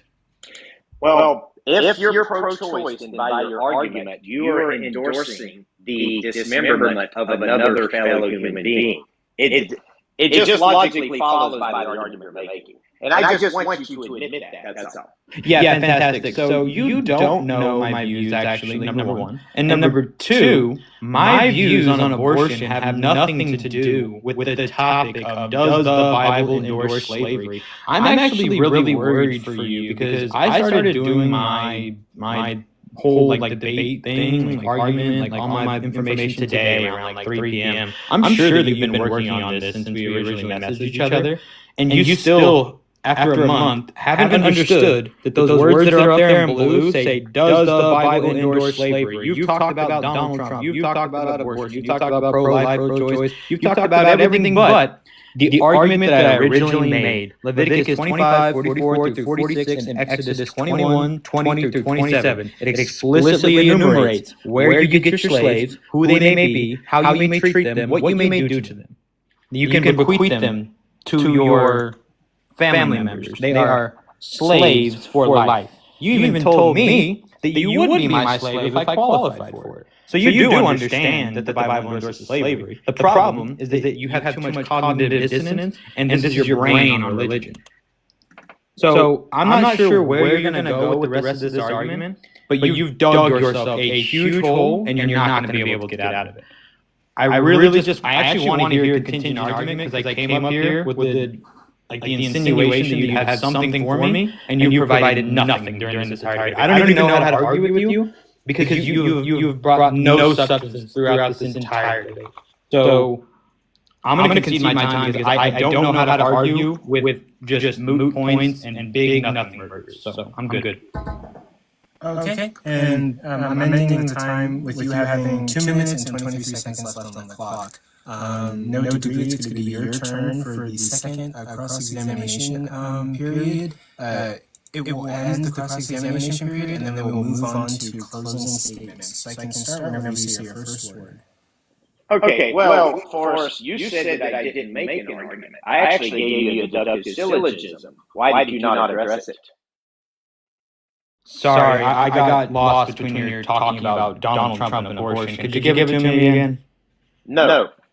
Fantastic. You should have listened. Great. Basically, I argued because the Bible values freedom over slavery, then the Bible doesn't endorse slavery. That was it. You've not addressed it. You've not even brought it up. You claimed I didn't get an argument, so there you were wrong. So you brought up Exodus 21 a while ago. Are you okay with indentured servitude since they choose to do this? Their body, their choice. Do you want an answer? Yes. It's not relevant to the topic. Oh, it is relevant because you quoted the passage about Exodus 21. If a master strikes his slave and underlies as a direct result, he shall be avenged. That is about a Hebrew indentured servant. You didn't know that, did you? You should have come prepared here because you were probably the easiest opponent. I thought I had one before, but you are even easier. You've already conceded the argument because you agreed that the Ten Commandments forbids slavery because you think enslaving someone is stealing their freedom. So this is a debate over lights out. This is icing on the cake for me. Now, you should have stayed home today. And you're right, I didn't prepare much because I debated this topic before. I knew I could nail you to the wall just like I did. I nailed you, Matt Dillahunty, I nailed a guy by the name of Tom Rabbit once with these very questions, and y'all have never figured this out before. So the reason why you are making this claim, I noticed you didn't answer the question a while ago. You didn't bother answering about your pro-choice stance because if you're pro-choice, then based on the argument you're making in the Bible, you're essentially just saying the Bible endorses slavery because there's laws allowing for it. Well, since that's the case, and you're pro-choice, then you're endorsing the dismemberment of another human being. It just follows. If you deny that, then you're special pleading one over the other. Now, my point is here, you haven't studied this. You just basically regurgitated, probably went to a website, got these passages, and just think, just because law allows it, doesn't necessitate or necessitates and endorses it. So I'm going to ask you this question again. If a law allows a certain behavior, does it necessitate an endorsement of that behavior, yes or no? Sorry, one more time. I was listening. I apologize. Go ahead. Well, if I have to ask it again, I want to reclaim my time. So are y'all going to allow me to give me about 10 more seconds? A law allowing a certain behavior necessitate the endorsement of that behavior, yes or no? It's Really quick, let me pause the time. Typically, reclaiming your time is to get your opponent to stop speaking, so we can pause the time, and then you can continue whenever the debate gets back in order. But if Forrest agrees... Well, he said he wasn't listening. I said I was listening. Can you repeat for me, please? Okay, I'm sorry. Okay, fair enough. How much time do I have left? So really quick, if Forrest agrees, then you can get like 10 extra seconds. No. Then, okay. So you have a minute and 40 seconds left. Okay. So, are you okay with indentured servitude in Exodus 21? Their body, their choice. Are you okay with it? Yeah, I don't know why you're throwing these MAGA ideals into the Bible. However, the topic is the Bible endorses slavery. Slavery and indentured servitude are two different things. Okay, you quoted Exodus 21. That begins with indentured servitude. Then you talked about someone striking someone else? Are you okay with indentured servitude or not? My personal beliefs have nothing to do with does the Bible. Okay, well, then why are you here? To defeat you in this debate. Obviously, you believe that just a law allowing a behavior necessitates the endorsement of that behavior. And I'm simply pointing out, why are you not consistent with that with your own beliefs? And this is why I love this topic so much. Atheists are never consistent. That's why I was saying a while ago that when I asked atheists the question earlier, none of them agreed it was an endorsement. So you essentially must not think it's an endorsement either, because if you did, you would say, I endorse the dismemberment of a fellow human being. Would you like to state that for everyone? I refuse. Okay. How much more time do I have? You have 8 seconds. Okay, fair enough. Okay. With that, we're just going to go on to closing statements. So, Forrest, since you're the affirmation, you will get 3 minutes on the clock. But let me set it real quick. Oh, I go first. Yeah. So you're doing your closing statements. You can start it. I'll start the timer when you say your first word. Okay, so yeah, during this entire debate, I think that No Degree has mentioned the topic for maybe 35 to 45 seconds. My stepson is 13, just came over, and he asked, why is the guy talking about abortion when the topic is slavery? To which I walked over to the wall and started banging my head on the wall, which seems like a more productive time than I've had here in this quote debate. I'm not sure what you were debating, what you were talking about. This is just quintessentially, how you debate. What you do is you're like the pigeon in the park. You're on the chessboard. You knock over pieces. You shit on the board. You fly away. You claim you won. I really expected more from you. You're trying to get hold to all of these ideals that I never even talked about, never necessitated. You're trying to take information from other debates saying that you know what I believe when you don't. You're trying to get me to support abortion, which not even sure how that works into the frame of things. We heard you talk about Donald Trump. We heard you talk about nailing a bunch of different men. I would like to hear a little bit more about all the men that you've been nailing lately. I heard one of them's name is Tom, and another one's name is Matt. I think that's your name, you actually. So, and even Coco laughed at that. So, yeah. I really don't have a closing statement for you because of the fact that you provided zero substance the entire time. What you did was bloviate, not talk about the topic whatsoever. You asked me a bunch of questions about what I believe personally, and you had a bunch of different conjectures about abortion and dismemberment, but none of it was about slavery. None of this whole topic was for you about slavery. You talked about a syllogism that you never gave, so that's 4 lies that I caught you in. I'm just not sure how you prepared for this debate. This is just, for me, it's like Billy Madison when he's talking about the little puppy who lost his way, and the guy at the end is like, I award you 0 points and may God have mercy on your soul. And that's just the way I feel about you right now. So I wish you the best in the future. Maybe you should try to prepare a little bit harder. And just, maybe next time read the topic and stick to that. Thanks. That's it. I can see the rest of it. Okay. With that, you had 40 seconds left on the clock. No degree. Your time is going to start as soon as you say your first word. Well, I see some people in the chat here putting L Forrest already. I agree. This was the easiest win I've ever had, and I thought I had another easy win once, but this was even easier. My opponent literally brought nothing to the table other than just saying, oh, because there's laws allowing slavery, then it must necessitate that it's endorsing slavery. But you notice when I started asking him difficult questions about his own personal beliefs about laws that he thinks are just, he didn't want to say that he's endorsing things like the dismemberment of another human being.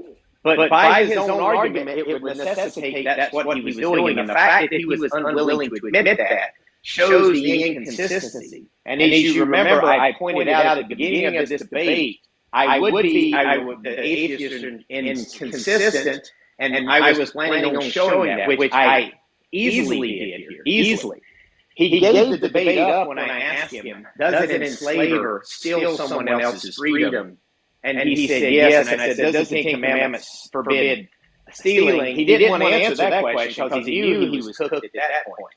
Then he brought up coveting, which ironically was the next one I was going to bring up. The desire to possess someone or something without regard to their rights is the definition of covet. And he admitted that the enslaver would covet someone. Therefore, violating the Ten Commandments again. So this was a double whammy. This was that was icing on the cake after the first one. He claimed I didn't give an argument and claimed I lied. I did. I'm going to repeat it. If the Bible places a higher value on freedom than slavery, then the Bible does not endorse slavery. Premise 2, the Bible places a higher value on freedom than slavery. Conclusion, the Bible does not endorse slavery.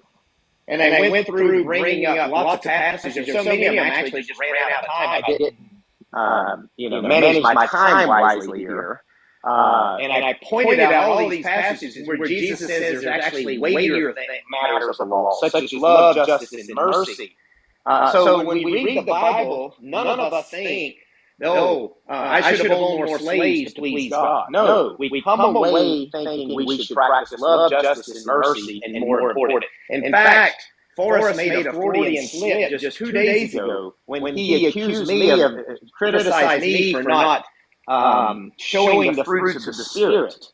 Ironically, the fruits of the Spirit are patience, peace, kindness, goodness, faithfulness, gentleness, self-control. Against such things there is no law. So he innately recognizes through this Freudian slip that Christianity places a higher value on things that an enslaver would not be practicing and would be violating. So I don't think Forrest himself actually believes that the Bible endorses slavery.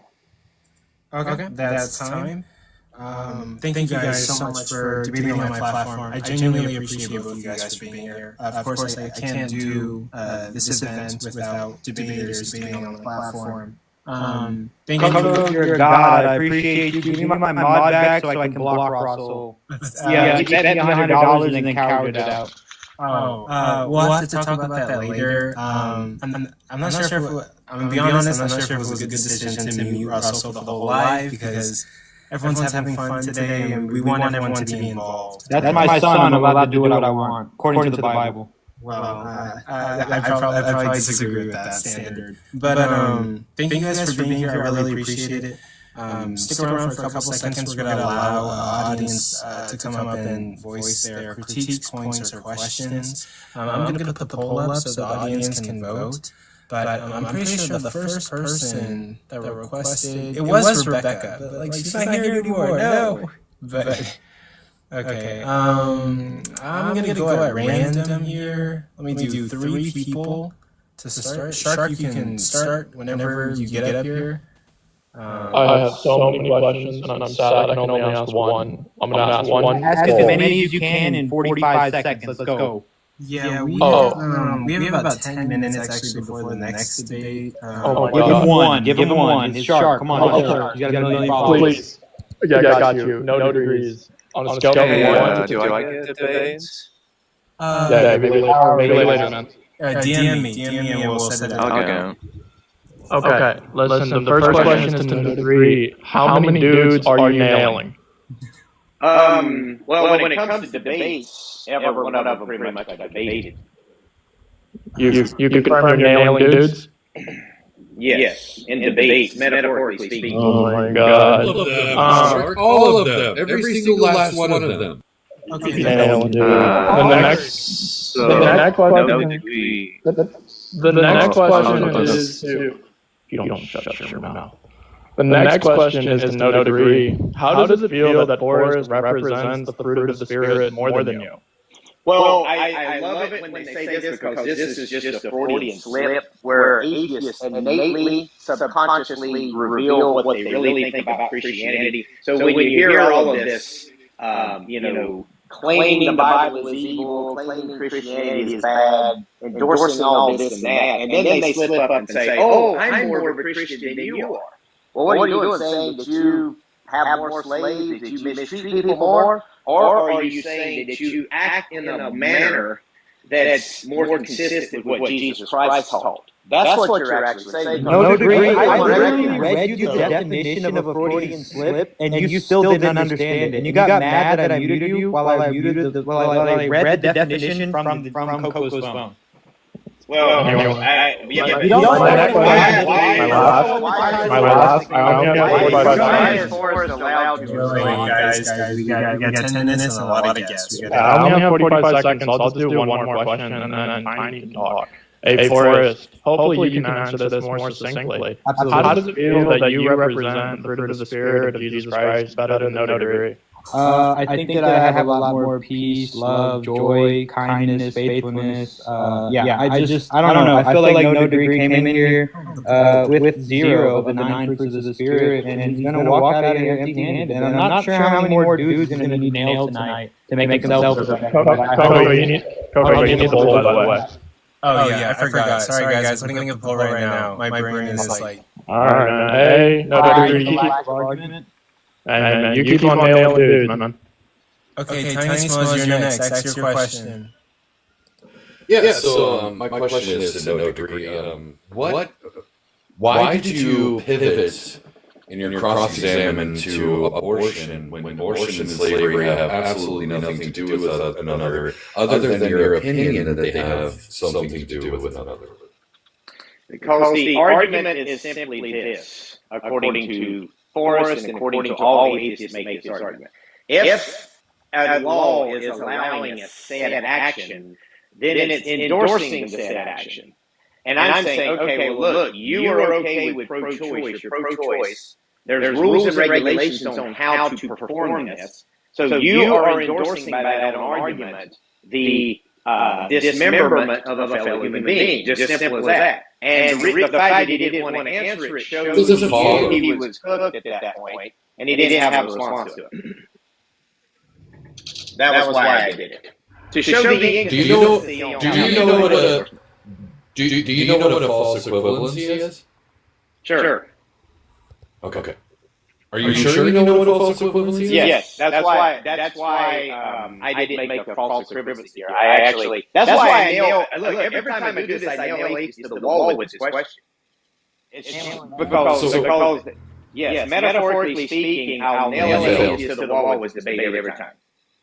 You failed to do that here. Well, we'll just have to agree. Forrest, I have a question for you. Did he ever show that slavery is not endorsed in the Bible? No, he talked about Donald Trump, abortion, nailing men. There was a lot of talk of nailing men. A little bit about Trump and some abortion stuff, but just and a little bit about what Paul said, but not God or Jesus or really the Bible.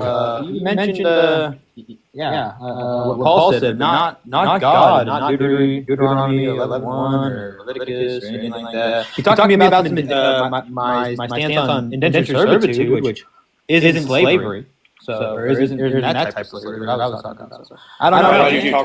Let's also remember, No Degree, to be fair, did agree that he would be my slave back then, and now he is. So, that came to fruition. Okay, and really quick, the poll is up to vote for who you thought won for this debate. So everyone, there's 197 people in here. Just vote on Holy cow, I knew they'd come and watch this debate. Yeah, I never disappoint. This is incredible, to be honest. Yeah, everybody who votes for No Degree should submit a 5,000-word essay. I'm not gonna grade all those essays. That's not mandated, but we're gonna move on to the next question. Howard, you got anything for us? Jesse, I will disown you. Yeah, I do. No Degree. When you talk about the Bible, it says there's no slaves. When it talks about slavery in the Bible, how would you define knowing a gay guy? Like when you talk about gay people, knowing people, how would you define that if it doesn't talk about that in the Bible? It does talk about slavery, owning people. Well, it actually does talk about it if you're talking about it in a sexual sense, and that's considered an abomination, and it's punishable by death. But why are you into that, though, if the Bible talks about that? Well, as I said, it's Like, are you gay or something? Or you, is that why you... gay. Now, why would you... I don't know what I would be, really, but I'm not an atheist. I believe that Christ has given me a moral standard to live by.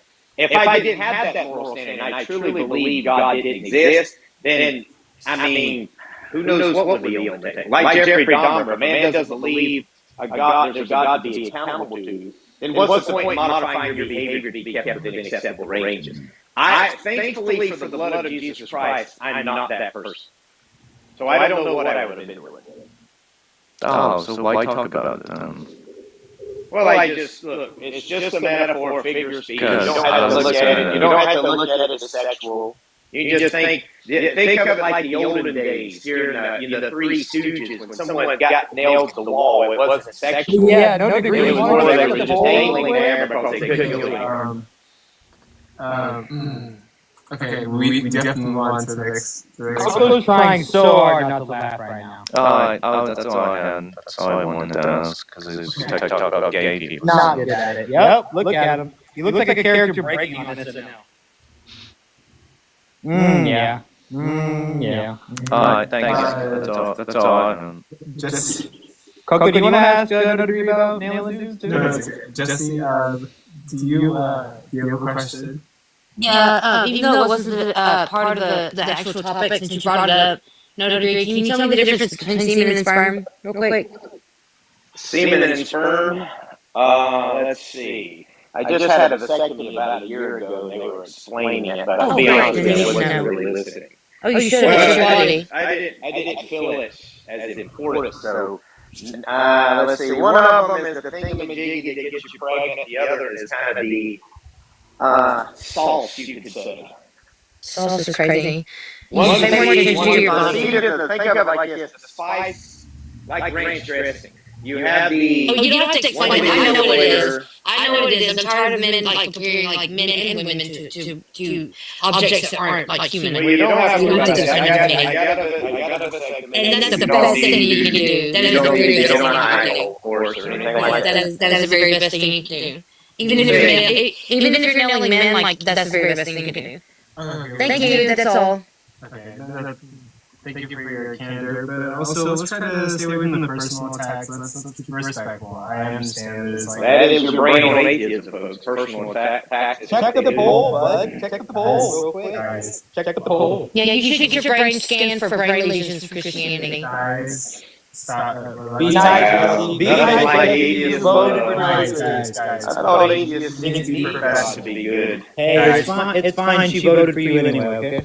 We need to be professional, taking control of the live. We need to go on to our next guest. Matt, what do you got for us? Just a quick point to No Degree. No Degree kept talking about if the Bible has laws and rules around slavery, is that an endorsement? The answer is it is an endorsement and that it is implied. You believe that the Bible is the word of God, therefore God is dictating what's in the Bible. If God didn't want slavery to exist, he could simply say no slavery, no beating people, no taking away their freedom. But because there's laws and rules established by it, it's an implied endorsement. Okay, so I guess you would say that a politician who's pro-choice is endorsing the dissecting of another human being, the dismemberment, right? Well, it's not necessarily dismemberment based on procedure, and also there would be. Hang on. I did not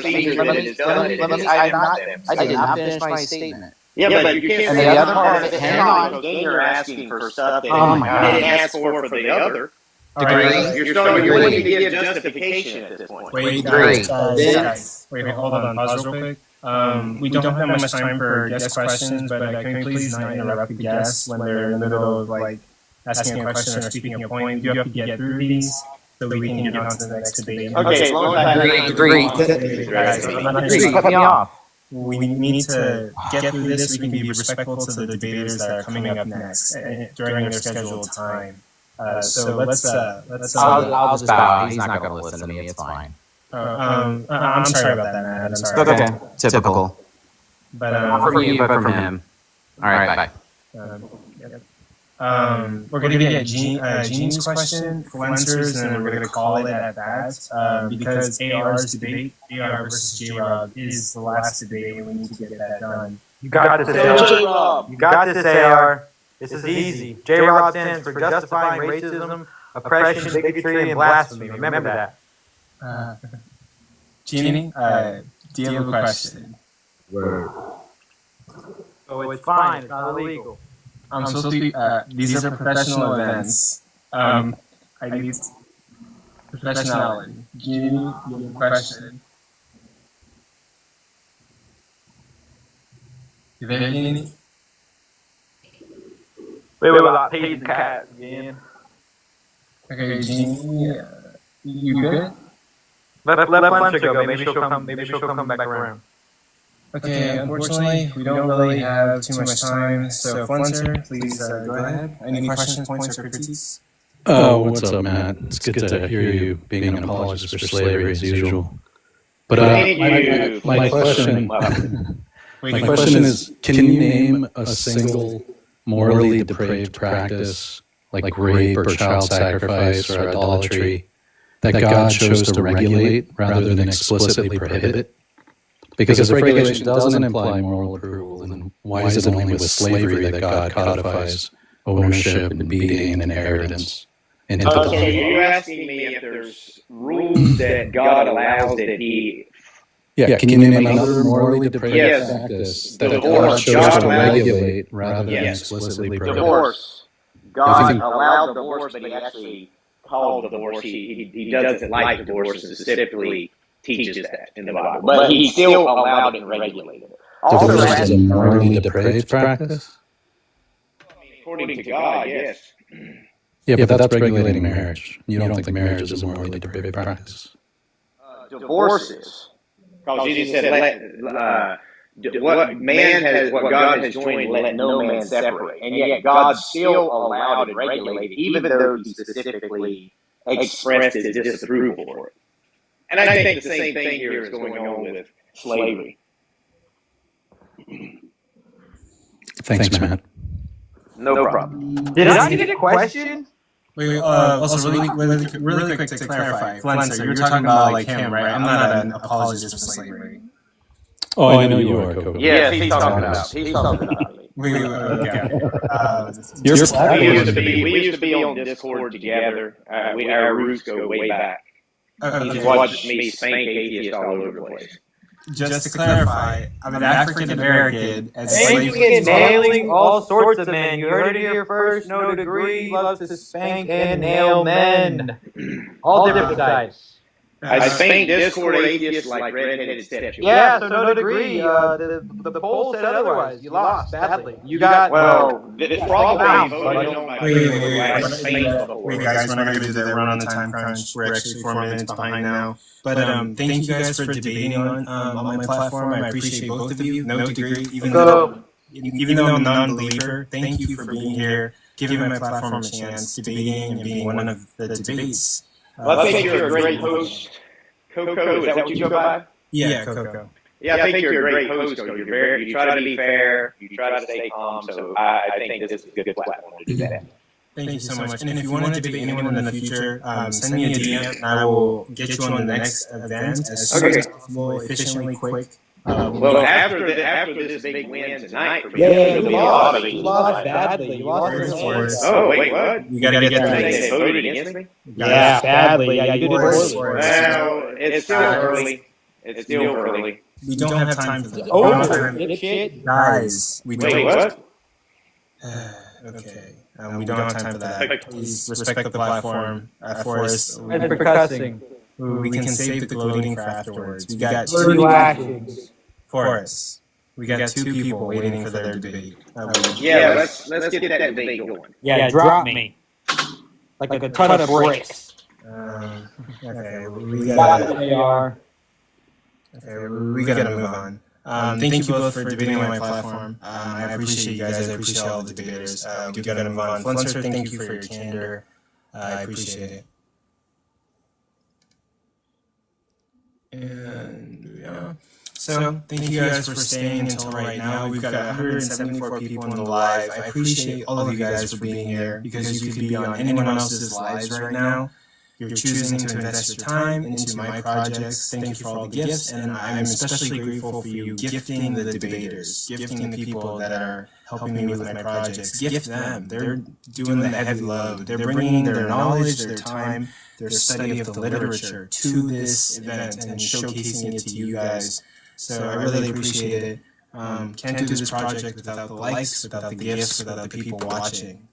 So this is a privilege. Not everybody gets 176 people in their lives. Not everybody gets to host debates and have people support them like this. So this is a privilege, and I really appreciate it. Every single one of you guys. And actually, if anyone in this group of 179 people watching this right now wants to debate somebody on a future event, send me a DM. I'll get it situated as quickly as possible. Professional, formal debates on TikTok. We will get it figured out. I appreciate all of you guys. In regards to the next debate,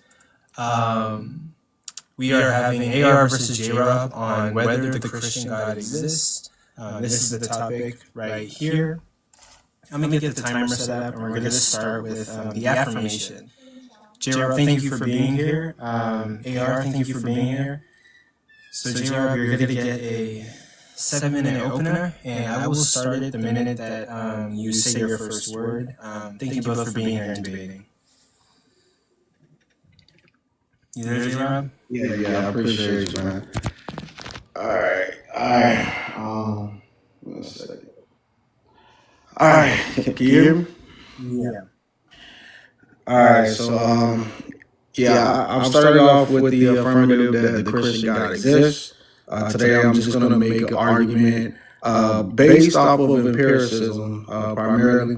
According to empiricism, ideas are grounded in the observable evidence such as what we see here rather than pure rational deduction or metaphysical speculation. So my argument is that we know the Christian God exists through the empirical data that we have. We have billions of people who have had interactions with the Christian God, and the consistency within those interactions is the evidence and proof that the Christian God exists. All right, so I'm gonna just give my premises. Knowledge of reality can come from direct sensory experiences, observations of individuals across history, cultures report direct experiences involving the Christian God, such as visions, healings, answered prayers, and transformative personal encounters.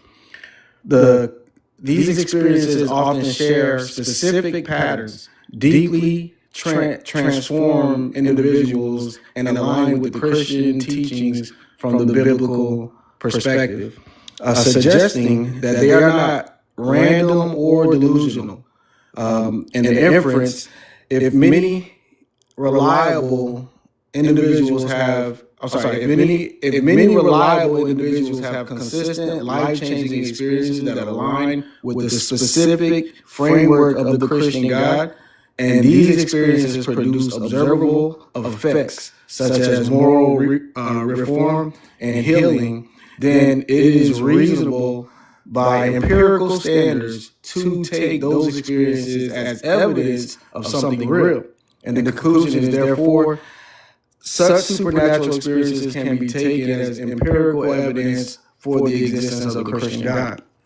So, and I back up all this with not only the biblical accounts that we have. We have 66 books from over 30 authors, and they all have a consistent experience with the Christian God. They have this. They're from different countries, different cultures, and they all share the same consistent character, nature, and relationship with the Christian God. So I typically use an example of if there's a person named John and you knew John and you know him based off of your experiences with him, you know his character, the things he likes, the things he dislikes, and then if you and I met for the first time and I tell you that I know a person named John, and I tell you my experiences with him and my, and his character based off of my experiences, all of the evidence that I give you, if it's consistent with your experience, then this is evidence that you and I both know the same John. It works the same thing with God. God is not some scientific project. He's a supernatural, transcendent, personal entity who has a desire to have a loving relationship with humanity. And the people who actually have a personal relationship with this God, right, regardless of how well they know the Bible, right? There's so many people that don't have much knowledge of the Bible, but when they explain their interactions with the Christian God, it is consistent with the billions of others who may or may not have the same knowledge that they do. So this is all affirming the fact that this personal entity has a relationship with these people.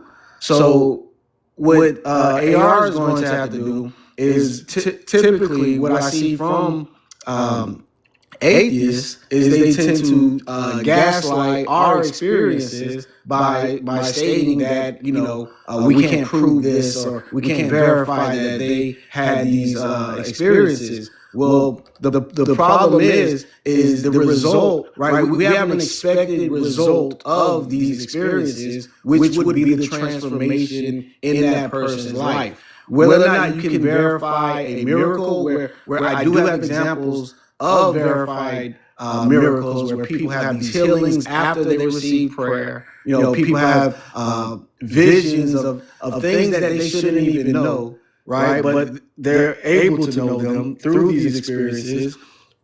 Excuse me. People have all these experiences, whether or not you can go back and actually, record these events. AR or most atheists tend to just gaslight them instead of seeing that the people who have these experiences, they're not motivated, right? They have no room or reason, nothing to gain from conjuring up a supernatural experience that did not actually happen. Because a lot of times, and I got examples of many people who grow up in these cultures that becoming a Christian would cause them all types of persecution, being excommunicated from their families, from their social groups, and then also be martyrdom. Their lives are often taken, right? Why would they just conjure up these experiences if it's going to cost them their lives? That goes against everything we know about psychology. People don't just make up things that is going to cost them their lives. Usually, when people change their lives in said way, right, that's going to cost them their lives or their comfort. These things, like that person is fully convinced that they had an experience rather than just having a certain belief in a particular belief system, but a actual life-changing experiences causes these changes in people's lives. How am I doing on time? Your time just ended. Okay, cool. And with that, we're going to move on to AR's opening statement. Thank you, AR, for your candor. AR, I will start the time when we say your first word. Okay, so I hope this is going to be like this. It is very likely that the Christian God exists. There are a few arguments that Christians give for there being a Christian God. And all of the arguments are flawed. The Christian God. Jesus' supposed resurrection or miracles, Paul's experiences, other people's experiences, and the Old Testament prophecies. I'll start with the prophecies first. Let's talk about what we consider a prophecy. If it's unclear and could be interpreted in more than one way, then it isn't a prophecy. We see Nostradamus doing this. He had these vague prophecies that can fit some recent scenarios such as 9/11. Two steel birds will fall from the sky on Metropolis. In the city of God, there will be a great thunder, two brothers torn apart by chaos, while the fortress endures. The great leader will succumb. The third big war will begin when when the big city is burning. Are we now to assume that Nostradamus is a Christian prophet? Or are prophecies slash predictions not exclusive to God? If the verse lists an action or set of actions that can be done by the average person, thereby being susceptible to multiple people attempting to actively fulfill the prediction, the verse would then not be a prophecy. An example would be a waiter bringing someone a steak because the customer asked for it. We wouldn't say this is a prophecy, but merely just carrying out a request.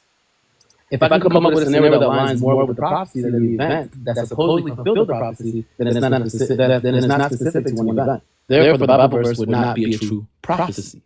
We also know that the Jews interpret the prophecies differently. They didn't expect the dying Messiah. They didn't expect the man who wasn't a king. All these prophecies are reinterpretations of the text after Jesus was crucified. Thus, it was an ad hoc rationalization of the perceived prophecies.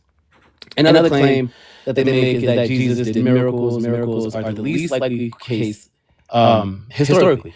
You need compelling evidence as to why we should believe the miracles. So, we have the weakest type of evidence for the least likely scenario. Hearsay testimony about miracle claims. The odds are stacked against you when you multiply the unlikeliness of this. There's even debate about the empty tomb. We know that Romans would usually leave the body on the cross until they're almost entirely decomposed and thrown whatever's left into a massive grave. Let's say the accounts of the tomb is actually true. Why would we assume that he, quote unquote, rose from the dead based on that? We can give a naturalistic explanation of an empty tomb. Grave robbers around during this time, they used to have temporary tombs until they moved them into a more permanent tomb. As long as we have one natural explanation, that explanation would be more likely than a miracle claim by virtue of the likelihood of a miracle, of what a miracle is. And even if we grant that this actually happened, we still need an argument for why that would necessitate a God doing it. Let's say someone has the ability to resurrect. How do we know that this is something that only God can do? If a magician fooled you and claimed it's coming from God, does it mean it's true? Even if you have no other explanation? And lastly, Paul's experience of Jesus was likely just an internal experience, as we see from Galatians 1:16. Not that there's arguments that Christians would bring up. I'm going to present some arguments of my own as to why I believe the Christian God doesn't exist. Divine hiddenness. If God wants you to know him and be saved, then why does he stay hidden? It's strange to say that God wants you to know him, but they are remote islands of people that have never heard of the Christian God. People that have lived and unalive without even hearing about the Christian God. Let's say creation, right? There's no indication that the universe was created. It's still an open question to whether the universe is eternal or had a beginning in terms of its existence, according to science. The problem of evil. Why is there unnecessary suffering? And why did God make obligate carnivores like lions? Lions were supposedly created in the book of Genesis before the fall of man. But a Christian could argue, lions could have been herbivores, right? But we don't have any evidence that lions were ever herbivores. And then naturalism. The natural world explains all of the data in the universe, and adding a God to the universe doesn't add any explanatory power. It's extra baggage without explaining anything more. And I conclude.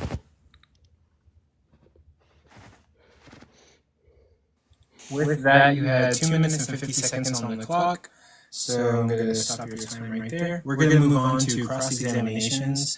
The affirmation is going to get the first cross-examination section. So J-Rob, this is your time to ask questions, make points in order to legitimize your argument or delegitimize your opponent's argument.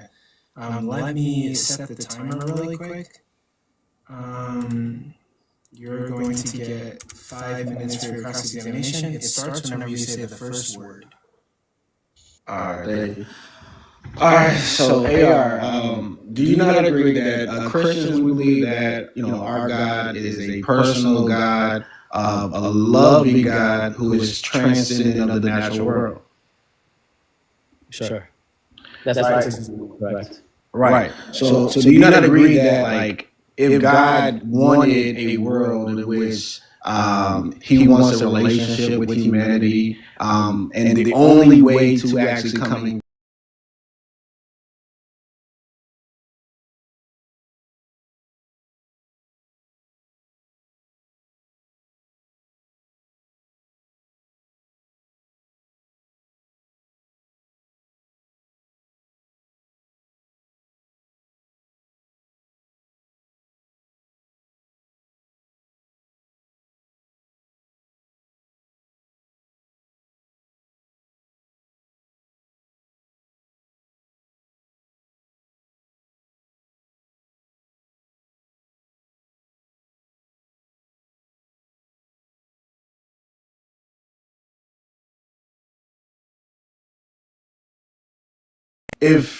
if we're claiming that, okay, yes, you can know him, but you have to do it this way, right? So yeah, if it's true, then you, like, if anybody, like, you, like, if there's atheists out there and they're saying, okay, I don't see any evidence for this, right? And we give you our testimonies, right? Testimony is a actual form of evidence. It may not be the evidence that one may like, but when we're talking about a transcendent being, then you have to you have to change your perspective on how you approach, God.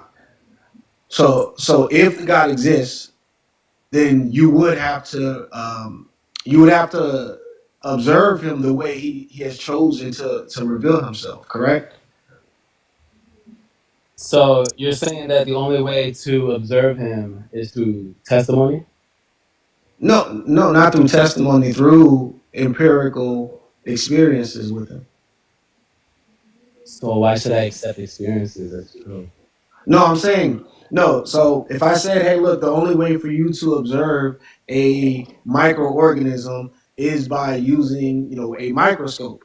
Mm-hmm. You're asking me why should you accept that? And I'm telling you that, well, that's the only way you could actually have an observation of it. So would you not agree that if you truly want to know whether or not the microorganisms exist, you would have to accept or actually engage with the microscope to observe, to receive an actual observation? The microscope, yes. Okay, cool. So when we're saying that you can actually observe God, right, spiritually, but you have to seek him according to the revelation that he's given, and then you will have that observation. Why do we assume that somebody's anecdotal evidence is true? Well, until you actually observe the microorganism, all you are doing is taking a scientist's testimony on what he's actually observed himself. Right. How do we know it's true? Right. By you actually putting the microscope on and observing it for yourself. The microscope, yes. Right. So by you actually seeking God according to the scriptures and receiving the revelation yourself. I sought God, didn't find him. Okay, well, did you seek him according to the scriptures? Yes.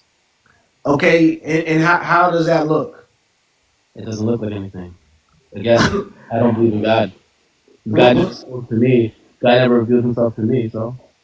Okay, well, the problem is you might have some type of expectation, but that doesn't mean that you are actually seeking him according to the scriptures. Now, if we see that there's consistency within many different cultures, many different civilizations of people who have actually sought him and have observed and have felt his presence, have seen his miraculous power, and you being, one man, right? Atheists are maybe 7% of the world's population, right? Just because you haven't experienced it, does that somehow negate everybody, all these people, all of their experiences? They have contradictory experiences, don't you think? Finish your last sentence. No, they don't. They don't have contradictory experiences? Okay, we'll stop right there. We're moving on to the next section of the first round of cross-examination. AR, you're going to get 5 minutes to ask questions or make points in order to legitimize your position or delegitimize your opponent's position. It starts whenever you say your first word. All right. So when it comes to empiricism, he uses empiricism as a way to prove God, but that's already a category error. Empiricism is an epistemic justification, right? It's talking about having a justified belief in God, not that God exists.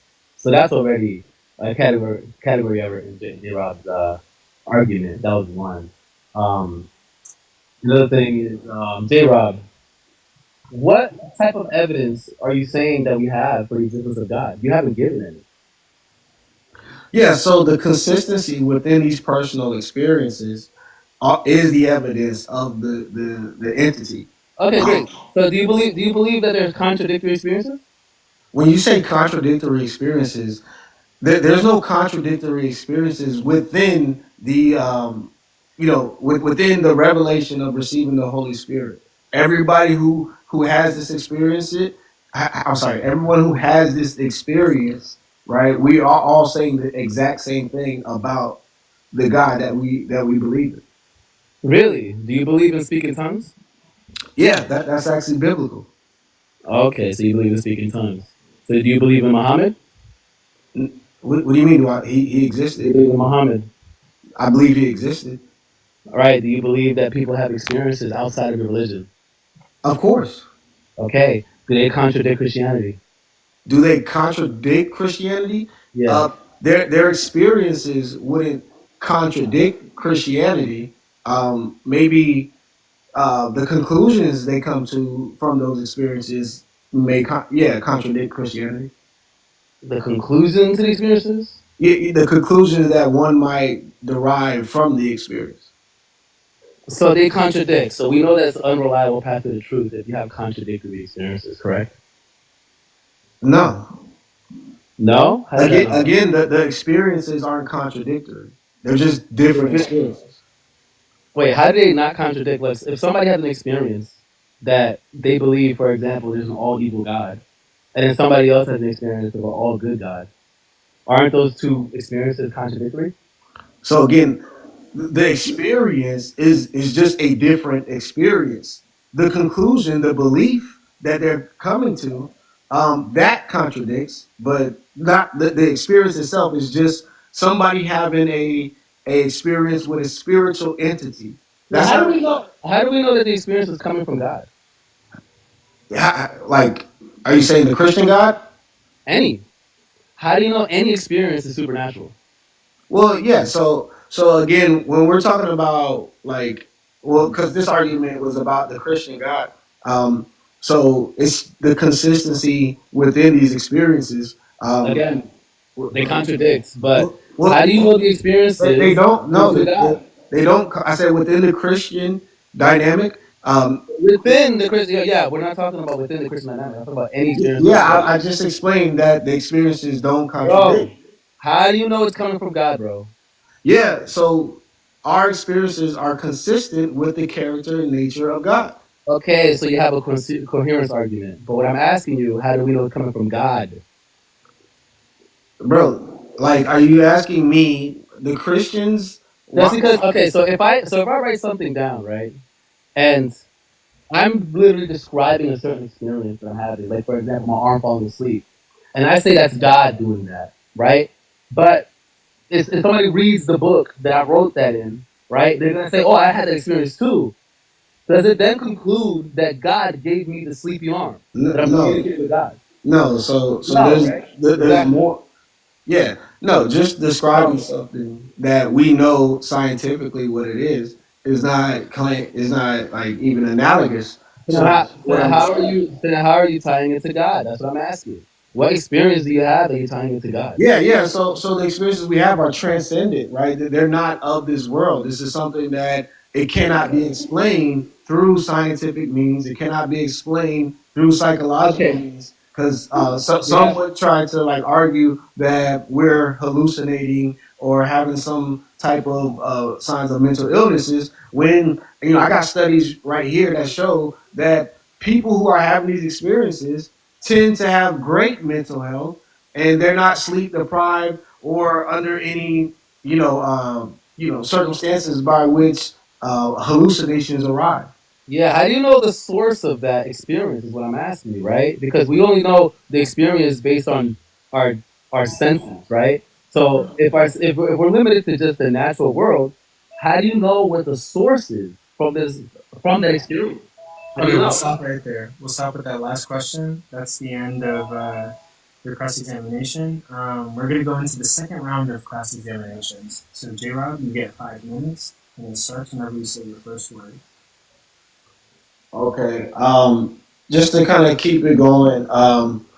So when we're talking about the Christian God, right, we're talking about again his personal character, his nature, right? This is something that if two people or like I said, like kind of going back to my analogy, Like if two people from two different sides of the planet, come together and start talking about, I don't know, let's say they just start singing the same song, right?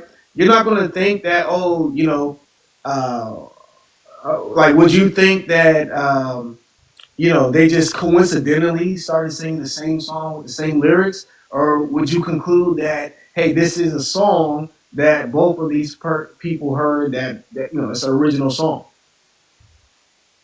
What are you asking? Like if two people begin from like two people from different cultures sing the same song, right? Would you just conclude that it's just a mere coincidence, or would you conclude that okay, they're saying the same lyrics, same melody? Any natural explanation would be more likely than a supernatural explanation. Right, but if they never came in contact with each other, but they're singing the same song, would you derive that it was pure coincidence? Yeah. If you can't explain it, then you can't conclude anything. It's the argument from incredulity fallacy. No, but what if they said that like both of them, got a revelation from God, right? And they both are singing. That's a claim. Huh? That's a claim. No, That's a claim. I'm asking you. Would you conclude? Would you conclude that it was just a mere coincidence? Again, I even argued this in my opener, right? A magician saying that his magic is coming from God doesn't mean his magic. But that's not answering my question. Would you conclude that it's a mere coincidence? I don't know what I would conclude. I don't have an explanation, right? Like two people from different cultures come together and they're singing the exact same song, and they say it was revealed through a dream or a vision. It could be anything. Again, it doesn't necessarily indicate God. So you're not answering my question. Is it a coincidence? I'm saying it could be anything, right? It could just be. Yeah. Okay. So it could be anything. So it could be God, right? It could be. Yeah. Well, it could be God. Okay. Great. So it could be God. It doesn't indicate that it is. Okay. I'm reclaiming my time. So when we have multiple people through various different cultures and we're all singing the same song, right? That gives more evidence that these experiences that we're having are actually coming from a single source. Would you not agree? No. Oh my God! So how are you defining evidence then? Like when somebody says evidence, how would you? Well, when we talk about this, when it comes to tunes, right? Like tunes are very limited in notes, and there could be thousands of tunes that have been repeated over time. I'm saying the lyrics and the tune. Yeah. So the lyrics too. So the lyrics are in different languages. Right. So it could have been heard on the radio. It could have been somebody that heard it through. Like no. There was no. I'm saying like within this analogy, there is none of that. Right. They both woke up the same day, and they were singing the same song, and there was no records of this song anywhere. I mean, it's gonna be highly unlikely, but the unlikely things do happen too. Yeah, not like that, buddy. People win the lottery every week. Yeah, no. So here's the thing, man. When we're talking about people who have no ties to each other, right? But they're still having the exact same experience, right? Yeah. This is evidence, right? Because evidence is a data point that raises the probability of a proposition being true. So if Christianity is true, then we should have certain expectations. We should have people having relationships with the Christian God, and those relationships, the character and the nature of these relationships should be consistent. That's already affirming the consequent to say if Christianity is true, then this, right? I'm just explaining to you what evidence is. Right? You're affirming the consequent when you did that. No, I'm saying what is evidence, right? What would be evidence that the Christian God exists? J-Rob, you did if P then Q, Q therefore P. That is affirming the consequent. No, I'm asking you what is evidence in your paradigm. What it is not personal experiences with a entity that can't be traced through any natural means. Okay, stop right there. That's the end of your cross-examination. AR. Your cross-examination will begin, and I think this will end the second round of cross-examinations, and then we'll move on to conclusions. After the conclusions, I will be awake until 1 a.m. in the morning, and anybody can come up and talk about any of the debates that happened today. It will just be a cool hangout session between the debaters, me, and the audience today. So that's going to be optimal time for everyone to ask questions. But AR, your cross-examination will start whenever you say your first word. J-Rob, is it logically possible for the universe to exist without a God? Is it logically possible for a universe to exist without God? Yep. I don't believe so. Okay, what's the contradiction? Yeah, because God is a necessary being for all things to exist. That's just asserting it, right? I'm asking you for the contradiction. Yeah, so if God is defined, give me the P and the not P. Yeah, if God is if God is defined as the one necessary thing from which all things can exist, then you're saying that something Begging the question could and confirming anything the exist? consequence. Could You're begging anything the question, exist? confirming the consequence. Again, I'm asking you. You asked for me P and for not P P for and the not P. universe not existing without a God. You just asked for a P and not P, and I just explained it. Yeah, you didn't give me a P and not P. Yeah, I just said if God is defined as the necessary thing from which anything could it's already exist. assuming that he's necessary. Give the argument for that. Bro, you asked me, could he exist? Could this world exist Give without the argument God? for the necessity of God, bro.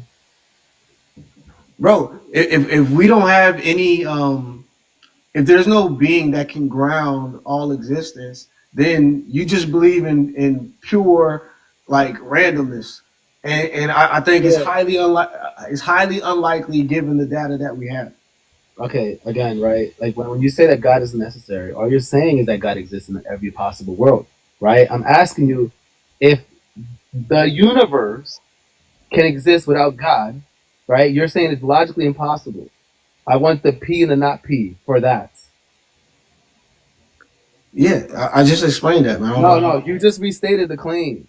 You're just saying that the universe is impossible for the universe to exist by itself because God exists. That's what you're saying when you say that God is necessary.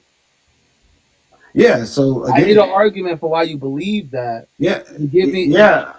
Again, because if there's nothing, if you have no basis to which you can ground all existence, then again, you believe in the miraculous, right? Like you're not giving me a P and a not P, bro. Bro, I already did, bro. No, you didn't. You're saying that the universe can't exist. You're saying that the universe can't exist without God because God exists. That's what you're saying when you say that God is necessary. Well, yeah, that's what God is defined as. I'm asking you, what? No, bro. I'm asking you for the argument for why you believe that the universe can't exist without God, right? Logically. Okay? Yeah, you got to give me a P and a not P. You haven't given it. Yeah, I gave it to you, but if you just look at the world and you see the complexity within the world, I just think it's highly unlikely. Again, I think it's highly unlikely that the type of existence, life arising from non-living matter, I think it's highly unlikely that could happen without a God. Okay, so first of all, if you're gonna say that these things are fine-tuned right in the universe, what gave God the desires? What fine-tuned his desires to make it so that this world is exactly how it is? Because you're just pushing the can down the road when you say that. How am I pushing the can down the road? God has a will. The same way that you're saying that the universe is fine-tuned, that means God's mind is fine-tuned to have those desires to make the universe as such. No. And also, couldn't God have made the universe differently? Still support life? Of course, God has a will. Exactly. So that means that this world isn't specific to just one type of creation. I never said it was. You said it was complex and it was fine-tuned, and you said that it was that by random chance the animal. Yeah, I'm saying the evidence points to a intentional mind. Yeah, again, right? When you say the evidence points to an intentional mind, how do we see that? What evidence? Yeah, because we see like what we're doing right now, right? We're on devices that are highly complex that have purpose by humans. And we could you imagine a phone or Android just popping up without intention? Yeah, again, this is contrast. Wait, you can? No, I'm saying this is contrast to nature, right? When we're talking about phones, those are things that we can see that are easily not in nature. But nature itself has a way of binding things together in such a way that we could actually see life forming out of it. Well, yeah, Because because nature is fine. Yeah, nature's finely tuned to yeah, I'm produce saying life. no. I'm saying that the things are in close proximity that they can come together. Huh? But still, it doesn't. This doesn't Yeah, prove bro, that yes. God exists, You're right? not. It doesn't even Okay, indicate. guys, I'll stop it right there. That's the end of the cross examination. So we're going to go on to the closing final statements. The affirmation is going to go first. You're getting 3 minutes on the clock, and it starts whenever you say your first word. All right, yeah. So I appreciate the debate. Yeah, I don't think he did anything to really attack my argument. Um, you know, he kind of veered off into something else. But you know, unless you want to just reject everyone's personal experiences just to hold on to your worldview, which is exactly what he actually did it for a little bit when he started talking about Muhammad and people having contradictory experiences, right? You know, pointing to a person having an experience with a different spiritual entity is not evidence against Christianity. It's actually more evidence against atheism because atheism has to deny everyone's spiritual experiences, whether it be a Buddhist or a Hindu, you know, people who practice witchcraft or voodoo, or people who practice paganism. You know, they have to gaslight everyone's experience in order to hold on to their worldview. And you know, it's a sad thing from my perspective, but you know, it's what atheists tend to do.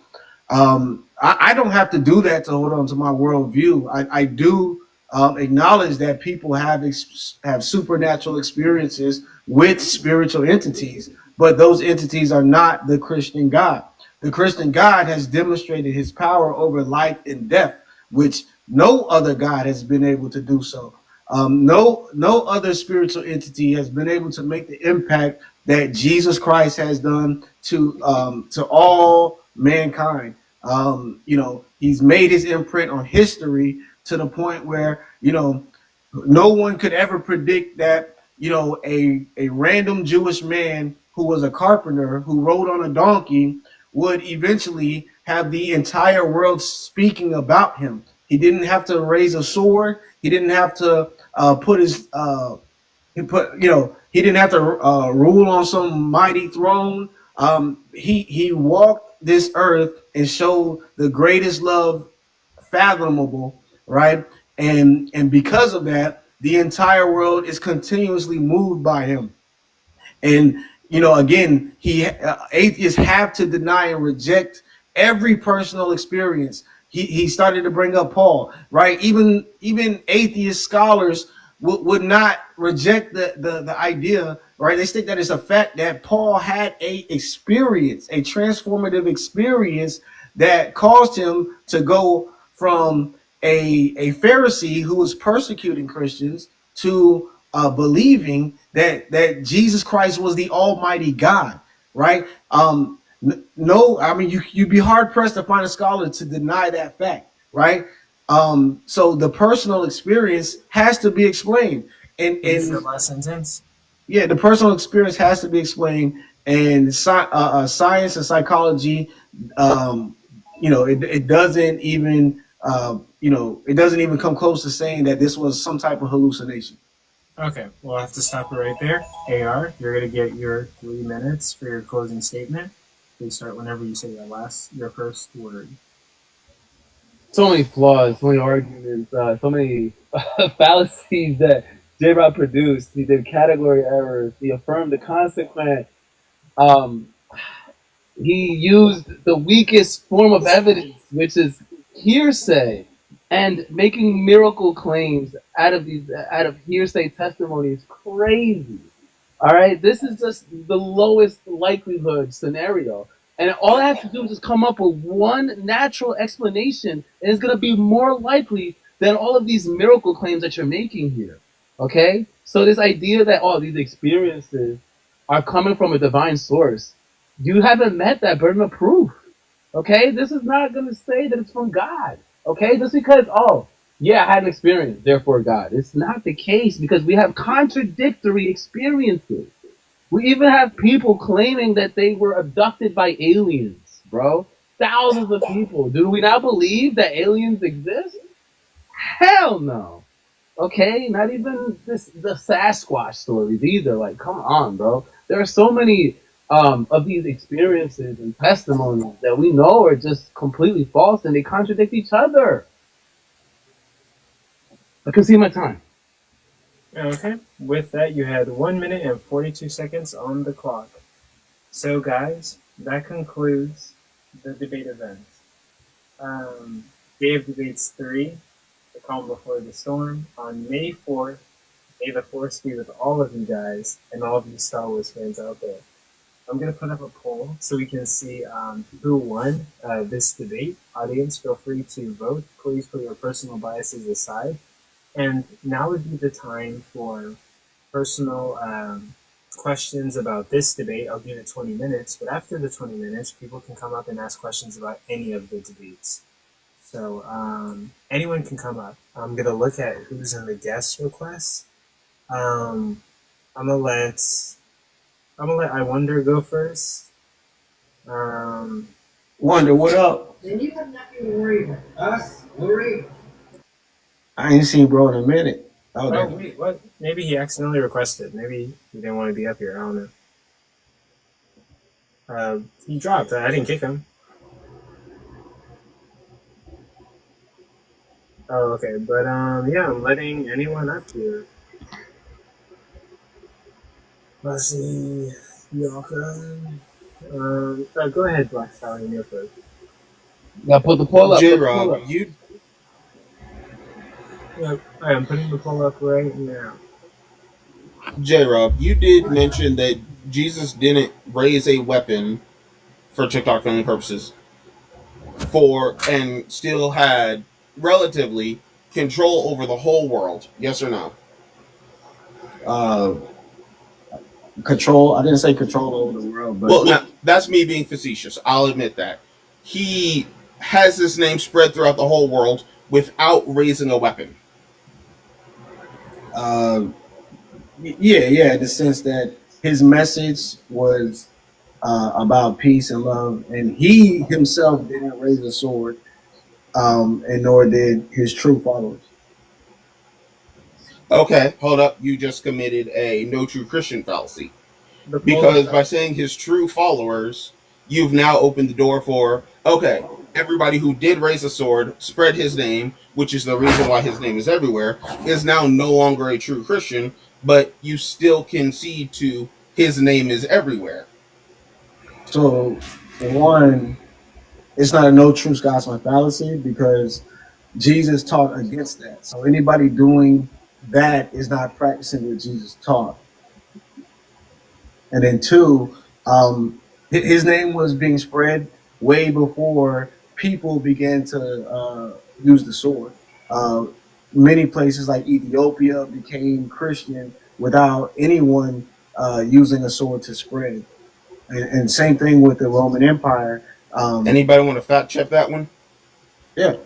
I mean, they look it up. First 300 years of Christian. I mean, I'm not going to do. I'm a Christian, so. Yeah. Jacob's not wrong. Yeah, like the first 300 years, and then I'm also, the Roman Empire, right? They were peaceful. They didn't have any power, to even spread the sword to anywhere. But they came in peace. They came with love, and the power of the Holy Spirit moved the hearts of many people. The power of the Holy Spirit that was backed by war and bloodshed. No, that's what I'm saying. None of this took place. Was it not backed by war and bloodshed? No. So you're actively lying about the Crusades, World War II, name 5 different others. When did that happen? When did World War II happen? As well as the Crusades? 1940-ish. And how many countries do you think Christianity spread to prior to that?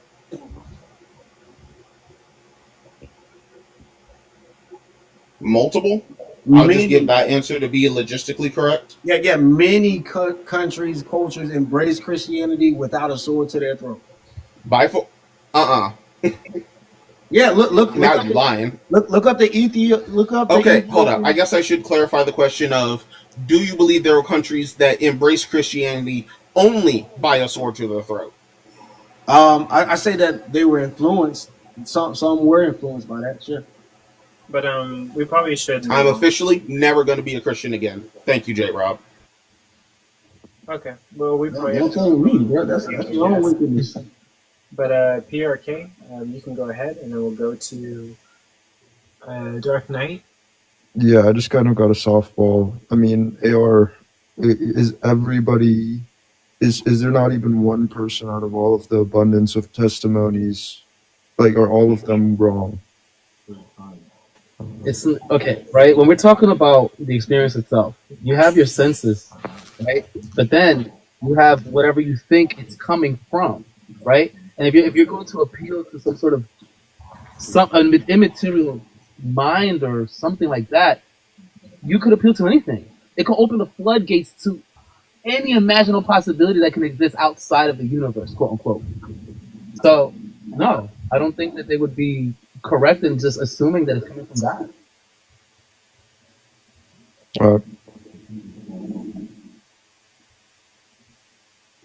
That's all you had for him? Yep. Okay. Go ahead, Dark Knight. What do you got for us? All right, yeah, what's going on? So, J. Rob, I just have a question for you, man. What mechanism did you use to determine that the universe was created by your God? What mechanism did I use to determine? Just through observation, inductively, when we see things that are more complex than the complex systems that we use to use, like these phones that we're on right now, we see how it requires only intention. I don't think anybody up here thinks that a phone can pop up by just random activities. So to say that the world around us and the humans that made these very complex systems just happen through random activity, I just think it's highly improbable, based off of the evidence. Host, am I allowed to give pushback a little bit, or do I just have one question? Yeah, I'll allow it. Okay. So J. Rob, so the reason why we know that cell phones exist is because we know that humans are responsible for the existence of these devices.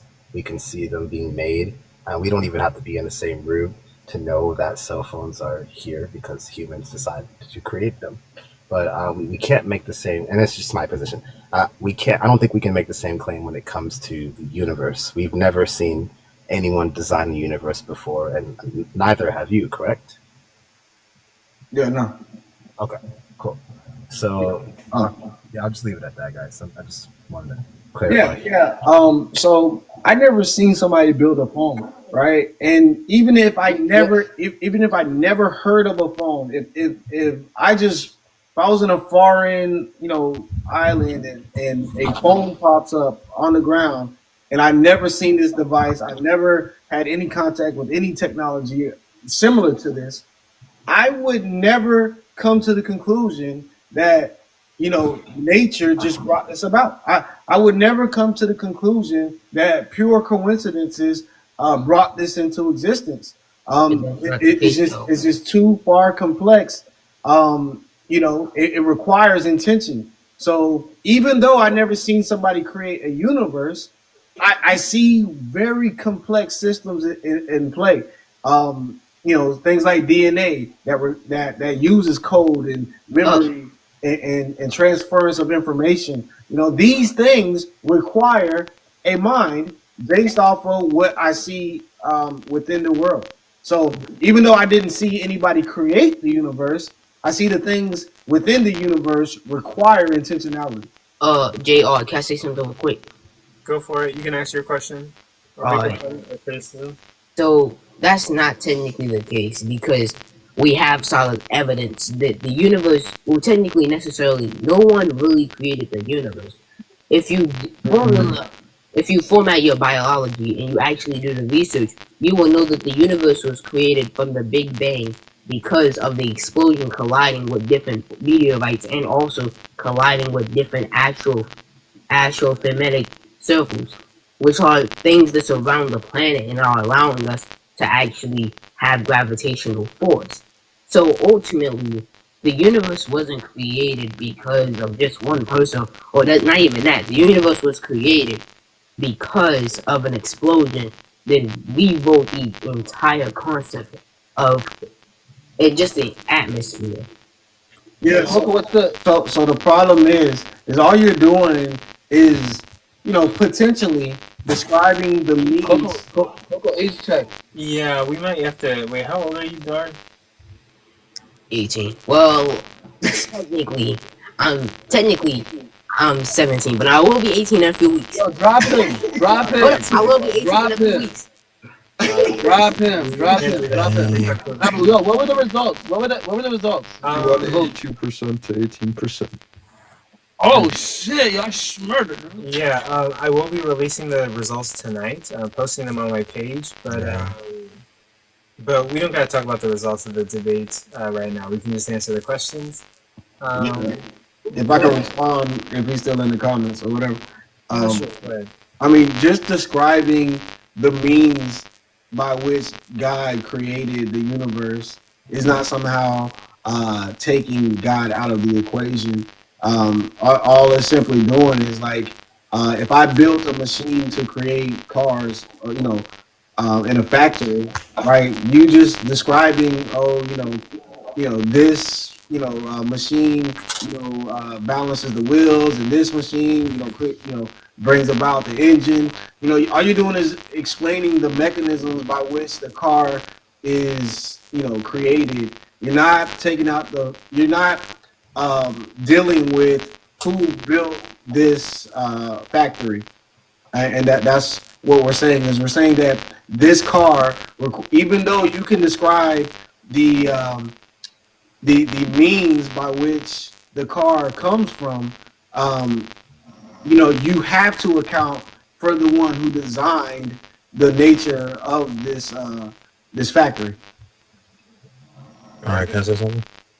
Actually, let's let he is sus go, and then you can go after. All right. Go ahead, he is sus. You there, he is sus? Yo, Jesus. Jesus? I think it's Hey Sus. Hey, sus? He is sus. He is sus. He is sus. I like to call him. Yo, You can go while we're at it. Bingo? All right. My question was for AR. If in your view, do you think that, or how do you explain like the things that we can't explain through, like love, emotion, stuff like that? The chemical reactions that occur in the brain. Right. But what designed that? So, That's already accepted. You're already saying that it's designed. It's a loaded question, right? You're assuming it's already designed.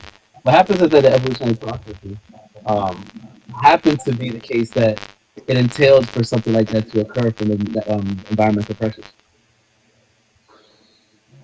Okay. That was just a quick question I had. I was wondering. Okay. Can I say something to J-Rob? Go for it. Yeah, J-Rob.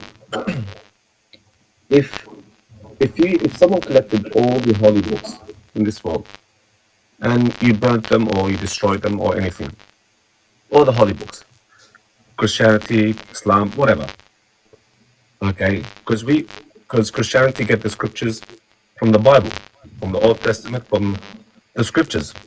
So if someone comes and destroy them, in 1,000 years, would they be the same?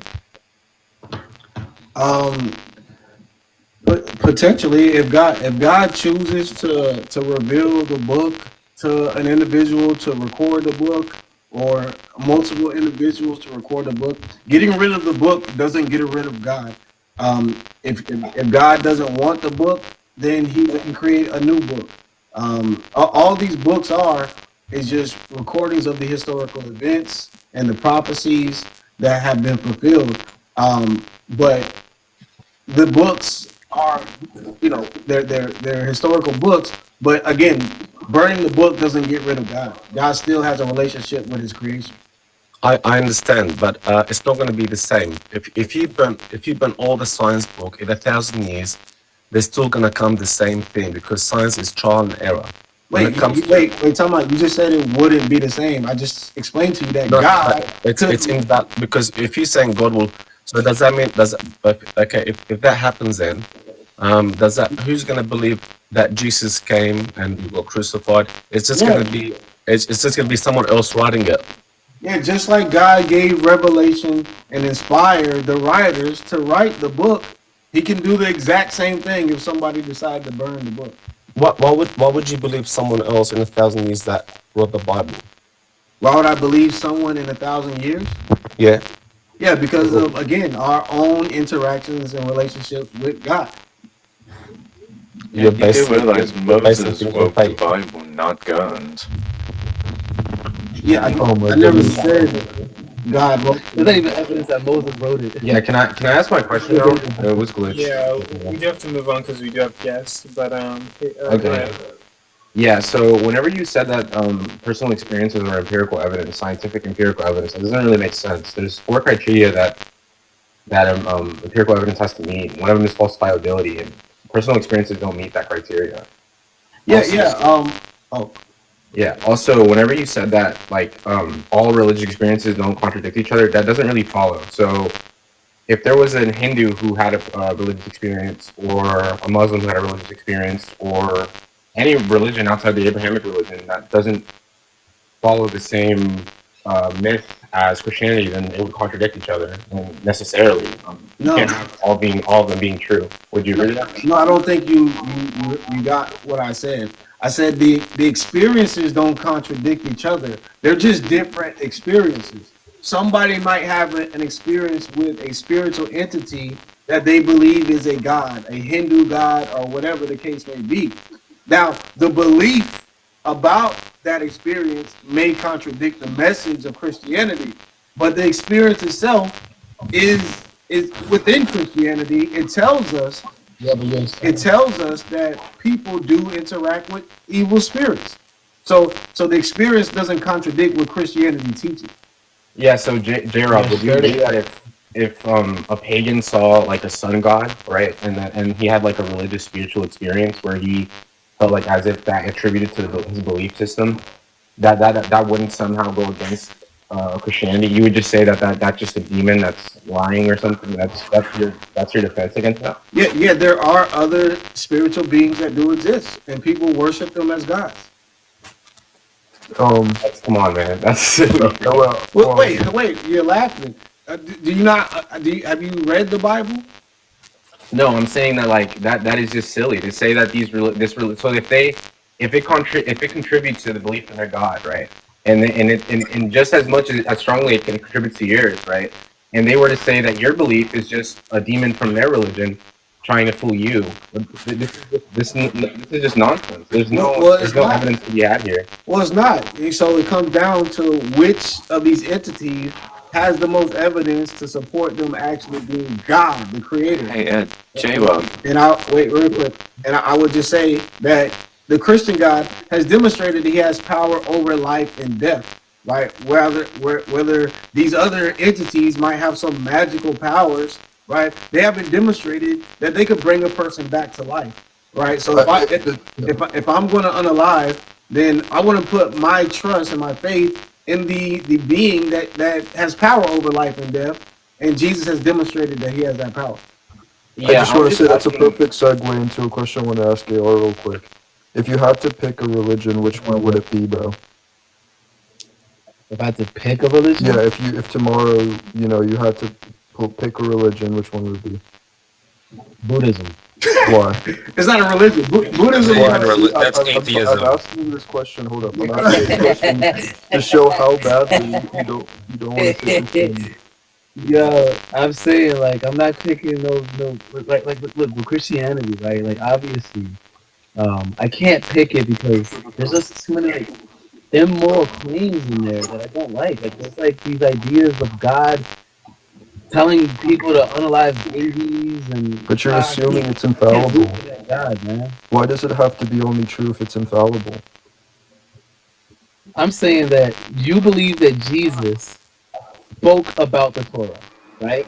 You believe that Jesus told you to uphold that law, right? That means that Jesus believed that it was infallible because he himself said so, right? He implied it The when he said, Torah "Not is not one the whole stroke Old of the pen, Testament. not one stroke of the pen shall be what? Just the Torah, yeah. Yeah, the laws. That's what I'm talking about, right? And even some of the laws are pretty questionable. Like, why Sure. does it?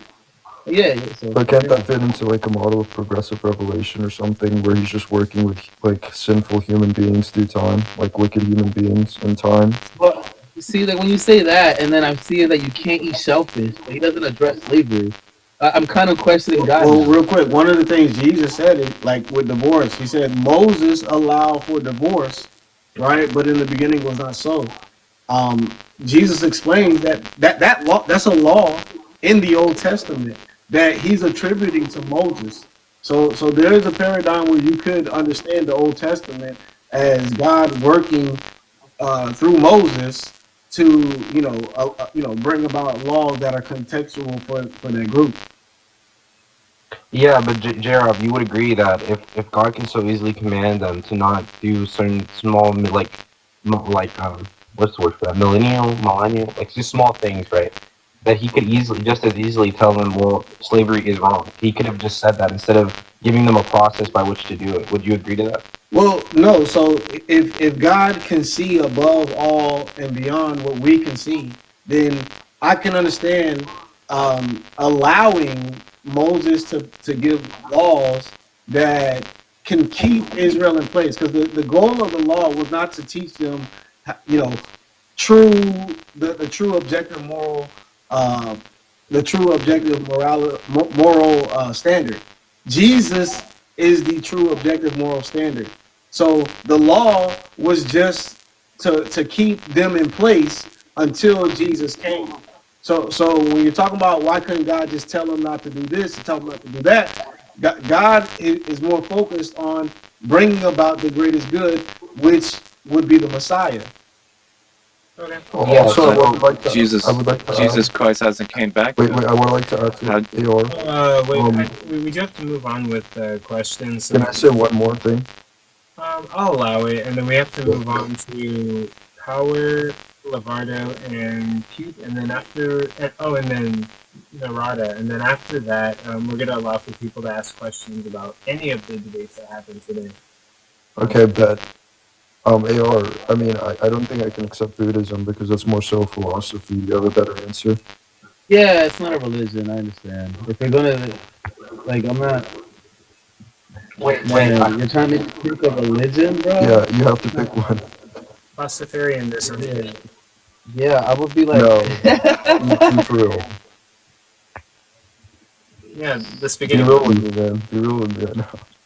Yo, I don't even know. Like, this guy, it's just a weird question, bro. It's like, you want me to say Christianity? Like, I know that's what it is, right? Like, obviously. And I used to be a Christian, so obviously I tend to gravitate towards. I mean, I won't answer for AR, but I'll be good faith and probably say that if like tomorrow there was just some unavoidable proof that there was a God somehow, I'd probably be Christian or Southern Right faith. But I mean, I'll just be good faith and not say it. There's no wrong, but I just haven't seen it. So Yeah, I mean, like Jesus like had a good message, right? But then there's things that disagree with Jesus about too. Like, there's certain messages that he said that I don't agree with. Like for example, like when he talks about like LGBT stuff. Yeah. Yeah, fair enough. So we do have to move on. Narada, you want to go next? It's your question. Oh. All right. I mean, I don't know. I think mine is too off topic. It's just like it was just such a side thing because someone asked AR where love comes from, and he said chemical. So I was just wondering if you could drop me like the data that proves that. and like the data of the emergence of love and that being proven through science. So you just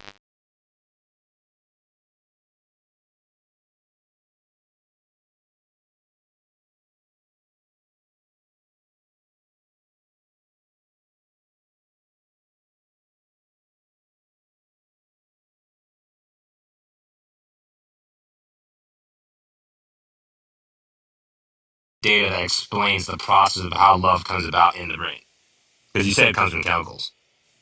yeah, the love would be like the chemical reactions. We don't have we don't have any reason to believe there's anything outside of like the natural. Wait, you don't have any reason to believe, so does that mean that you actually don't have like evidence for what you're saying?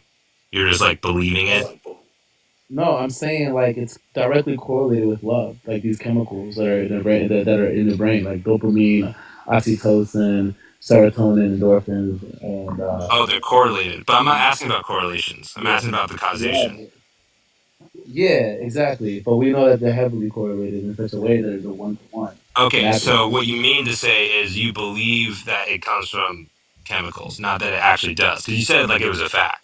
A strong indication right there, right? Like it's what else could? Are you saying that there's some like supernatural cause for it?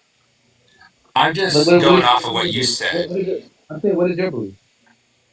Well, my belief definitely is it's not likely that it comes from the brain. Okay, where does it come from then? I don't know. Maybe immaterial source. Yeah, so then you have to substantiate that claim because that's even wilder, right? Like there is no evidence of that. At least there's evidence to what I'm saying. Right, but I just wanted to make sure, that you actually phrase Are that you saying that correctly. yours is more likely than my explanation? Yeah, for sure. Right. Where's the evidence for your claim? I mean, this is why I said I can go into this in a much more detail on another live. So, yeah, show me a paper. Show me a paper that talks about that. A paper. How the immaterial can An interact with the unfalsifiable material. paper? You want empirical Yeah, evidence? an immaterial. Yeah, I want to know how you solve the immaterial interaction problem between immaterial interacting with the material world. Well, Right. I just want to make sure though that you say that correctly next time someone asks you where love comes It's a from. chemical reaction in the brain, right? Like That's what you believe. You actually don't. You say that like it's a what we fact, believe. but it's not. No, it's not what you. It is what you believe because you just said that you don't actually have the data that shows It's a that one-to-one correlation between correlations. chemical. So it's not a fact. It's what you. Okay, great. It's So, This is what you such a but believe. silly so argument. You can just okay, so use deductive we have reasoning. every indication. We have every indication that every time these chemicals fire off, that love is happening, right? So that means that there's a strong correlation, strong evidence to conclude that love is coming from these chemical reactions. Now, if you're going to say, am I 100% certain? There's not 100% certainty in anything, right? Like we don't have No, 100% I didn't ask you certainty. for 100% certainty. I just asked you at least for the evidence that shows that, but you don't have that. But you Yeah, can't say like it's a fact. Yeah, I think it's fallacious to say that because people express love without those chemicals firing off in their brains. And then people have those chemicals fire off in their brains and they do very terrible things to the people they claim to love. So love couldn't be just defined by some chemicals because it's more of a commitment and expression. That's not what love is. No, love, But an anyway, emotion. could we possibly move on to the next person? Yeah, we can. Just make sure that you say that correctly next time you hear. No, this is evidence. It raises the It's probability not of as a possibility. fact though. You can't say it like it's It an absolute raises the fact. probability of the proposition Okay, and being true, I'm with you on that. right? But you That's can't say that evidence. it's not a fact. Evidence. Okay, again, I'm right? asking We're you for talking about evidence. causation. I'm asking you for the data on Science the doesn't. causation. Science doesn't deal with that. Science doesn't deal with the processes of how like love It emerges from the talks brain. about it talks about adductive reasoning. Maybe you So guys it's should schedule adductive case. for a debate on that. Yeah, we can have a debate on it, but it's an abductive case, Murata. No, All right? I Inference to the completely best agree with that. The inference explanation. to the best explanation. You But don't you can't have say it like anything it's else. a fact. You It's can an say, inference well, to the I best. believe the evidence points that it comes from the chemicals in the brain. But you can't It's say it like it's a fact because you don't know that. an inference to the best explanation. Okay, next time say it like that. Yeah, again, right? When we're talking about facts, right? We're not saying there's 100% certainty that it's going to be the case, but it raises the probability that this is the evidence that shows that this is what love is. Right. And next time, just say that. Because if you say like it's a fact, you're gonna have to show me the data that says, well, this is how love emerges from the brain. You don't have What that. kind of evidence do you want? What kind of evidence will convince you? Because it seems like you don't have a way that you can be convinced of this. The evidence that I would have is if you could show me, like even through a computer program, on how love emerges in the brain. What's the criteria that you're looking for? You're looking for the exact process itself. But actually, Yeah. I don't know, guys. We do have to move on because of time and stuff. It's very simple. I'll go. I'm just curious. Well, what made you think Jesus Christ is the Messiah? There's no actually gen evidence that supports that Jesus Christ has ever came back, because all these different, different religions that we have today, not one has been shown to be the Messiah. So where's your evidence that can actually support that there's a Messiah? Because I have never seen Jesus Christ. I used to be a Christian. Well, he claimed to be it. Now I'm an atheist because what it says in the Bible.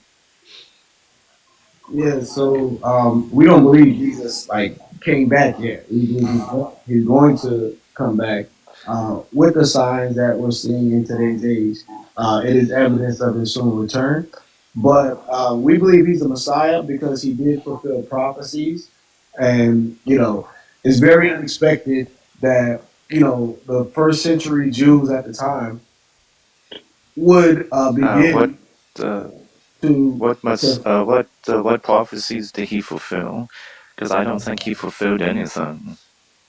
Yeah, he fulfilled multiple prophecies, like the Daniel chapter 9 prophecy, which states that the Messiah would come prior to the temple of Jerusalem being destroyed. And it happened according to the prophecy as spoken, right? It gives a countdown, a timeline to when it's going to happen. And it says it will happen in the same the same generation that sees the temple of Jerusalem being destroyed, and it's a prophecy about 77s, and the temple was destroyed in 70 A.D. and Jesus came 40 years before that. And wouldn't you think God would have helped protect the city from being destroyed? Well, that was what was prophesied. It was a part of the prophecy that not only the temple will be destroyed, but also the city will be destroyed, and that's what happened in the siege of Jerusalem. Oh, okay. But what about the conditions that, in the universe though? Because the universe doesn't require a God, and Jesus Christ doesn't seem to be the creator or the son of God for that matter. Yeah, that's a claim. Yeah, that's the claim that you're making. I see a That very lack of evidence, and that's actually the claim that you are trying to make. Because there's no evidence that supports a God for the universe. what I provided here is tangible evidence that anybody could seek out and find personally. God, we believe a God that's personal and who wants to know humanity. So if you do want to actually find God and know Him for yourself, then you have to seek Him according to the gospel, the revelation that He has given, and you will have tangible proof of His existence. What about matter? Because I know matter can't be created, destroyed, and law conservation of mass. What How would about that it? come Even if the together? universe, even if matter is eternal, it could still be contingent or dependent on something outside of it to bring it into being. Like the universe could be eternal but contingent. It's no problem, logically. What about internal inflation? Because the universe went through a rapid expansion using inflation. What about It was internally inflated, and it wasn't really created during that expansion when it went through that rapid Hey, expansion. power. Let me ask you this: if could God make the universe appear to us as eternal if He wanted to? Yeah, but after we answer this, we do have to move on. No, because the universe was extremely hot and dense. Could God not create a universe that was extremely hot and dense? No, because since God couldn't survive the temperatures. If God existed, could He not create everything that you just described? No, because the universe was not created. Okay, we can stop there. We have to move on to the next guest. Puke, and Because then matter is not created. yeah, so Puke and then Lavardo, and then I might swap some people on the panel. But Puke, you got anything for us? Yeah, for sure. So for clarity, you said that complexity implies intentionality, which then requires a creator, correct? Not just pure complexity, but complexity, real organized, complex system. Okay, so is God organized and complex? No, God is simple. He's divinely simple. So you can explain every aspect of God. Can I explain every aspect of God? Right, since it's simple. Like I can explain his like attributes. So okay. Normally, I wasn't prepared for you to say that God was simple. Normally, the idea is that He's incredibly complex as well, which is why we have a hard time understanding His quote unquote ways. Yeah, well, just look into divine simplicity. It's a Christian theological description of God and His essence.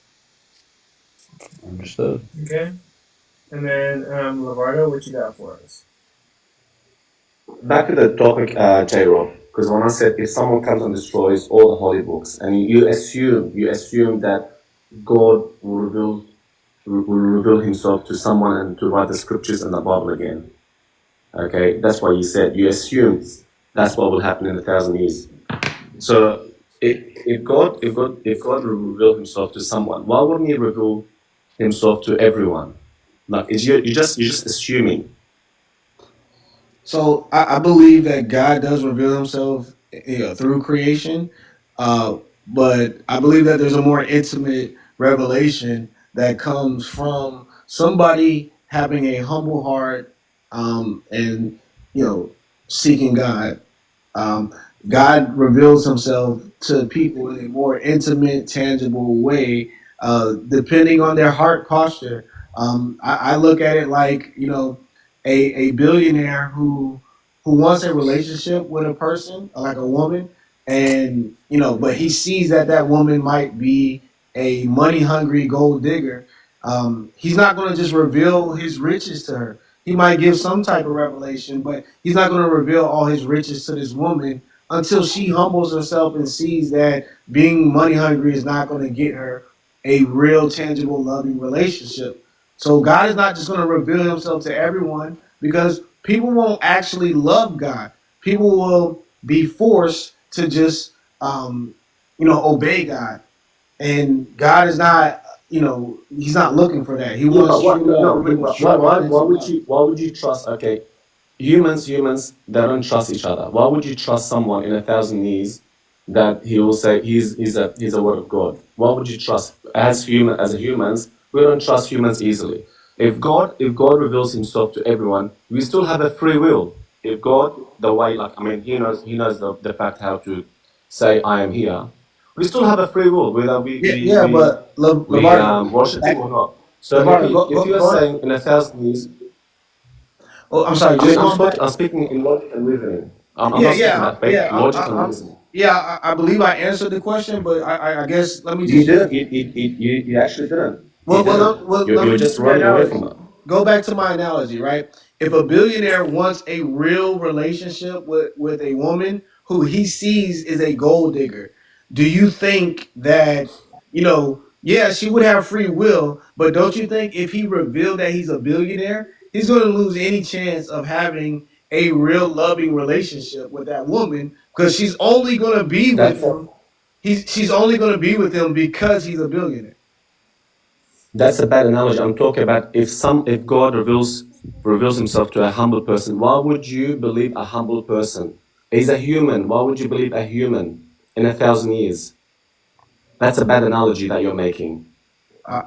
I'm confused with 1,000 years. Well, I said to you, if someone took all the holy books and they destroyed them, Okay, in 1,000 years, you said it's still going to be the same because God will reveal him. You assume that God will reveal himself to a humble person. That humble person can spread the word of God. Why would you trust a humble human, another human? Why would you trust? Oh, um, well, I mean, I'm not saying that God would only reveal Himself to one person, but I'm saying that yes, God. Then how many, okay, assuming, how I many mean, is going to reveal himself? You're I assuming. believe God is You're a assuming wise. things. So stop assuming. Well, knowing God's character, I believe He's wise and He's going to reveal Himself in a way that is sufficient for humanity. I mean, I don't have to give a whole rendition of how He's going to do it. Exactly. So if why can exactly? So he could reveal himself to everyone, and then they still have a free will whether to choose him or not. I mean, common sense. Like there's logic into that. There's reasoning. But if you destroy all the I don't science see book, that. if you destroy all the science book, within 1,000 years, they're still going to be the same because trial and error. There's trial and error. If you destroy all the holy books, it's not going to be the same. Yeah, I don't care about that. I'm fine. I'm okay. I'm okay with science being the same. I don't care about that. God is still going to be the same, even if the book is destroyed. I don't like. I'm not saying that the book It'll be is different God. books. It'll be different Bible. It'll be You do different Bible. understand It'll be that. You different do scriptures. understand It'll that. be You not do Luke, understand. Matthew, Mark. Lavar, you do understand that. Prior to the Bible, there were people having interactions, and those people having those interactions decided to record what those interactions led them to do. So, we don't need the Bible. Like, like I say, if the Bible goes away, we still can receive divine revelation from God. Okay. How do you know there's going to be Jesus that existed? Because everything was written in the Bible, Old Testament and New Testament, by Luke, John, Matthew, and Marcus. So that you wouldn't have that anymore. So how would you just assume that there is God and Jesus that came through 2,000 years ago, and then he was crucified and all that? Again, because just God can reveal Himself. God can reveal all of that to us.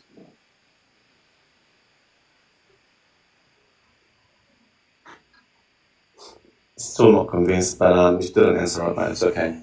I'll end the debate here. I mean, you give me a hypothetical.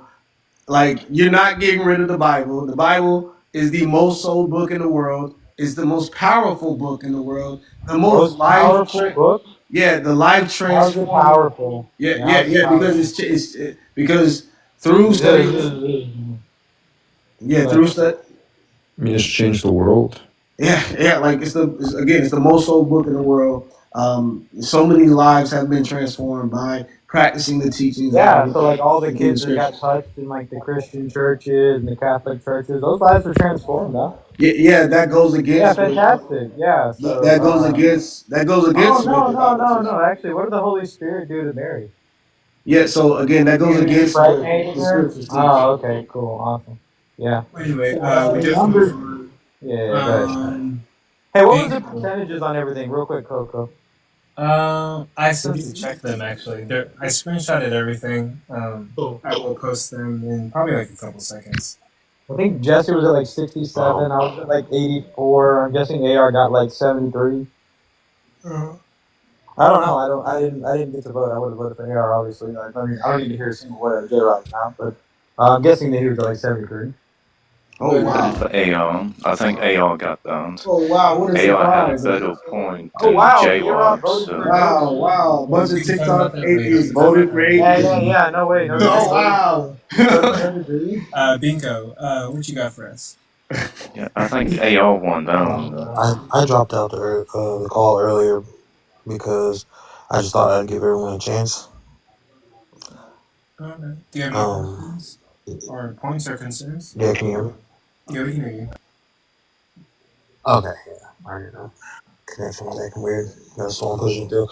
The reason I brought up love as kind of one of my points, the only point I had, is because it is the case that we don't get immaterial, or well, I guess material from immaterial, and that's what I was trying to ask AR, like his world point. If we, I don't know material object get from immaterial, and I also don't know of, you know, intelligent design such as humans leads to something with intelligence, just based on everything I can witness.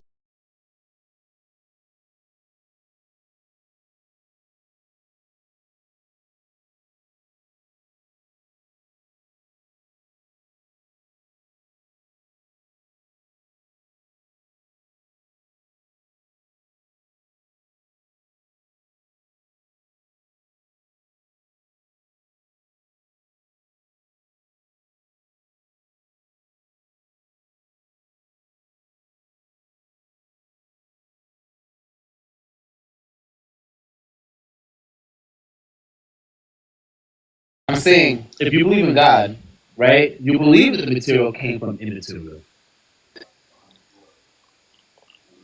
No, not at all. That's not what I believe. Is God Because material? Christians believe Is that God believe God is is God material? that God well yes, of course, because we got God How the is he Father, God the material? What Son, is he made out God of? the Holy Spirit, and Jesus Christ. That was the What is he material. made? Hold up. He's actually made out of Jesus material. Christ was human. I'm talking about the Father. Jesus Christ is human. Yeah, but Jesus Right. Christ, he So was we in the believe universe. that I am God. Jesus. Well, we believe through Jesus that he revealed himself as God, Was Jesus human when he as created the the Trinity, world? by the way. Was Jesus human when he created the universe? Right. So we believe in all three, right? The Trinity. That's what most I'm believe. asking you if he was. I'm And asking so you if the he was material. human. Yeah, but this is so lost, He's right? very You're saying that he was human. He wasn't flesh when he created the universe. We still believe he is a material being. Yeah, but He he is was all. immaterial. He was immaterial when he created the universe. No. Well, I don't believe that. We can't You go that believe way. that he was a human that Not created he's the universe? a material being. He's an immaterial or material? Which one are you saying? Material. You're saying that God the Father is material. I believe so. Where the Bible does it say that? This is your brain on religion, folks. Makes no fucking sense. Bible I'm contradicts. just saying. Where in the Bible does it say that God is Absolute material? dog Show me the shit. verse. Pull Show that me the in verse. chat. Show me the verse that says that God is material. It does talk about flesh in the Bible. Well, God was What are you flesh. talking about, Brody? Right. Show Well, me yeah. show me a verse that says the Father is material. Well, again, Show me. As a matter of fact, show me a scholar that believes the Father is material. One scholar. One. one scholar. Yeah. You can bow out, little guy. Well, I don't really want to bow out. I'm just saying. No, I I'm don't asking believe. for I one do not scholar that believe. believes the Father was material. Just give me one God. I One scholar. believe through Jesus Christ, God is Yeah, material. give me one scholar that believes in your position. That says that the Father is material. Like I said, Jesus revealing I am. Yes, but you're claiming that. Give me something that supports that claim. Do you have a scholar that believes this? Oh, I mean, I would have to go look, but yeah, I do believe there are. I mean, go ahead and look for your scholar and then we can talk about it. But there are no scholars Okay, that believe but the coming Father back is to the first one, what do you believe? I ask you a question. Do you believe that material can come from immaterial? Which was the question. that material come from immaterial. No.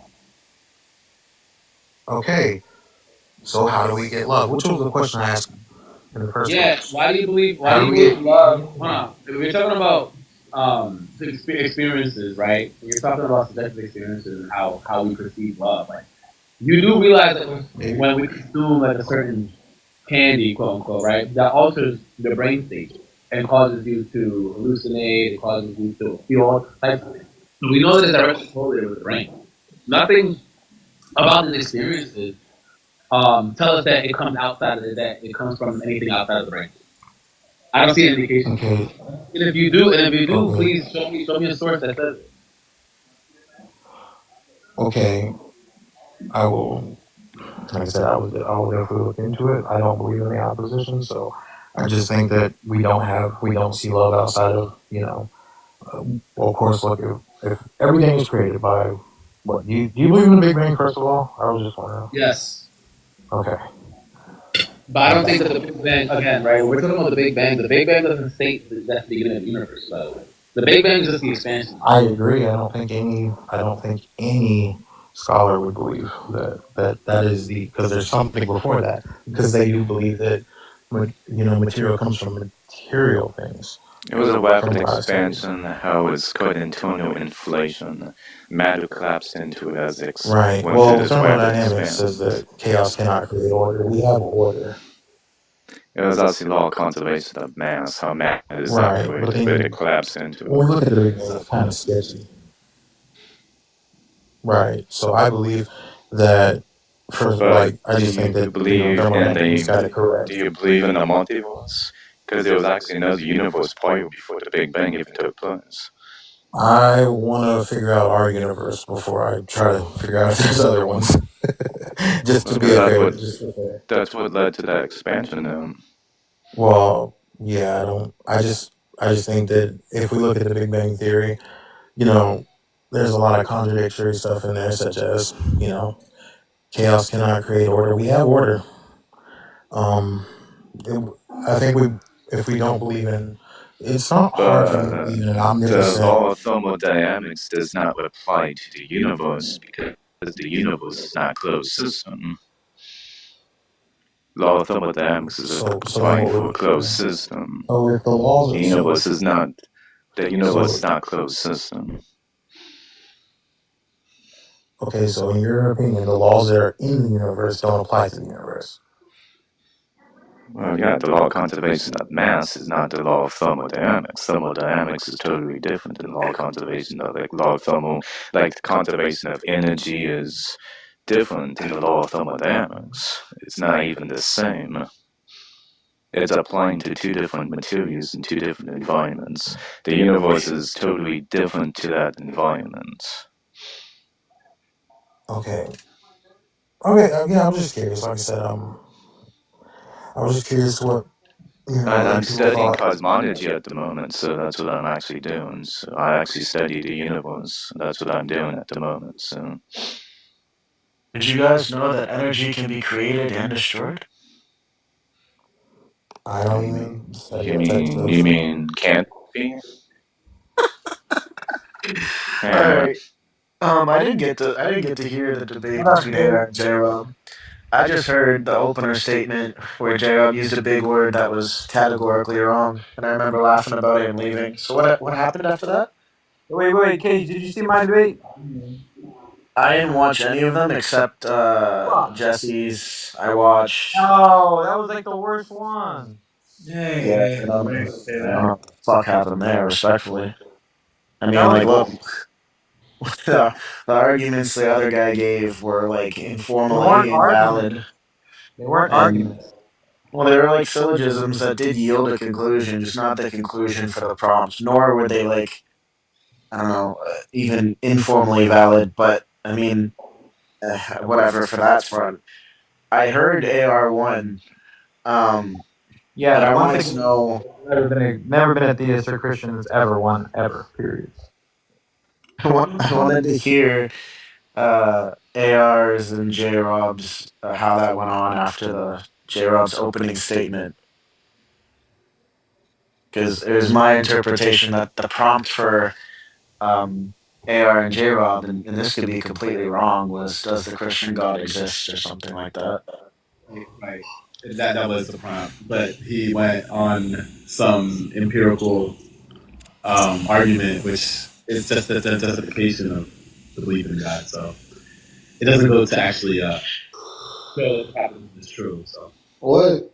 Well, again, it wasn't whether or not the God is true; it's whether or not the God exists, and if the God, if there are actual consistent experiences with this entity, or if there are tangible supernatural experiences associated with the Christian God, then that is evidence Yeah, that that's God fine exists. and all. The kind of thing that I mean, Rajab, you would agree with me that we can be justified in believing propositions that are actually false, right? We can be justified in believing. Yeah, like if we wake up, if we're like spending the night together or something, cuddle buddy type shit, and we wake up in the morning, right? And like both of our phones are dead from like I don't know doing whatever it is, and we look outside and it's summertime, and we know that the sun comes out at about 7 in the morning in summertime, and we just look at the sun. It's like I don't know an inch past the horizon, so we shit, it's 7:20. We form that belief, and then we get up, right, and we look at like the analog clock. You glance at it, half like fucking asleep, and you look and it's like close around the 7. But it turns out it's actually 6 in the morning, and the clocks run back an hour the previous day. So the proposition that it is 7 a.m. is actually false, but you're justified in believing that it's 7 a.m. given the contextual circumstances. And the debate prompt that I took it between you and AR was that it is actually true, irrespective of your justification in it being true, right? So empiricism or foundationalism type views, those are just how you're justified in believing or how you are licensed to form an attitude towards a proposition. It doesn't actually deductively yield the proposition as being true. But I'm sure AR explained all of this. Yeah, He did. He know he did. I did. I talked about empiricism being the case. Did I not say that empiricism only leads to justification of God, not that it actually proves that He exists? I literally said that in the debate, and you're gonna see the recording because guess what? Yeah, you did. Yeah, you did say that. I'll give you that. Okay. But my retort to that was that I was making an inductive case that it's most likely to be the case based off of our justification for it. Well, And I felt like I didn't get any good rebuttal against my actual argument. You just pointed to like other things. So Hey, was the prompt the Christian God talk to you for a exists? second? Yeah. Oh well, then it's just empirically false. There's more non-Christians than there is Christians. That doesn't make the Christian God false. If the Christian God, Inductively, it does. no, it doesn't. If Christian God, like you have to go based off of the description of the Christian God that I'm not talking about that. he revealed. Well, if the Christian God says, "Hey, I will only be known by those who humble themselves," and who he reveals himself to, and then you point, and he says that there will be many that end up going to the lake of fire because they don't know God. Then you point to the fact that many people don't know the Christian God as evidence that the Christian God doesn't exist. Is just like No, I'm not talking about that. You said that you wanted to make an inductive case based off X amount of people being empiristically justified in their belief. Well, if that's what we want to use here, this type of inductive thing is where X amount of people believe. We'll just take the set of all people that don't believe, and it's quantifiably larger. That's not the case that I'm making. I'm making that the consistency within these experiences points to the justification for his existence. But it's justification for the belief in his existence. So yeah, of course. Right, but we already agree you can be justified in the belief of something being true and it actually being rendered as false. Yeah, but And the prompt was it being rendered as false. you're trying to say that because other people don't have this experience is somehow evidence against their experiences. No, okay. Maybe I've misconstrued my point. I'm granting you empiricism. I'm saying yes, this is absolutely correct. But empiricism is understood as a epistemic justification for propositional attitudes, not propositions being true or false. Okay, but you just said that there are other people who haven't had this experience with the Christian God. I did because when you said I'm making the inductive case based off those beliefs, I interpreted you as referencing a specific set of data, which is all of Christians, and I was going to take the exact inverse, which is a larger set of data. But it turns out that after we clarify this miscommunication, it doesn't even matter. And I'll just grant you the empiricism. But if you read in what that was, that's just for how people justify their beliefs. That's not for the propositions that the beliefs pertain to being true. But I wanted to know if that was the point that was focused on, because that seemed to be like the main substance there, or if it like devolved into other stuff. Nope. That was basically the whole argument that he had. Right. Well, I mean, that's just a Honestly, I'm not even. I'm actually kind of proud of you for like reading that. And it's not the biggest error in the world. Like it's not like you're miles away from the point, but whatever. Hey, AR, I have a question for you. Are you still thinking about joining a some kind of religion? What? You still think about joining a religion? Like you said, No, you bro. think about being a But Baptist or real something. quick, no, I'm not religious, man. Because No, I think you think about joining one though. You said No, something about never. being a Baptist or something.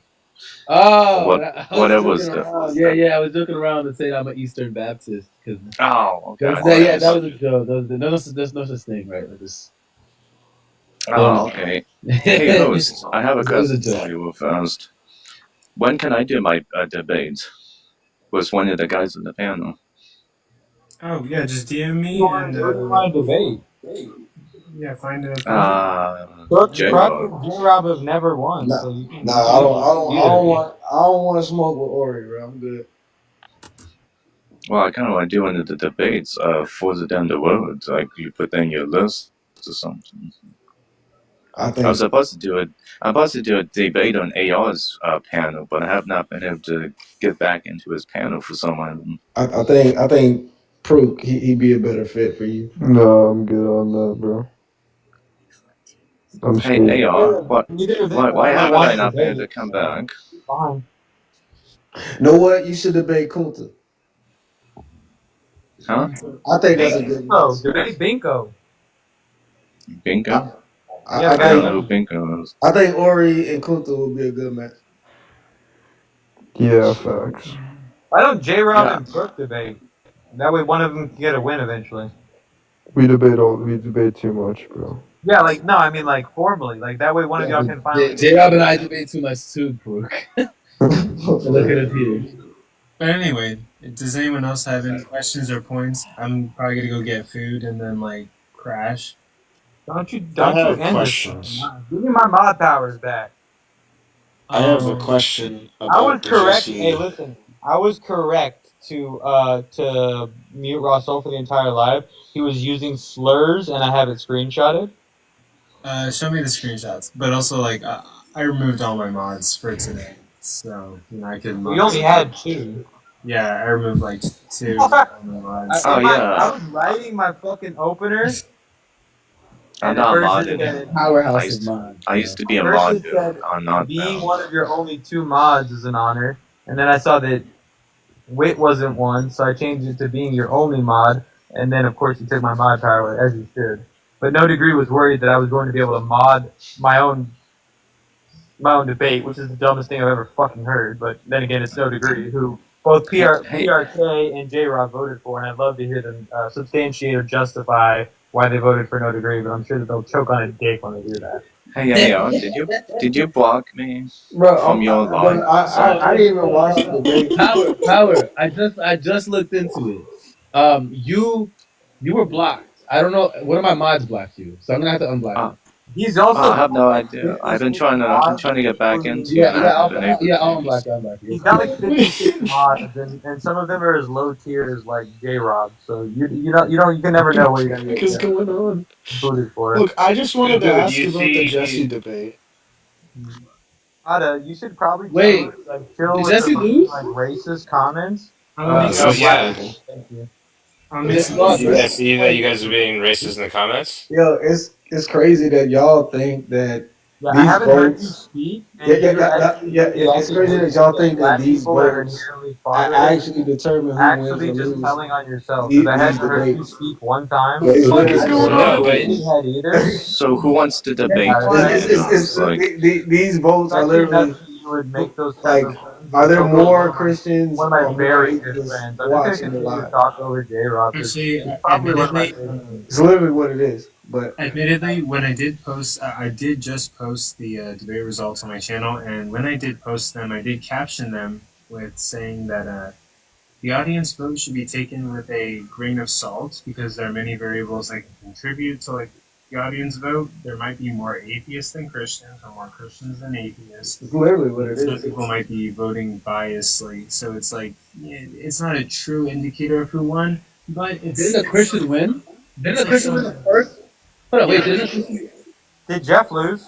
Yeah, Yeah, he lost. I don't know, but like He I lost. would say like audience vote is like sort of a metric of who won, but it's not like it's not as accurate as a judge vote. Sorry. So But not even by the like Christian won the first one. The Christian won the first debate. It's not like Was automatically that lose. Jeff?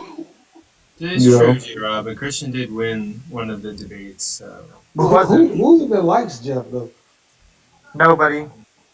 I mean, Well, Even- he's Well, he's I right do. about I like shitting on the Bible because like the New um, Testament is dog shit and propaganda, and you know the whole Bible is disgusting as fuck. But yeah, apparently he did lose. So I mean, what was that Jesse debate? I mean, with all due respect and all that, that was a pile of dog shit, steaming I hot would pile not of say dog that. shit. I would not say that. I think it was. I wasn't even paying attention. What happened to that debate? Friend, and she deserved better, but she also didn't really have anything to contend with because back-to-back debates, like both of those two, like if you want to call them debaters, brought zero substance. Like What no, the hell did you debate for us? What the hell was that? yeah, I'd love to hear PRK and J Rob choke on it while they try to describe why they think No Degree won. Like, I don't understand how they were like. No degree had no argument. They talk about He Trump. talked about Donald Where the hell Trump. did Trump come from? He talked about Trump, abortion, and Pro nailing. life? Like, what is going on? Like, what is... Listen to that debate. Wait for the Yeah, debate. That was crazy. Like, stay on topic. That was Listen, I'm one of the worst debaters ever. I just this person. Like I said like 5 times, this is your brain on religion, and he literally like said I counted 13 times during the debate that he had won, and then at the end he was like yeah, so I'm pretty sure that there's gonna be like a ton of atheists lining up to debate me after this big win, and I was like hey, check the poll, dumbass, I have 84%, and Jesse accidentally voted for you, like. You're a moron. You got 13 votes, 2 of which are at the bottom of the fucking panel, and they won't speak up and say why they voted for him because they know they're going to choke on a dick if they do. Well, if there's not any more questions, What? or points or critiques, I would love to go grab some food and crash. You don't get any food, right? The pasta is done. By the way, did Nated? I think I texted you or message, and maybe you just did message back because you're Coco and you're big time now. But did Nated give you an Interstellar the other day? Huh? Did Nated give you an Interstellar of a gift? I'm not sure. I have to check. I don't know. It was a badass gift. It looked like it, but I saw it and I was like, damn, that's $100 gift. Anyway, Coco, really, honestly, like, all jokes aside, appreciate you hosting. This is now that now I got my first 2 wins. I think you saw the other one. Appreciate that. AR, congratulations. In all seriousness, I did hear a little bit of what you were saying, J Rob, and you sounded pretty coherent. Yeah. So, Ori, I hope you get a good match. And Narada, don't you ever in your mouth. Oh, yeah. Fix your Thanks. lips. Never express that I'm racist again. Okay, well then don't act like it. And congrats I for hope, So real quick, I'll find an. Ori, real quick. You Narada, destroyed that I never- guy. Yeah, and I'm about to destroy Narada too. So I Oh, never yeah. heard you speak. I never heard you speak, dumbass. So I can't I can't think. Oh. Right? There's no insinuation. Right. A certain type of voice, and because you Right. sound No.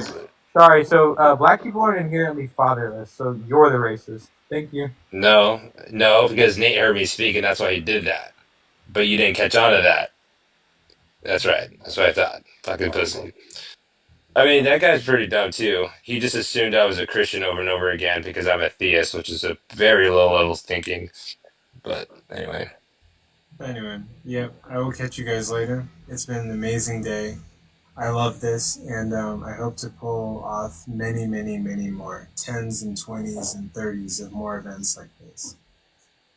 Hey, thank you for letting us come up though. I mean, once I find a nice debate and someone wants to debate me, I'll be kind of cool. I'm Yeah. still waiting for the debate for AR's live because I'm supposed to be debating some physicist that says that God created everything, and I'm supposed to debate him. But I have not been able to get back into AR's live though, so I can Yeah. I'll determine. unblock you. I'll unblock you. One of my mods blocked you. I'll unblock you. You're fine. But I don't know why they blocked me. I don't know why I didn't. Did I do anything to get blocked or something? I don't know. Go get some food. Yeah. Again, right? Sometimes I'm just black people, and then I ignore. I think somebody probably thought you were Slurms because he was trolling as you one time, and they probably blocked you thinking they were blocking Slurms. But yeah, send me a DM, Power, and I'm not sure who I would match you up with, but I'll try to see if I can find a matchup. How do I do that? Because I never did that. We were the last debate, right? Yeah. Cool. Okay. Actually, I'll probably message. Yeah, I followed you, AR. I like hearing people's opinions. I follow pretty much everyone. Let me see. I just ask questions. Let me write you in my notes like right now. Power of the Ori. No, Well, I'm learning cosmology at the moment, Yeah, I and gotta I'm also doing like quantum mechanics, and then particles with smashing particles together, learning how like the universe expanded from to a certain extent to extremely hot dense, where the universe was one time is a very extremely hot. So for them to say there's a god, how would God survive like the extreme hot temperatures when it was hotter than stars? Because it was like corks and gluons. It was a cork and gluon plasma that led to the extreme hot temperatures for our universe. Yeah. Alright. Okay. I guess.